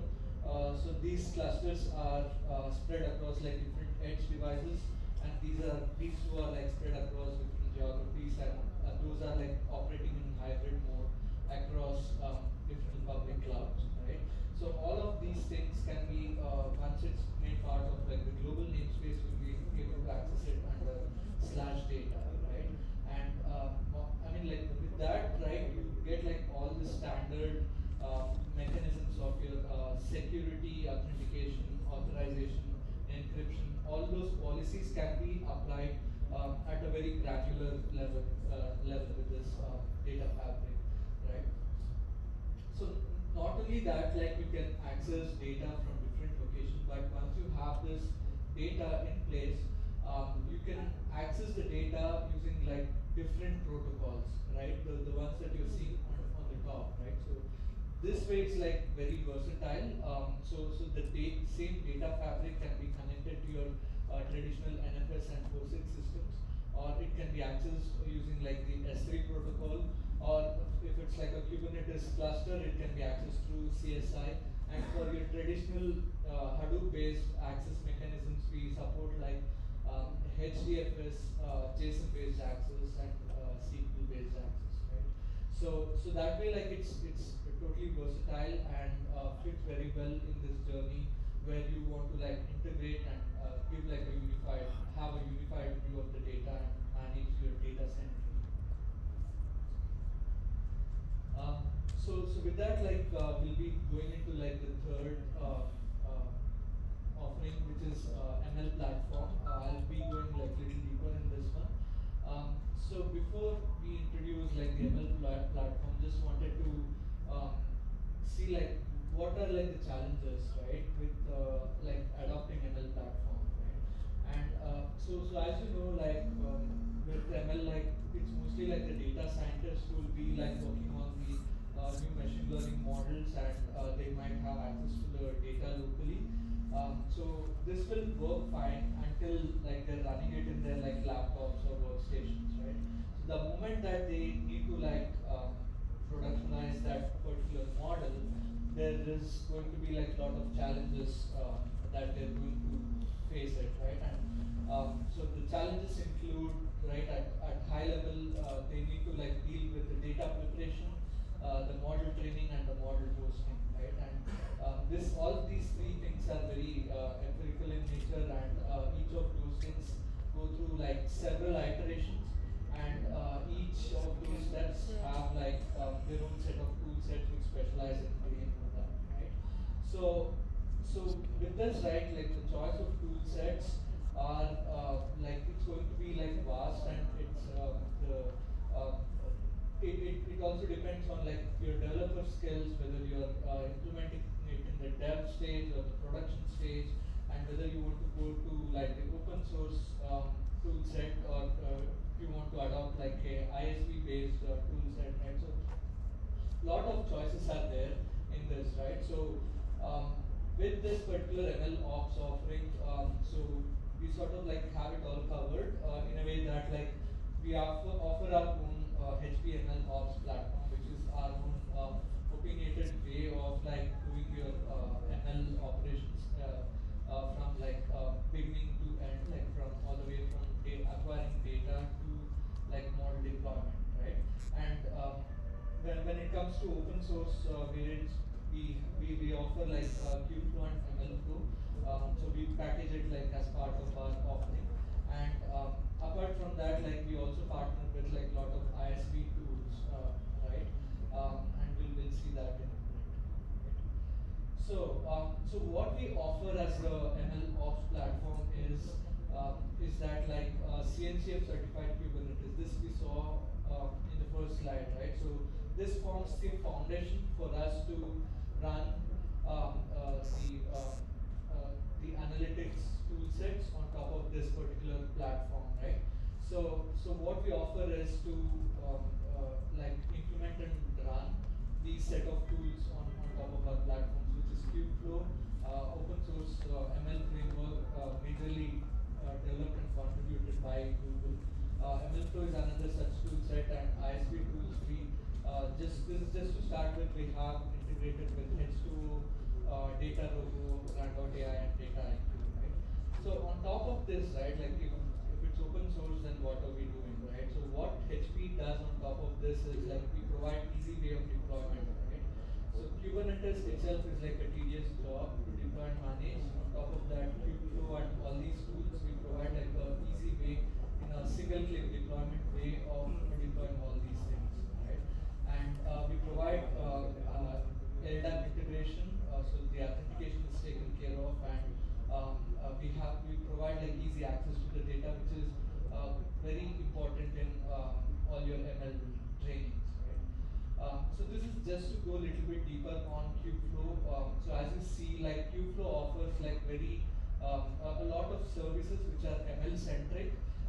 It's got like tools around like workflow orchestrations, like pipelines. It has like tools to support like model serving for various frameworks, including like Sheldon, TensorFlow, your PyTorch, and you have like automated hyperparameter tuning service, and then like the model training framework, right? So with model training framework, you'll be able to do like distributed training with having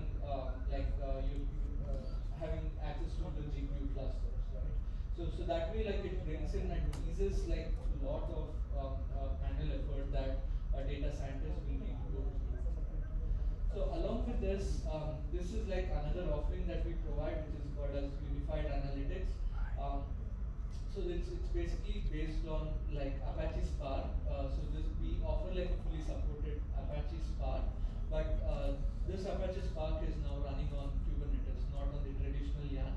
So this can like reap the benefits of the Kubernetes platform and the flexible nature of Kubernetes to scale up your Spark computations, right? And on top of that, like we also like offer the GPU acceleration. So Spark, we've been working with NVIDIA to validate Spark to use like the NVIDIA accelerators to speed up the computations, right? And there's also like an interactive way of we offer Libby service with which you'll be able to interactively develop your Spark applications, right? So all of these things are out of the box again, right? So now we saw like a lot of tools that was part of our ML journey, right? So throughout this ML journey, you need to actually go through all of these steps, right?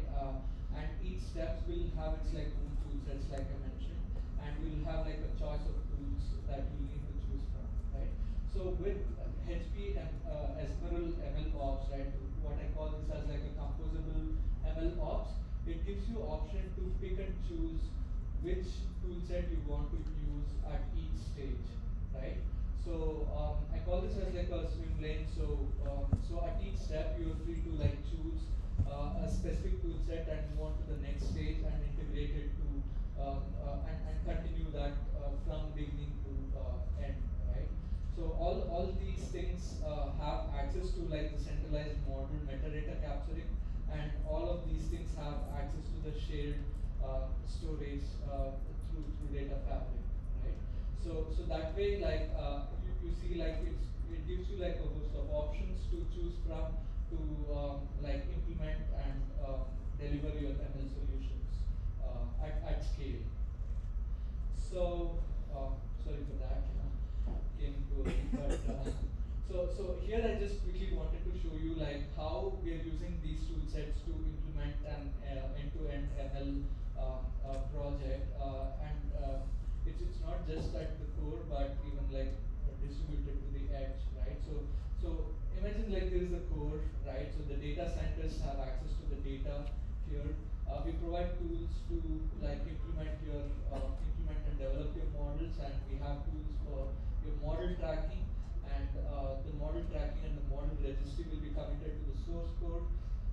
The source code, then like we can then start off like the GitOps process or the ML ops process, where the source code is picked and the deployment artifacts are created here, and the deployment artifacts, the distributed cluster management can take care of, or can look at the updates and push down the updates down to the distributed cluster, right? So this could be like your multiple clusters, or it could be the clusters spread out at the edge, right?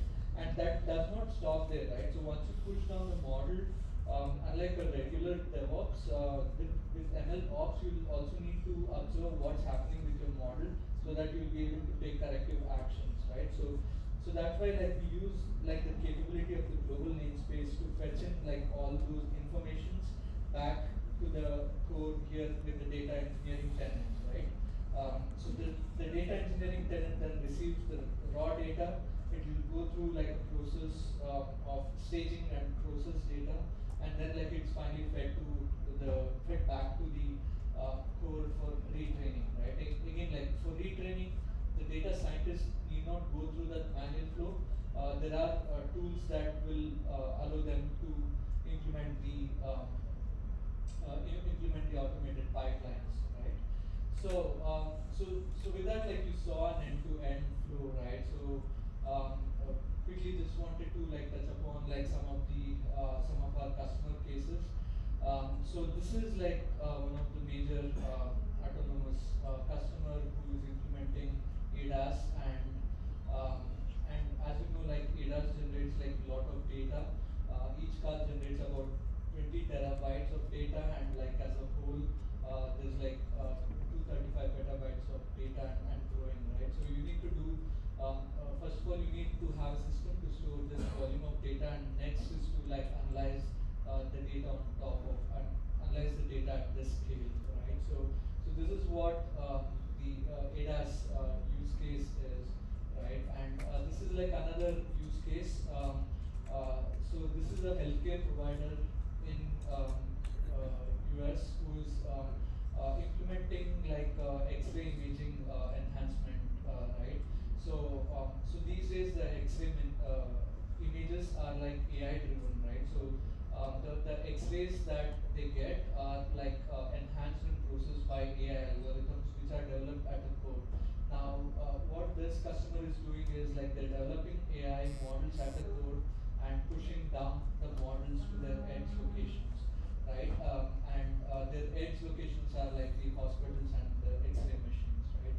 And so they're having like this entire loop going through with our solution stack, right?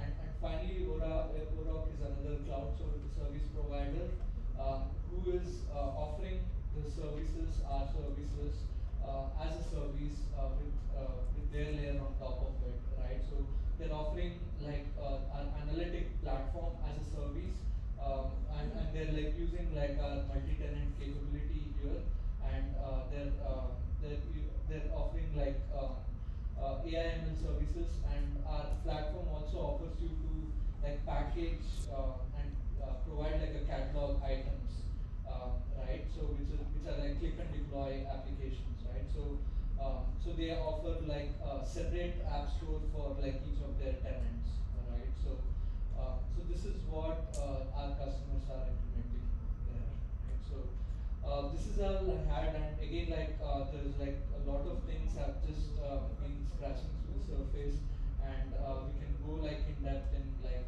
each of these offerings, right?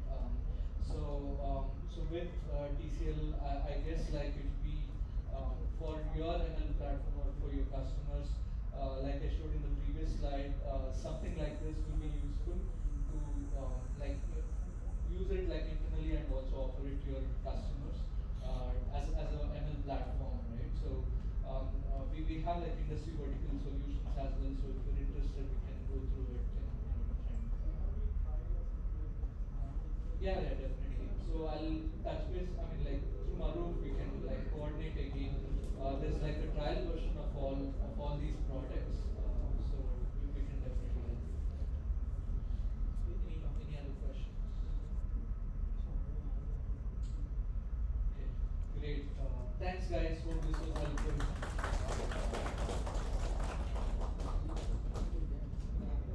Thanks, now we are on the last session, which is especially for the CMS session. And this view specifically deal in the software support and especially the consulting to help the customer in the digital transformation. For us, we have Mr. Vinay Tyagi, he is the CTO from the CMS perspective, and he has the experience of more than 35 years, especially in the telecom vertical. I request Mr. Vinay Tyagi to come forward and present. Hello.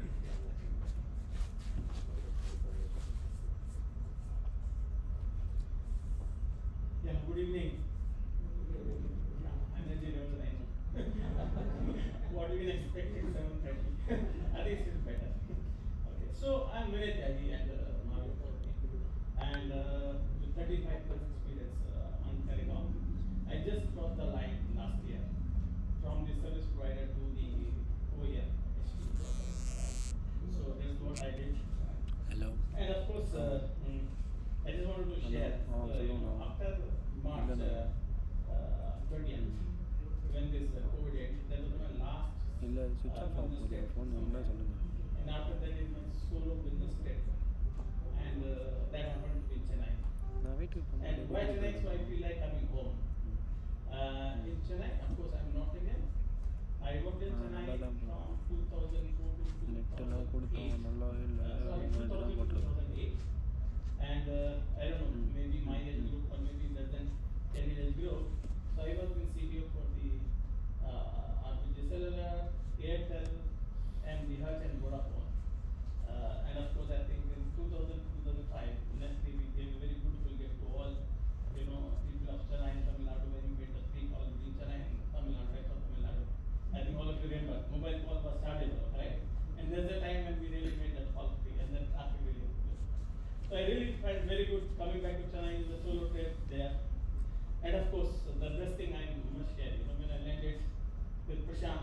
first thing we'll do, we'll go to Sangeeta. Okay? We'll have idli and filter coffee. And we really enjoyed it. Okay, and I think, so of course I did. And my last stint was with Vodafone. I've been with Vodafone almost 15 years plus year experience. And what I did the last 1 decade, I actually drove very big transformation project for the Vodafone, and now of course Vodafone Idea. Because typically these, we as a service provider, so the legacy, we had various operation models. And of course we know the landscape, we were, we were all 22 circles were there. So we did very large transformation change, which I led. And in that process, we actually did entire centralization of operations, okay, to the one location, which we call today the SNOM, okay, where we actually created, we call it Service and Network Operations Center, where we actually not only look at the network layer, resource layer, but we also equally monitor our service layer. And of course, the only thing is, people talk about the customers. I have been the user. What I'm going to talk in next 20-30 minutes is basically the HPCO, okay, which we have actually deployed to actually build this entire service and network operations center. And we started this entire journey with the 15,000 BTS when we started the circle. And today, I think this solution is scalable to manage almost over 5,50,000 BTS. So that's what we actually, today we did over there. Okay, coming back to this same introduction, yeah. So we are part of HP, okay, Siemens Vertical. So more than 30-year experience in the 6 years. Actually, I myself is dealing with the team for more than 12 years now, 14-15 years.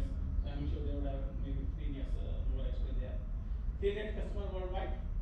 And when we talk about customers, naturally, you can talk about AT&T, of course, entire Vodafone group, including Vodafone Idea. And one customer which we always talk about is the Optus Australia. And why I want to talk about Optus Australia is I think that's the one opco I have seen in the Europe, okay, right, in this case, Asia. They benchmark themselves, right? And it is not easy to be present there because they don't worry about what others are doing it. They always want to surprise their own performance. They actually deliver best of the best network. And therefore they also look at the best of the best solution over there. So these are the large customer which we are present in the worldwide. And of course, I think the other good thing comes about the 50 ready-made Siemens solution catalog, which is easy and faster to roll out.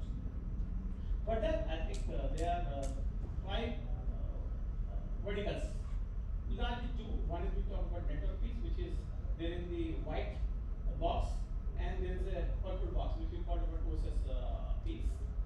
In the network piece here, of course, you can see there are a lot more product, and then we need a lot more hours. Here we are just going to talk about in the digital, of course, my colleague will talk about video solutions. We are going to talk about today's buzzword.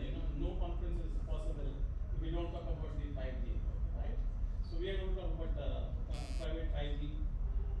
The very interesting solution which we talk about the SIM management, okay? And again, SIM management, what we're going to talk about it also been deployed in the Vodafone Idea. We are going to talk about there. Entire OSS, assurance stack, orchestration, assurance. I'm with the user from last almost a decade. So we're going to talk about that piece.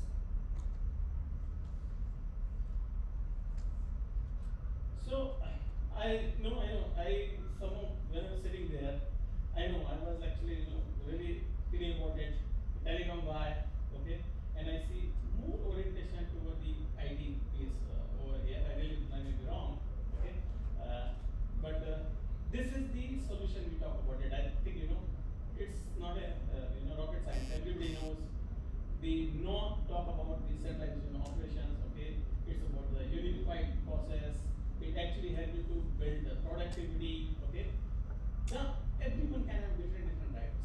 If you ask when we start building this now, okay, the key drivers for us was basically is what came to our mind is we as a brand, our customer is a Vodafone customer, today Vodafone Idea customer, and why a customer should be getting a differentiated services because of the skill gap which today we get because of mere our geography.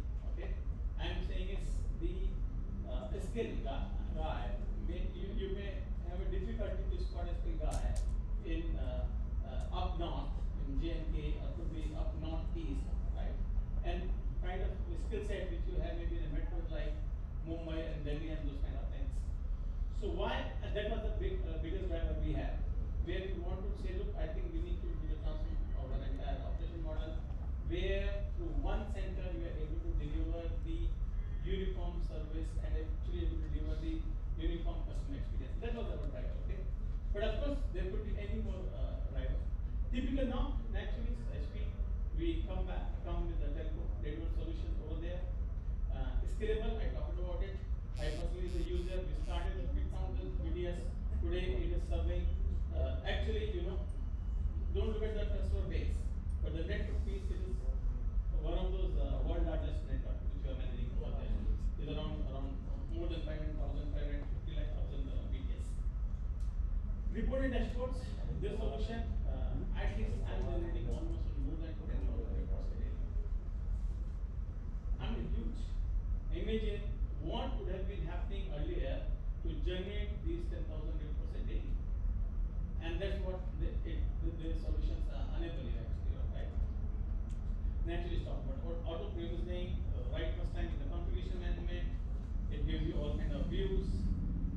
Naturally, we can talk about automation, reduce of PTR is naturally it's always in one key driver and the KPI we need to be measured. Okay? And we are part of it. Incidentally, I was just observing it. Do you have a last chance for getting these prizes? I think this table no did not right, correct? No did not right, correct? Which table did not take a prize? There are many prizes. Yeah. No, if you want, we can discuss in the IPL also. We can see whether Chennai will go to the playoff or not. We can discuss that. No. I was already prepared with the questions that I was waiting for. Okay. No, please give me a chance. No? Yeah. Right, okay. So this is some of these components or elements which goes into entire making this, okay? And you can see this is down below is the entire resource layer. I am sure you will find this solution, we call it manager, right? Our colleagues have been talking about lot, okay? Here this solution sits on the all your whether supports PNM, clouds, okay, right? All the legacy technologies, 2G, 3G, 4G, and like I said, then the user, it actually is vendor agnostics, multi-vendor technologies, multi-tenancies, it's offer all that. What is volume? Okay, no problem. Right. Naturally, then the component we talk about it, we have a product called VTweb, right? And then of course you can see, you can spot the intelligent assurance, where we talk about pattern discovery, automation, anomaly detections, and revenue detections, which we really built over there. There's a product called UCA, which basically help us to build all the correlations. It also actually able to manage. One is the life cycle management in the VTweb.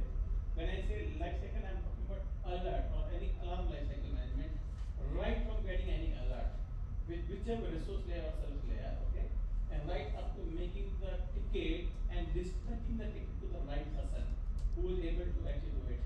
It's been achieved using these tools set over here. The last is very favorite. I have slide on it on the USLAN, which actually is, we have built it for our enterprise customers, where you are actually able to manage your SLR enterprise customer virtually in closer to real time. There's nothing like real time, okay? Because any alarms take, any takes, your data has to process, you cannot say real time. It's close to the real time. And of course, it gives the one single console. We call it the UOC or the Unified Operation Console. This gives you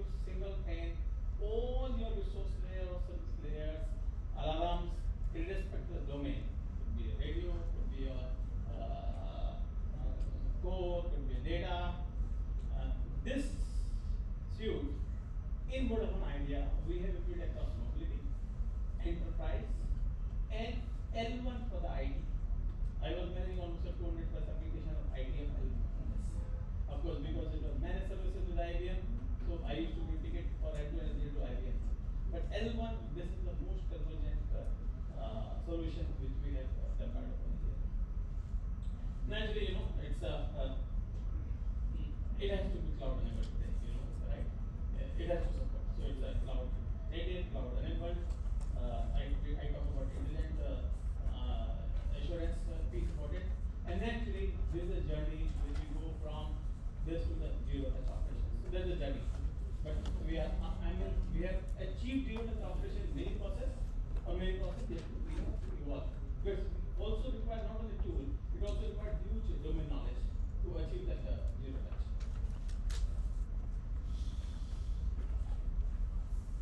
Now, this is the it was written over there. So this is about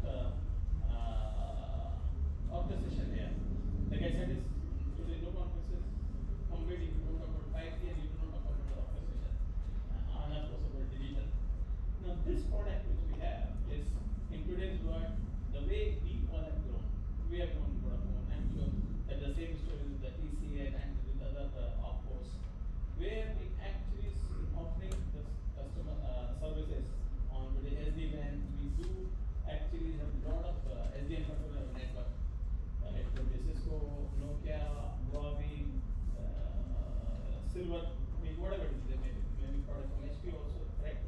Now here, this where we have the orchestration layer sitting for all the SDN controllers, and actually enable you to control over SDN controller. Of course, the benefits are very much over here, right? I mean, I said it's typically, and that's what we are having in our mobile operation also. If you have the SDN controller of various OEMs, it could be Cisco, it could be the Nokia, it could be somebody else. Imagine you need to have the skill set to manage each SDN controller. Okay, look at your operational, how much that your operating cost will be. Here, actually, it's integrate all the SDN controller and give you everything in a single pane to manage, right from the fulfillment to the assurance. Everything is been done by the single this thing. And of course, I think then we can talk about, as I said, it's very much written by some of my colleagues in simplified operations, right? Naturally, this also enable you faster time to market. If you bring a new agent controller, you can onboard it very quickly on that. It helps you that. So this is the typical diagram. Okay, if you see, bottom below is about all of our resource layer, various scenarios which we can talk about it, and in the middle you see we have just mentioned various SDN controllers. Could be Aruba, could be Celopeak, Cisco, Fortnite, whatever is there. You can name it for. Addition to that, and this is what we said is HP Edge Orchestrator. And again, I am not talking about those common word. When you're talking about HP, you can talk about all these solutions goes right from there are cloud native and those kind of things which are there. Naturally, this will give you, and also it can also not only manage this state controller, it can also manage your other controller. So it's like single shop solution over there. If you have any other Wi-Fi network, you can integrate over here. So that's what it talks about it. Which protocol you will use? Which protocol? The communication between the HPA and other SDN controller. Will take over the API or some other open So as far as the protocols are concerned, okay, this orchestration layer communicates with the control layer also over the APIs. Okay, we support standard REST APIs and other standard protocols. So basically, it is communication that happens with the control layer, and the layer below, okay,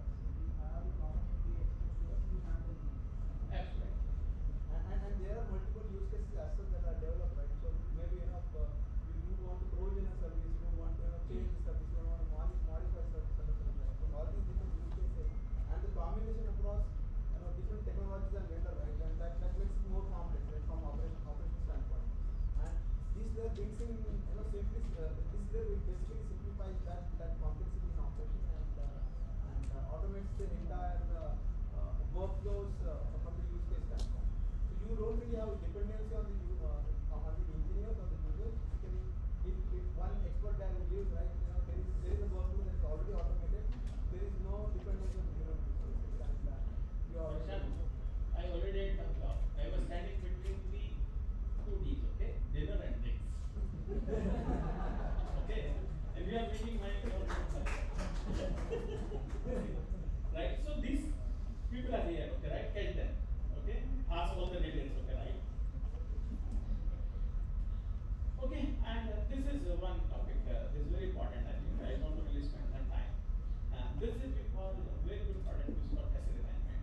And I think, actually, they have attending a lot of webinars organized by UPS or Tata Communications, where they talk about a lot of digital journey and cloudification, okay? And the only thing is, what I always tell there is, how do you manage the SLAs of your enterprise customers? And this is the tool which actually, like I have built this tool for my 80,000 circuits, right? And I mean, many of the customers are more than 500 customers which are there here, and all the global customers.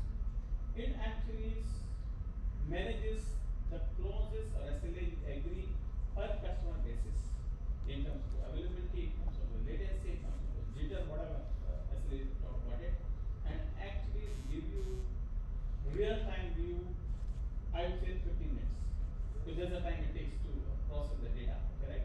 Every 15 minutes, every breach your SLA of your customers, okay? And it can be built a hybrid. It is not that, okay, it can cater to one kind of services. Like we have built the use cases where we get to enterprise customers, various fixed line service, IRL and PLS, but also the mobility. If we are giving them, we have built it together, alright? And it has really been of immense use for two reasons. One is, this was, I can be say, okay, I won't take a name. It was managed by some partner. And when we built this, we figured out lot of discrepancy in the KPIs reported. And on that KPI, we were paying that money. So we actually found the disconnect between the availability reported by our partner than what actually we're delivering to the customer. Then number one. Number two, the reports. In an enterprise business, your sales guy, we take the report from system and go to your customer and talk about it. Then your utilization is high, you need to order more bandwidth, my latency is this, my experience is this. This normally was taking 3 weeks. That means you were literally losing 1 month. Now this report was available on the first day of the month. If the 31st day of the month is closed, first of the month, all the reports are pushed to the customer and to the sales guy. He goes and then you are able to get more business from the customers. And of course, they will also have the visibility to the customer on the portal that how my circuits everything is working. So this is worked very well there, and it's pretty good.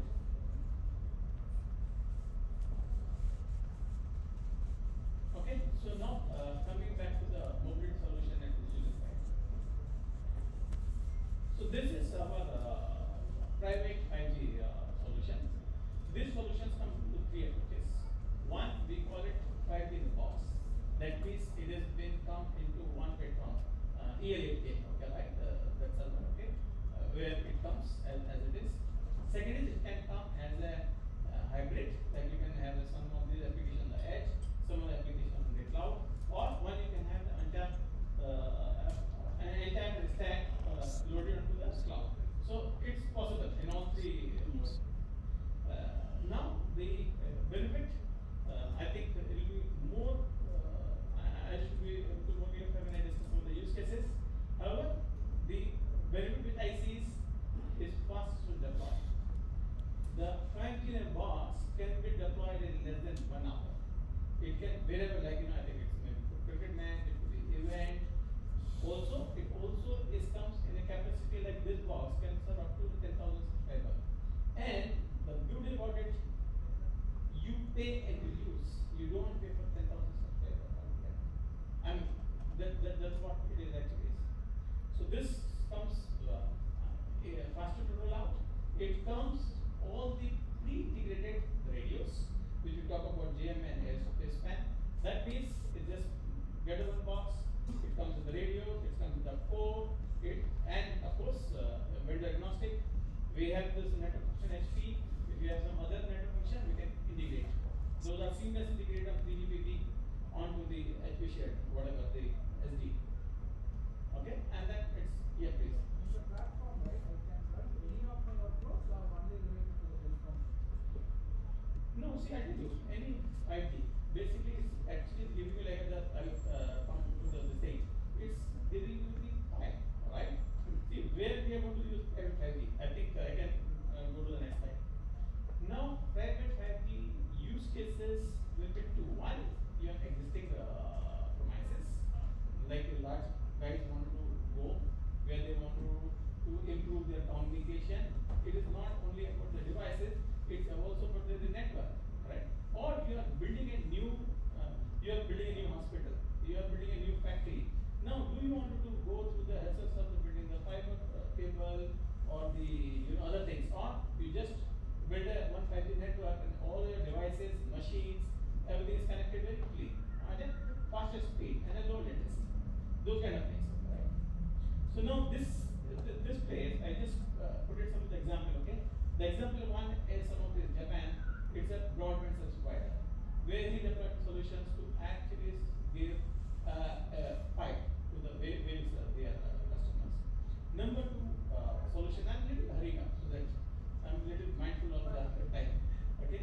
Second is of course very nice. I really liked it. The example when this the team is, it was very apt. It was for the Olympics, where the three media companies they were to actually send lot of their content to their central location to get processed and then to distribute it.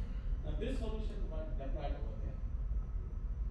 Okay, and this solution worked almost over 3 months during the Olympics, absolutely flawless. So that is another use case. Last is about the defense use case. The one I would like to discuss about the India. We talked about a lot of Japan and US.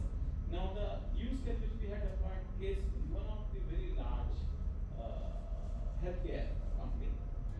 And of course the use case is there. They have deployed the entire, again it's like 5 blocks along with the 1 or 2 radio units where they want to test all their medical devices which they want to produce, because now any medical device you want to produce, any of the cells you want to launch, whether it's 5G compatible or not.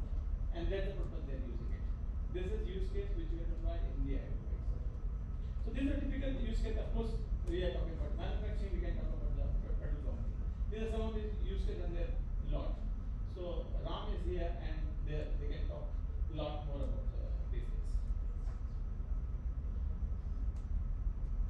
Other thing is digital, the other product which we have and which we are using it. So what of idea today we have almost all in our M2M, almost all 20 million subscribers over there, and we use different platform, but we use the same solution on doing the SIM management. And of course, why? I think the picture says things are changing because the behavior of customers is changing. Earlier we all have one SIM. Now you have one SIM and you have eSIM, you have a lot of SIMs which are there.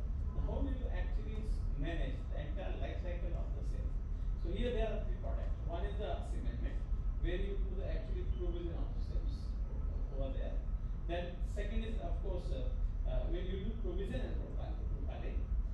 Through the connectivity management, you do actually activation of SIM, because once you activate a SIM, it has to get activated in your BSS and so many other places in the network. And of course, when SIM is using, you need SIM to get authenticated. But all that you can use the scenario is like today TCS wanted to give any of the enterprise customer 1,000 SIMs or 10,000 SIMs. It could go into the Tata Motors or it could go into any enterprise. Here you have enterprise portal. Yes. The customers can manage all his requirement, be it demand, be it profile change, be it charging, everything through the enterprise portal. And of course, it's getting it has an entire control. And I'm sure this is synonymous to your some of the services which TCL delivers on the move TM, right? Okay, and there of course where there, I mean I think you're having a roaming product. Again, every product, everything. I mean with the mobile operator, everything you control the same only. You don't get the bill, you know how you control it. So that's how it is actually. Yes, this is very good. Okay. So this is, I think, we talk a lot about data, and we all know what is data today in our lives. Everybody says data is next to you, right? I think, especially in all IT things. And today's world, I think, at least I myself have experienced it. These are the key criteria of any CIO is what? Basically, the data within today's organization, because the legacy, the many application comes, lot of database is there. Also, some data getting in a silo, some data getting in the network. Now, how do you manage the data? Because today data, one is of course it has to get consumed by the company itself, by the you have to build the business analytics on it, you have to do the analysis on it, you have to maybe I think it has to use to make some products or your plan, whatever is there. But the most important is regulatory compliance.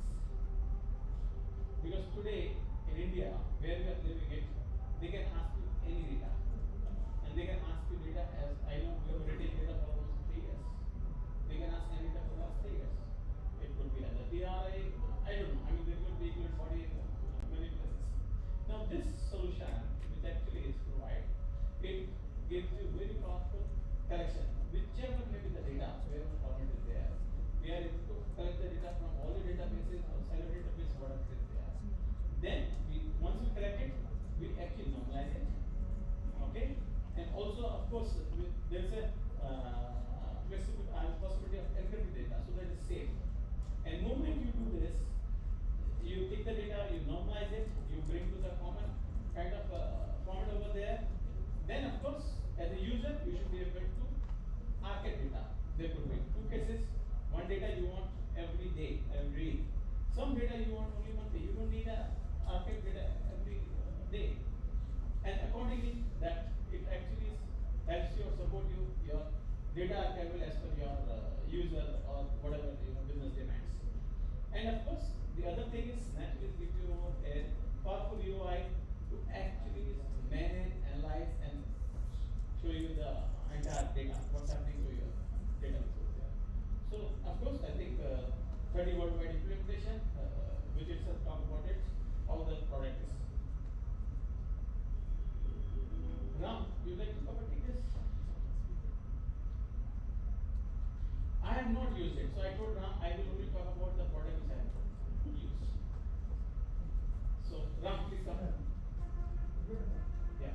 So thank you very much. And here this is the last slide, and then I'm confirming you because I think I did see the agenda.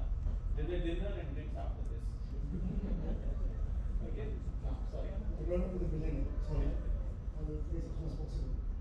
So as part of our CMS portfolio, we have multiple products which are shown in the beginning of the slide, right? And the gray box one is the purple box. And this is one of the portfolio which we say VVs, right? Which is the video service portfolio.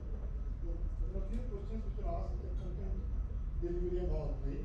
So there are 3 particular products which we are going to talk about. One is our distribution production, right?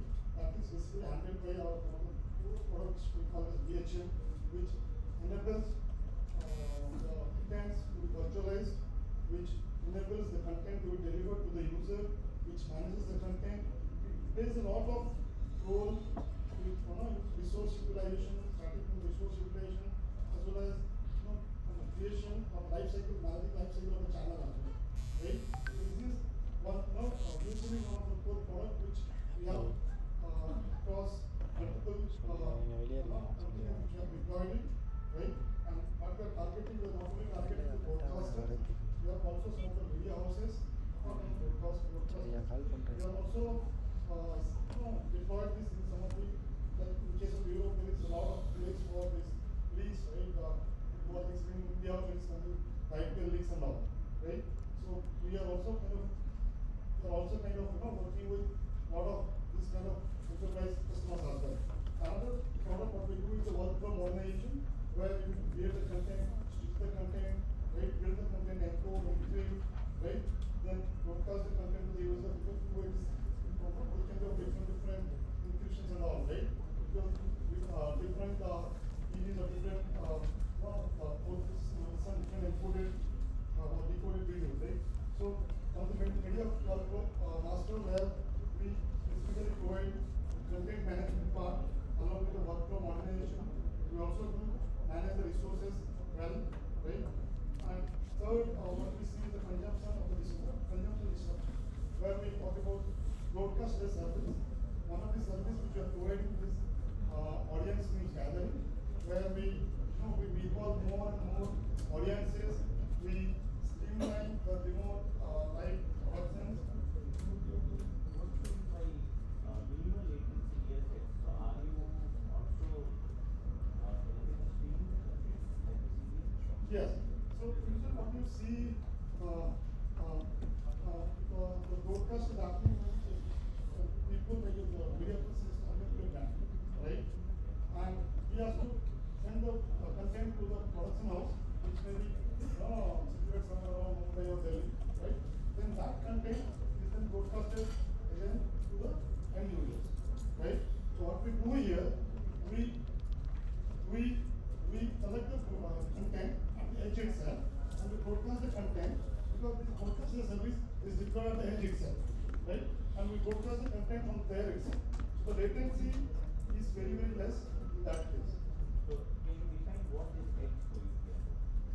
We can deploy in any public edge cloud, which is being provided by Azure or AWS or Google, or you can leverage any private cloud service providers who is, for example, available at the edge site. We can provide you the resources there. So if it is not a edge in terms of telecom, like for example, the PSTS, you will not be able to do. Sorry? It is not a telecom edge, or it is just any edge site? It's any edge site, it's not a telecom edge. It's any edge site, right? So, and the broadcaster service, we can develop many microservices on top of that. So one of the beauty what we have done in Europe specifically, so we have a microservice called audience news gathering, where a blogger, he can go and meet people, he can host his, use the leverage broadcasting service as maybe content service provider, and he can broadcast his content by interacting with the people, right? So these are the three components which we do, and we have deployed it to CJRO in Italy, as well as Swisscom is one of the major deployment in all the three modules. In our US, it's a huge deal where we are doing, we are working with them with the ATS 3.0. Privacy protection feature also, because nowadays the biggest challenge is if these telecasting and movie internet are the piracy days are there. So anything there? Yes. So your media workflow master basically, I think we can discuss that after the session because I'm meeting the again. Yeah, media workflow master, it makes sure that the piracy is not happening. It applies the encryption, the video. So there is a lot of stuff which is being done by the media workflow master. Sorry, I'm out of time. Yeah, we'll discuss after that. And there is privacy, which is again US, England. We have CSC Italy, Zoo, Portugal, as well as Mr. Post from Italy. So we have quite a few references where we have deployed the DBS solutions across the world. And please reach out to us. Please reach out to us if we wanted to do deep dive into these products. And I'm very sorry if I don't want to be Yes. yeah. Thank you very much. Thanks a lot. Thank you for a very intriguing session. I have a very tough job to do now. I have to summarize all the sessions. So there are 6 sessions. I will take at least half an hour for that. I hope you all can hear me. I can read from the faces. While I made some notes, let me quickly run through them without taking more than 3 to 4 minutes. And let me also tell you that I would have some surprise tips for each of you. There are some, I think some 8-9 tips available. So whoever is going to be at least attentive now, right? So I'm sure you are sitting till 8 o'clock. You've always been very interactive audience from the start itself. So really appreciate and clapping for all the audience first of all. I will quickly summarize, but there are questions which I have noted. I have answers from what I'm going to talk and maybe something from the earlier learnings. So just pay attention for another 5 minutes. Many of you which are empty-handed can go with additional one gift, or some of you can go with 2 gifts as well. Whoever is available. Okay, so first of all, we started with Vikram. I think Vikram heads the country for industry vertical business. He's my boss, and I handle the telecom and media segment for HP India. My name is Himanshu Gupta. So we started with Vikram. He covered data first modernization, why it is imperative for all companies to look that way.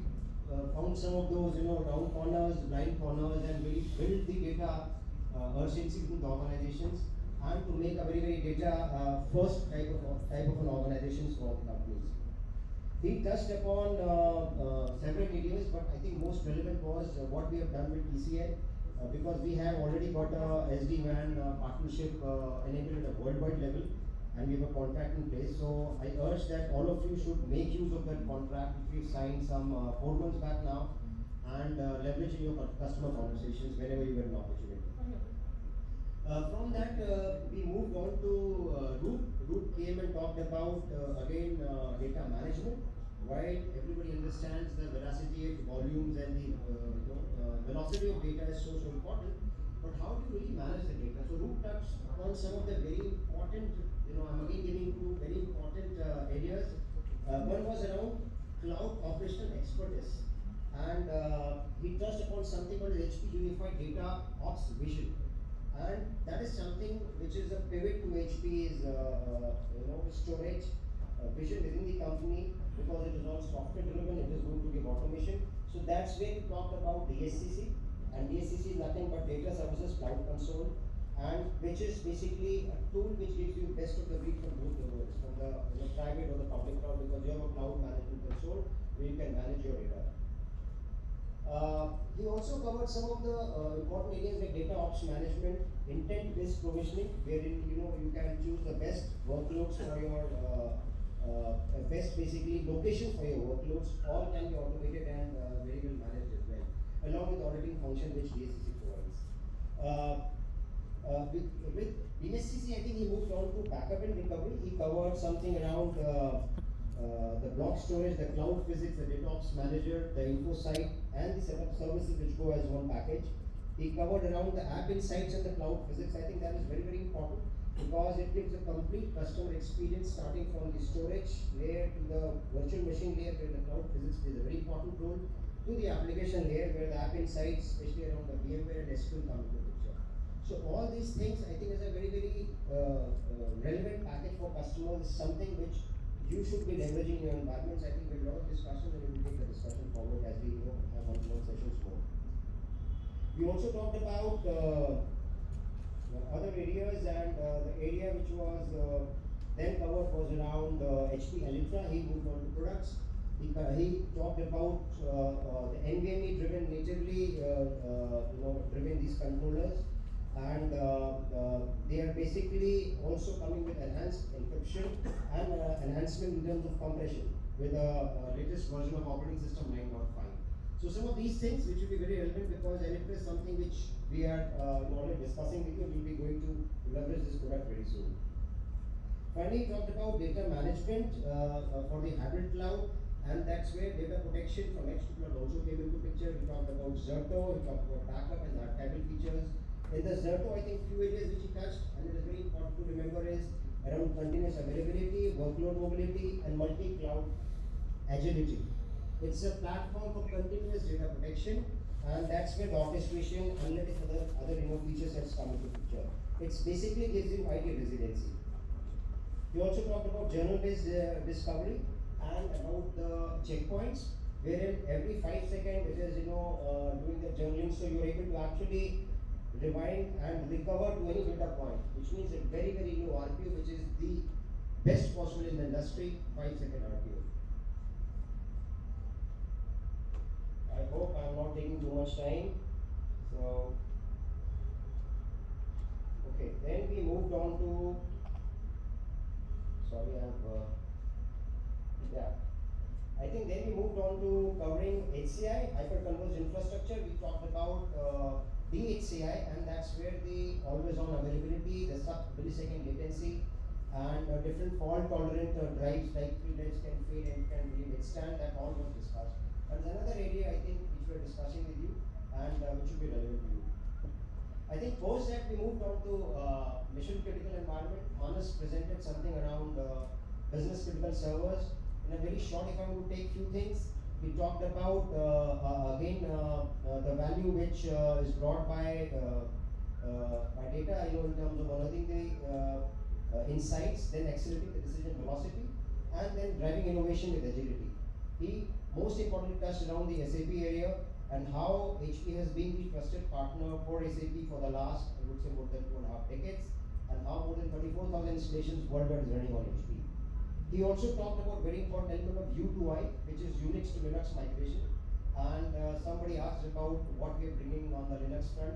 He did cover that most of the mission critical RAS features from Unix have already been released on Linux with the mission critical x86 environment, coming with the two flavors of Superdome 280 and Superdome Flex, which go from say 4 sockets to 32 sockets, and can go to 48 terabytes of the memory in compute memory. These were the primarily focused areas around this. Then we did cover our Aruba portfolio. I think Prakash is there. I can see him. Prakash covered something around the indoor access points, and most importantly around the location services, the differentiators, the high sensitivity GPS receivers, the open locate protocol which we are taking to the market and in a way evangelizing that, and how Wi-Fi 6 and Wi-Fi 6E portfolio is going to be the future, and we will play a big role here, especially with 5G coming into the country. We also talked about the RAP and how the new distributed services architecture switch, which is CX10000 based on Pensando extension cards, is something which one should look forward to, and we also have to discuss that with you. So I'm using a lot of words. I think some of these questions will come from here. So just remain another 2 minutes. Finally, we also talk about Aruba Fabric Manager. I think this is something Fabric Composer, which Gopal also talked in his presentation about how automated workflows and the speed of deployments from edge to cloud and modern data centers can be made very, very easy. So that's a software solution which we are building. Apart from also touching about data center fabric and the related technologies. Finally, we also talk about HP GreenLake. I think GreenLake is basically a consumption model which basically overarches all the offerings within HP, and our President and CEO talked 3 years back that when 2022 end, HP will be able to offer everything within its portfolio under the HP GreenLake offering, which means as a consumption model, as a service. And we have, as of now, more than 15 to 20 offerings now which are available, and we will be building onto that as we move ahead. So we talked about outdoor wireless, indoor wireless, remote wireless, wide core, wide aggregation, SD branch, all can be offered today as a service with HP GreenLake for Aruba. Finally, I think we covered compute portfolio very, very detailed. Gopal did a fabulous job in presenting our story and our vision around intelligent compute foundation. And he talked about 3 factors, just to remind, talked about intelligence, experience, and convenience. And he said, intelligence comes from surroundings, and we have taken help from our customers, from their experience to build some of these technologies in our products. Finally, he talked about the dawn of the intelligence era, coming from flash era to the cloud era to the intelligence era, where we talked about AI-driven experience and responsible AI. We also moved on to talking about the compute strategy when it comes to putting the products and solutions together, and they're always on, always fast, automated, on demand, hybrid by design, and global intelligence and security. These 5-6 pillars were talked about by compute team, and I think HP is delivering intelligent capital compute foundation for today's hybrid cloud. That is the punchline we all have to remember. He also talked finally about workload optimization, 360 degrees security, and intelligent automation. So products like OneView, InfoSight, and compute ops manager, which is the future of how we want to manage the way we have DSCC for compute storage. We will have compute ops manager for compute coming as the layer to manage using cloud, managing your compute infrastructure. Finally, I think we moved on to covering something like a project Aurora, which is basically a security layer, which is complete stack given under the GreenLake framework of HP, which can manage the security from hardware to the application.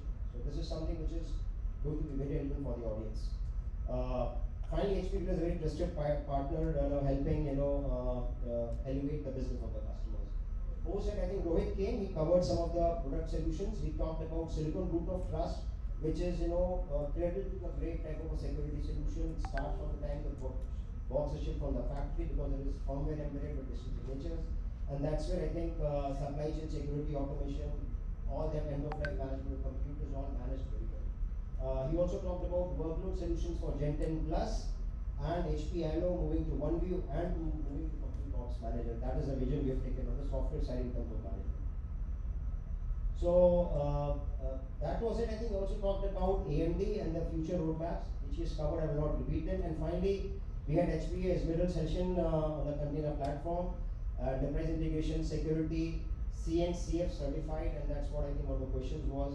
And finally, we wrapped up with our portfolio with the CMS software. And Vinay, you have any questions? I think we'll have to ask some questions. If you have any questions, please keep one question ready for us. So that's from my side. Thank you very much. I really take the privilege of summarizing this. And thank you, Priyanka. Thanks everybody for being here. Now we can have the Q&As quickly. Priyanka, can you come here, or somebody? She's not there? Anybody can come. Yeah, please take them in. And I would also like to thank our partners, Precision, who are co-sponsors for us at this event. I don't know if anybody is there from Precision. Yeah, we have Sridhar, and I think Murli, their MD, has left, I guess. Left, yeah. So Sridhar, thanks for all the efforts to partner with us here, and they're a very valued partner for us. So, Rekha, we just finished. There will be few questions now. Let me just ask one by one. Anybody from my BU team wants to ask a question, please do that. Otherwise, the first question is, let it come from Aruba. Prakash talked about 2 to 3 protocols which makes basically an access point IoT gateway. Can you tell those protocol names? Fantastic. BLE, Zigbee, and USB 3.0. The first award goes to him, please.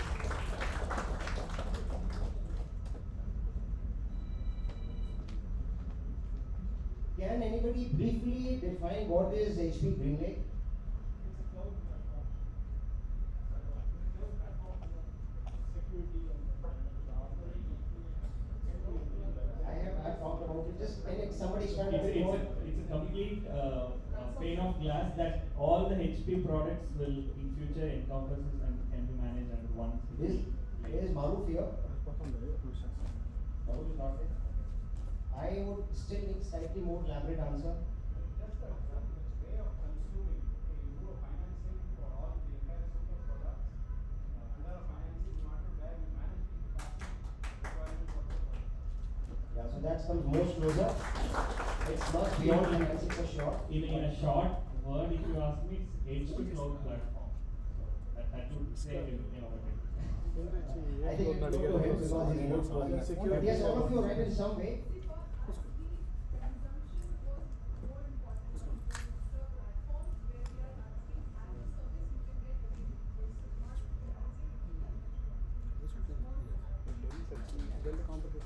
Yes, I think that table has got too many awards already, I guess. Okay. Can somebody define what is OneView Global Dashboard? Why, please?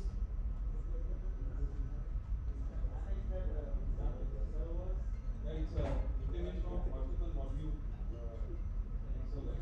OneView operates you have across multiple data centers. We can have a global for example, if I have a data center across Europe, US, and then APAC and then India, I can have a single view in HP ecosystem. Okay, fair, fair. So, if we go to second award for him? No, that's good. Okay, let me go to the compute part. Use a very simple and very well known terminology which basically gives the security by design. What is that called? Oh, it is embedded somewhere within the server. Inside of chip, Based on, you can call it based on a formula chip level, but what is it? What is called? No. Some trust something?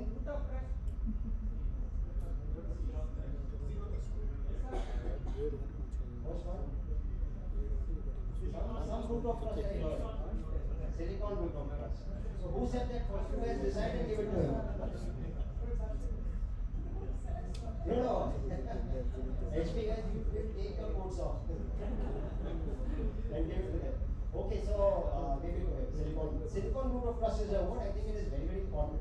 It's a big differentiator for us in the market. And whenever some customer asks you what compute platforms you are using and what is the differentiators we have built, you can always talk HP. Silicon root of trust is embedded, so you are secure. Yeah. See, I was waiting for the word silicon.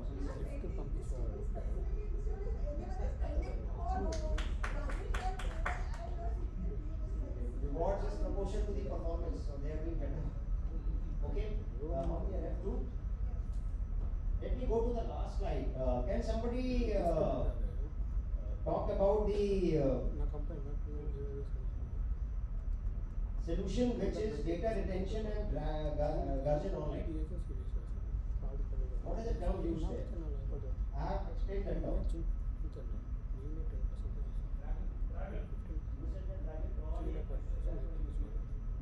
Okay, so this table deserves at least 1. Please. That's right.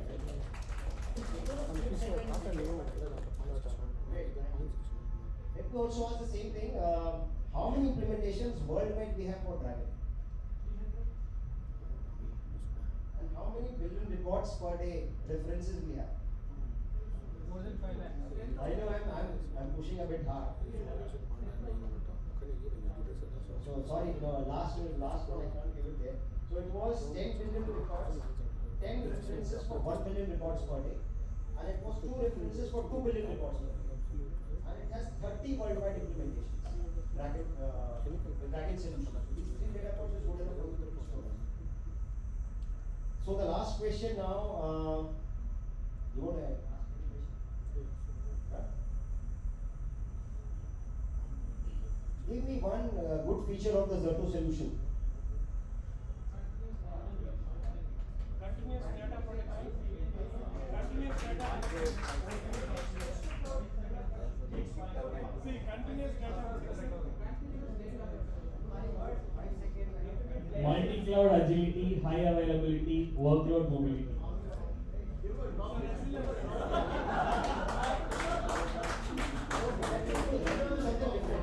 No, you put a question to the audience and you can give me a I was about to ask what is precision group, but at least I got the answer. Oh, okay. Third I would be not pay.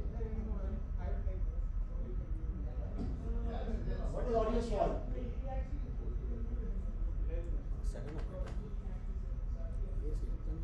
Okay,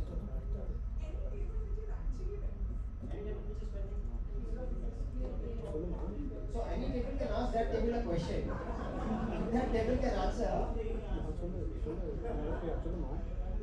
this table is done. That table is no, can somebody ask that table a question? Okay, what was the last slide displayed? Before the last slide. Before the thank you slide. CMS. Make a guess. Something distant, somebody came, Ramkumar came and presented that, explained.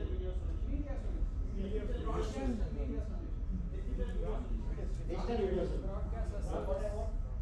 Okay, so this okay, with that, really thankful for the wonderful audience.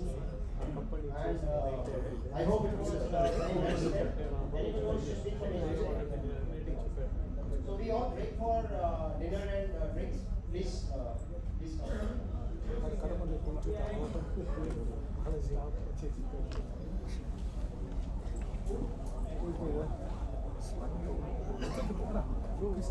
come.